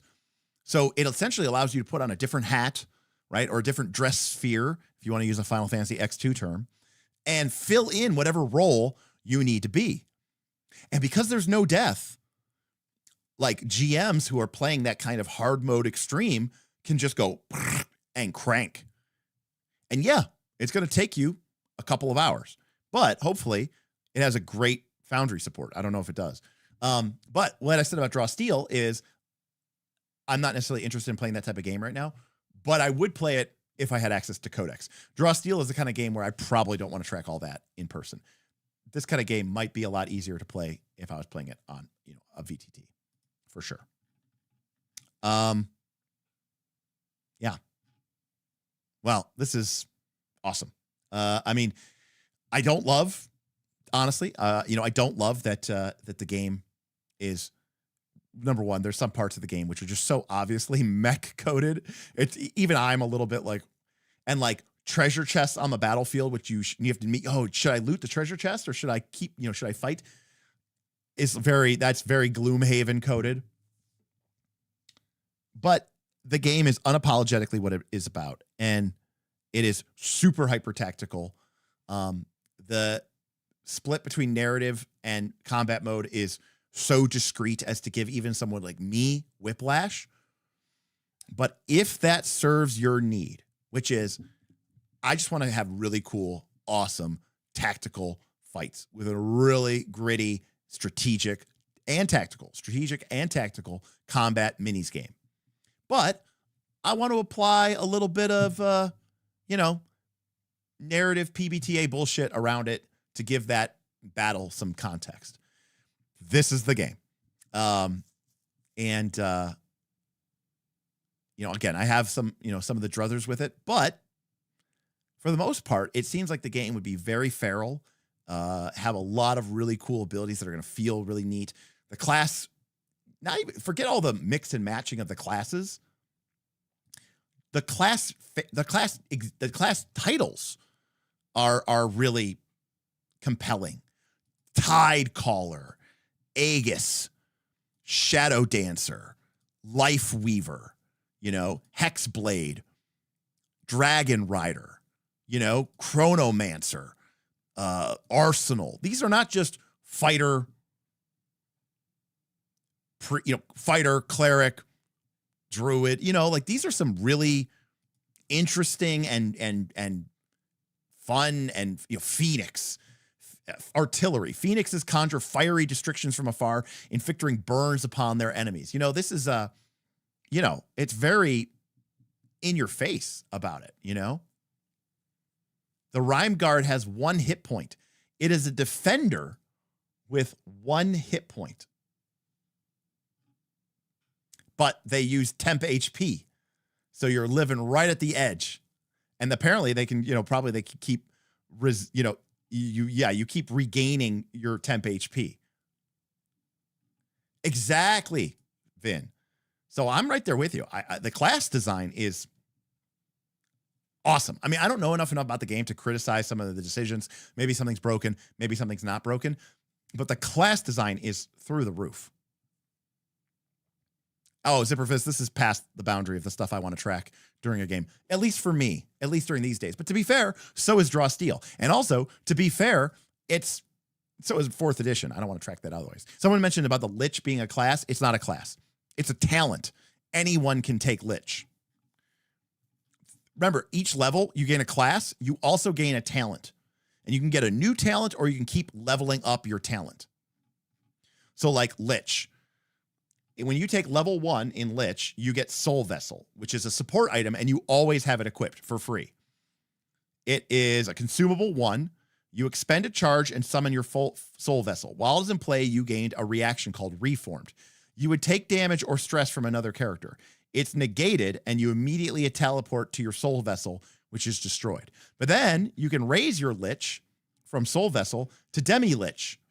Whenever you defeat a character, your soul vessel regains a charge. And then finally at level vessel. And by the way, if you ever played Soul Stones from Warlocks, from WoW, this is very Soul Stone from Warlocks from WoW. There are no prerequisites for Lich.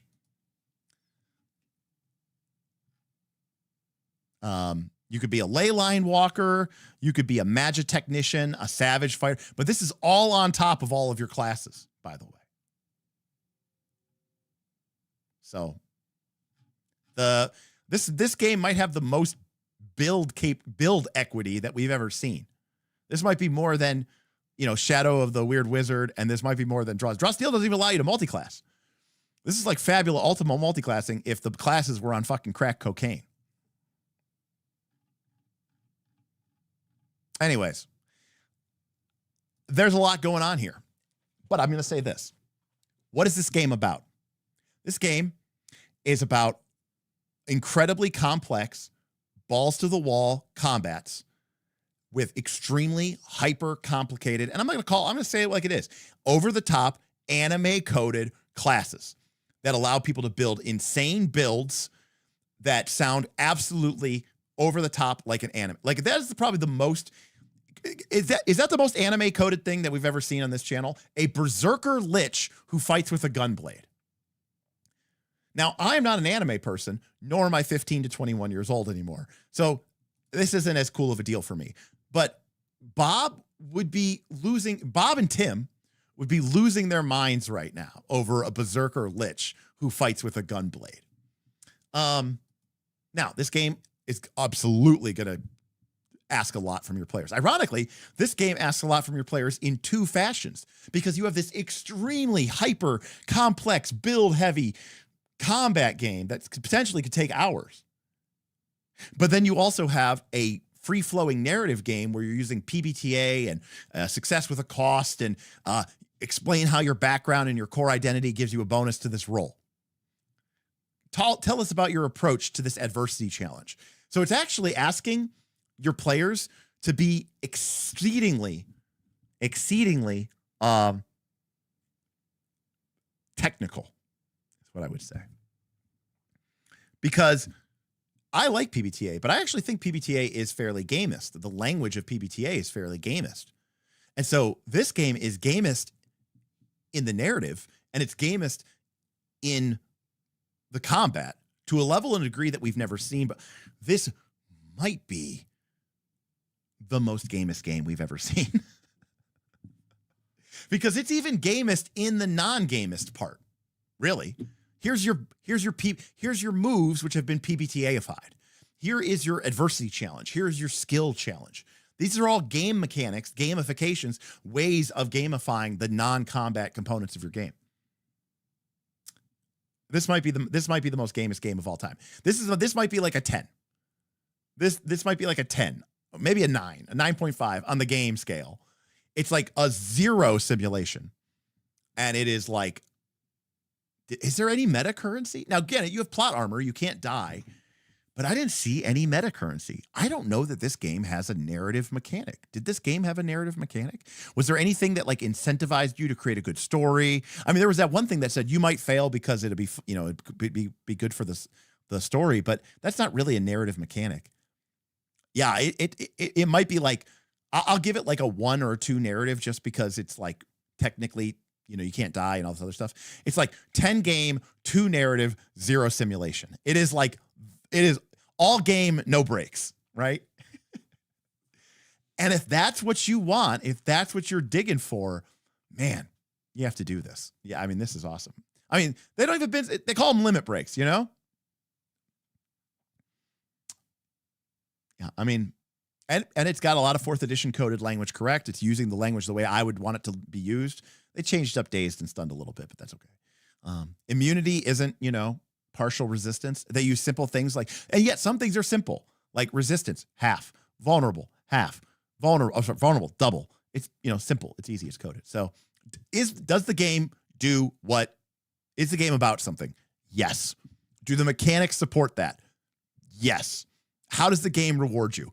With literal fucking loot crates. That's either all the selling you need, or it's everything that you need to run away screaming. It's a piece of foldable cardboard away from just being a game. I mean, yeah. So, yeah, there you go. That's the reward. That's the reward cycle in this game. Do quests, level up, get cool shit, get a loot crate. Hope you get a good. Hope you get a rare drop. Yeah, that's wild. Tier it.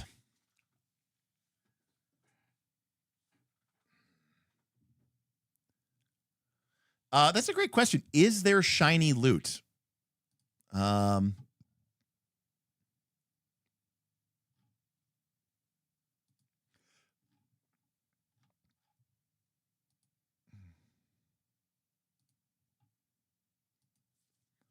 Oh yeah, we got loot. Now remember, this comes out of your loot crates.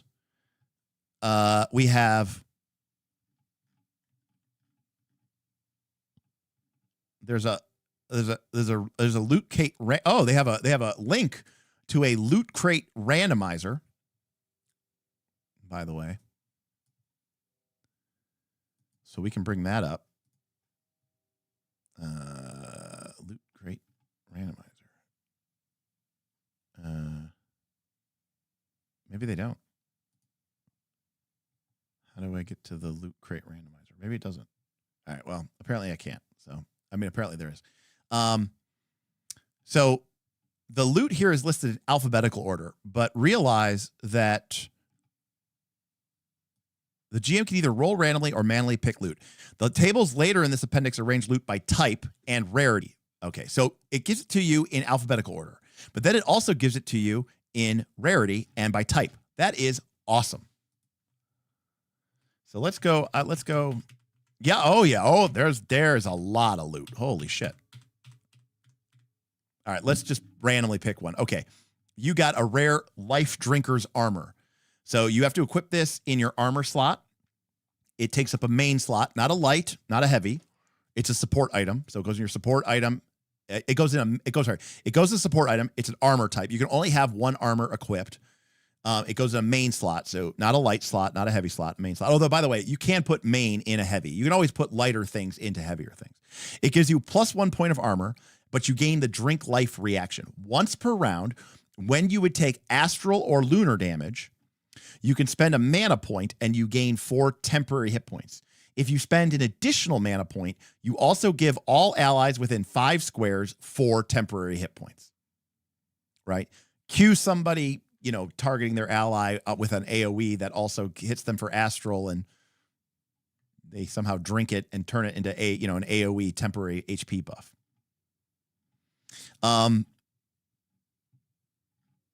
Here is a rare skill unlocked from a loot crate. Jack of all trades. Get +1 bonus dice on all ability checks. And that's a rare skill. Invisibility cloak. It's only a minor action, so it's not your main, it's not your move. It is legendary. It takes 1 point of mana, and when you activate it, you become invisible until you attack. You next attack, make a save, or take a hostile action. And you can just do that as long as you have mana. Lightning javelins, living ley lines, meteor staff. So meteor staff is a legendary staff. It has arcing, and it takes mana X. This weapon deals 1d6 astral damage per MP spent to a maximum of 4 MP and 46 damage. It has a range of 10 squares and a blast of 2. By the way, that means pick a square within 10, then go out 1-2 squares in all directions, and that is how many people you're hitting with that. And then I don't know what X astral means, but apparently it means something.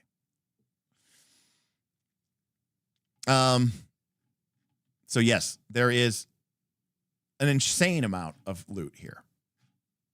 Orbital strike. The pentaquiver.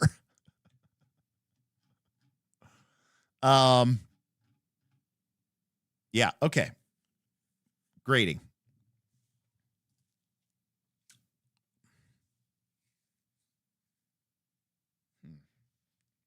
Okay, I don't like. It is inefficient and weird that it uses two completely different systems. At least it only uses the D6. I'm sorry. At least it only uses a D20. Dolmenwood, which is a new game, you know, it's a beloved game. Dolmenwood is a BX game, but it uses like, you know, or like Worlds Without Number. It uses D20 for combat, but it uses 2D6 for your skills outside of combat.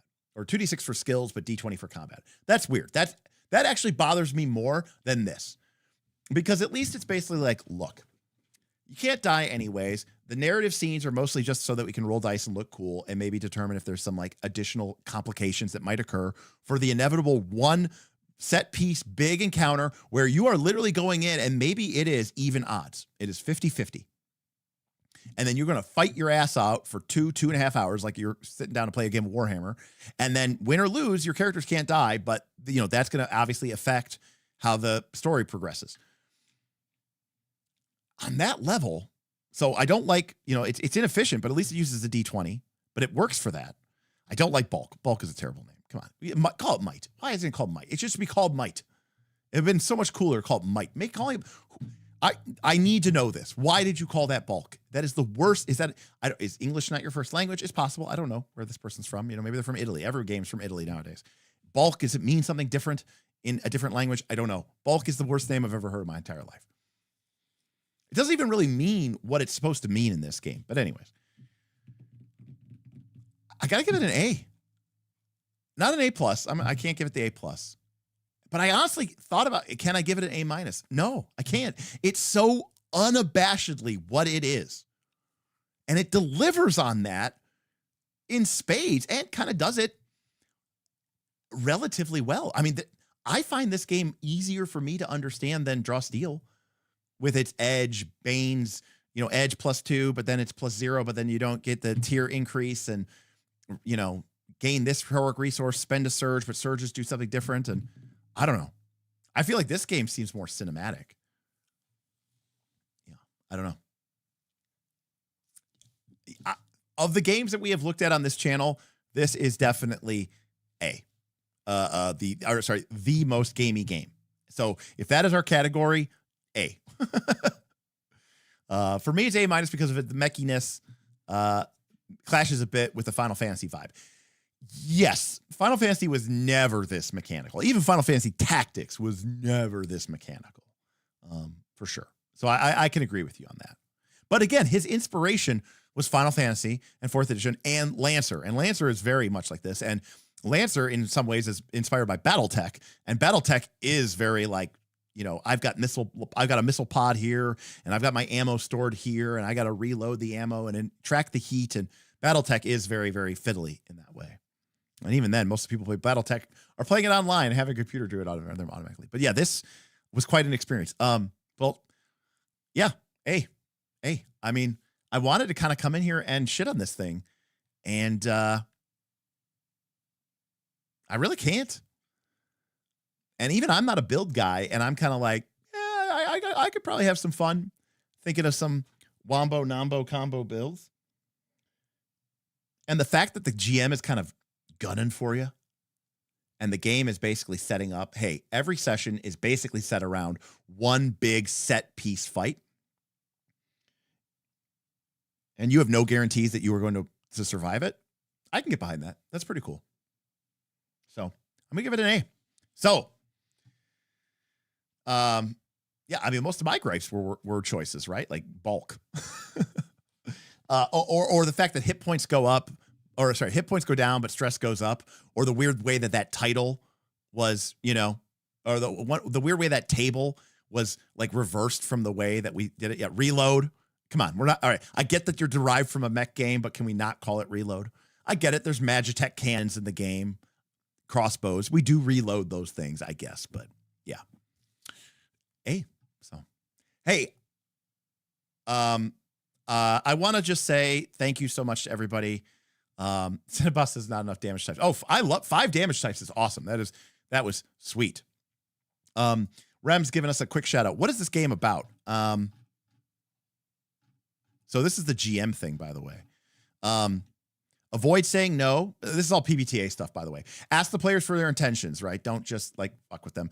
Get their motivations in clear. Avoid saying no. The two books I recommend reading are Dungeon Master's 4th edition guide and Dungeon Master's Guide 2, both of which are incredible.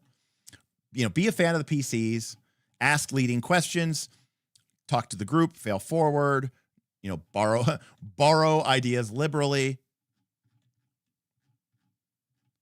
Setting up the game.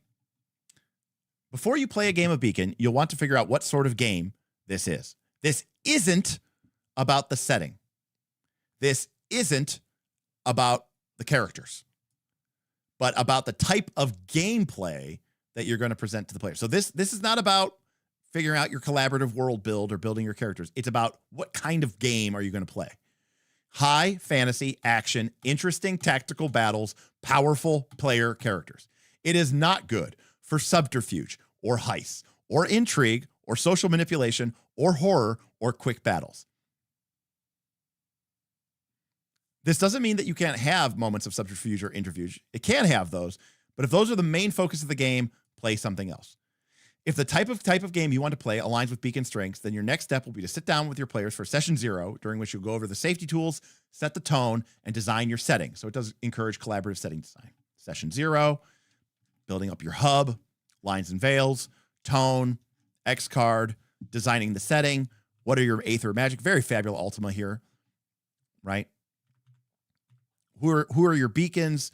Are you the Crystal Warriors? Are you the Dreams Made Real? Are you the Summoners? Are you the Reclaimers? Literally from Final Fantasy VI. Oh no, the Returners. I think they were called the Returners, not the Reclaimers. Uses of crystals. I mean, this game fucking got the message, right? Are they job crystals? Are they airship fuel? Are they god-slaying power? Again, they got the fucking message, I respect it for that. Even if right now this isn't my thing, I'm not gonna lie. This could be a lot of fun. If I wanted to get into a really nitty-gritty tactical, kind of game and play out a 2+ hour fight, that, by the way, long fights aren't a problem. Boring long fights are a problem, but no one complains about a really good movie that lasted 2 hours, right?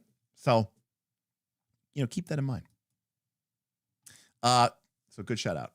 Thanks you, Bead Boy, for saying that. Yeah, I mean, there are games that I do shit on occasionally, and I do have problems with them. But I mean, I think there are things to learn from every game, even if sometimes it's what not to do. But hey, I do want to say thank you so much for everybody, especially for people who've been coming out over the last couple of sessions to really support this tip goal and this stream, the super chat. Shout out to Duncan, Edward, big time for a bunch of tips tonight. Travis, Solo, Deva, Tundalis, Omniscient Toad for the Prime, Kendall Carlson for the Kaza Doom tip. I really appreciate it. Dagger, Mark T, and Self-Confessed Cynic, who got us kicked off with a studio hype build. Yes, remember, it is up. No, that's not it. It is coming at some point. I'm going to try to get Bob and Tim and his brother over here in the next week or two to play the One Ring. And we're going to do like a 1-2 shot.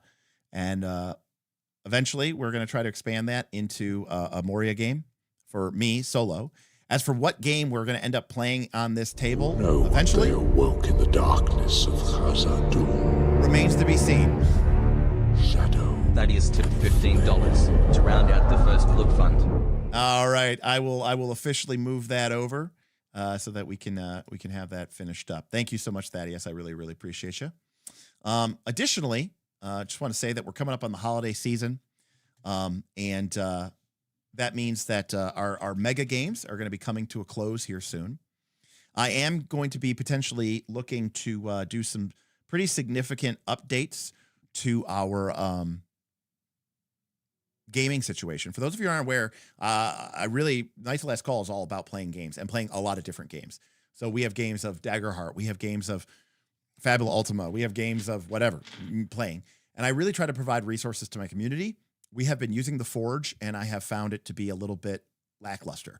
So I am looking into financing my own sort of AWS hosted Foundry solution, just so I can guarantee quality and uptime for my community. So we're going to be doing a bunch of technical overhauls during the holiday season once the mega games are shut down. Hopefully get them in place to reboot. So that's number one. Number two, with the holidays, I probably won't be taking too much time off because there's not a whole lot for me to do around the holidays. And this year, I don't even have to finish. I don't even have to worry about, end of year goals because I got my ass laid off. So I'll be around. Hopefully I can find some people. Maybe we can get some holiday games going or have some fun with that.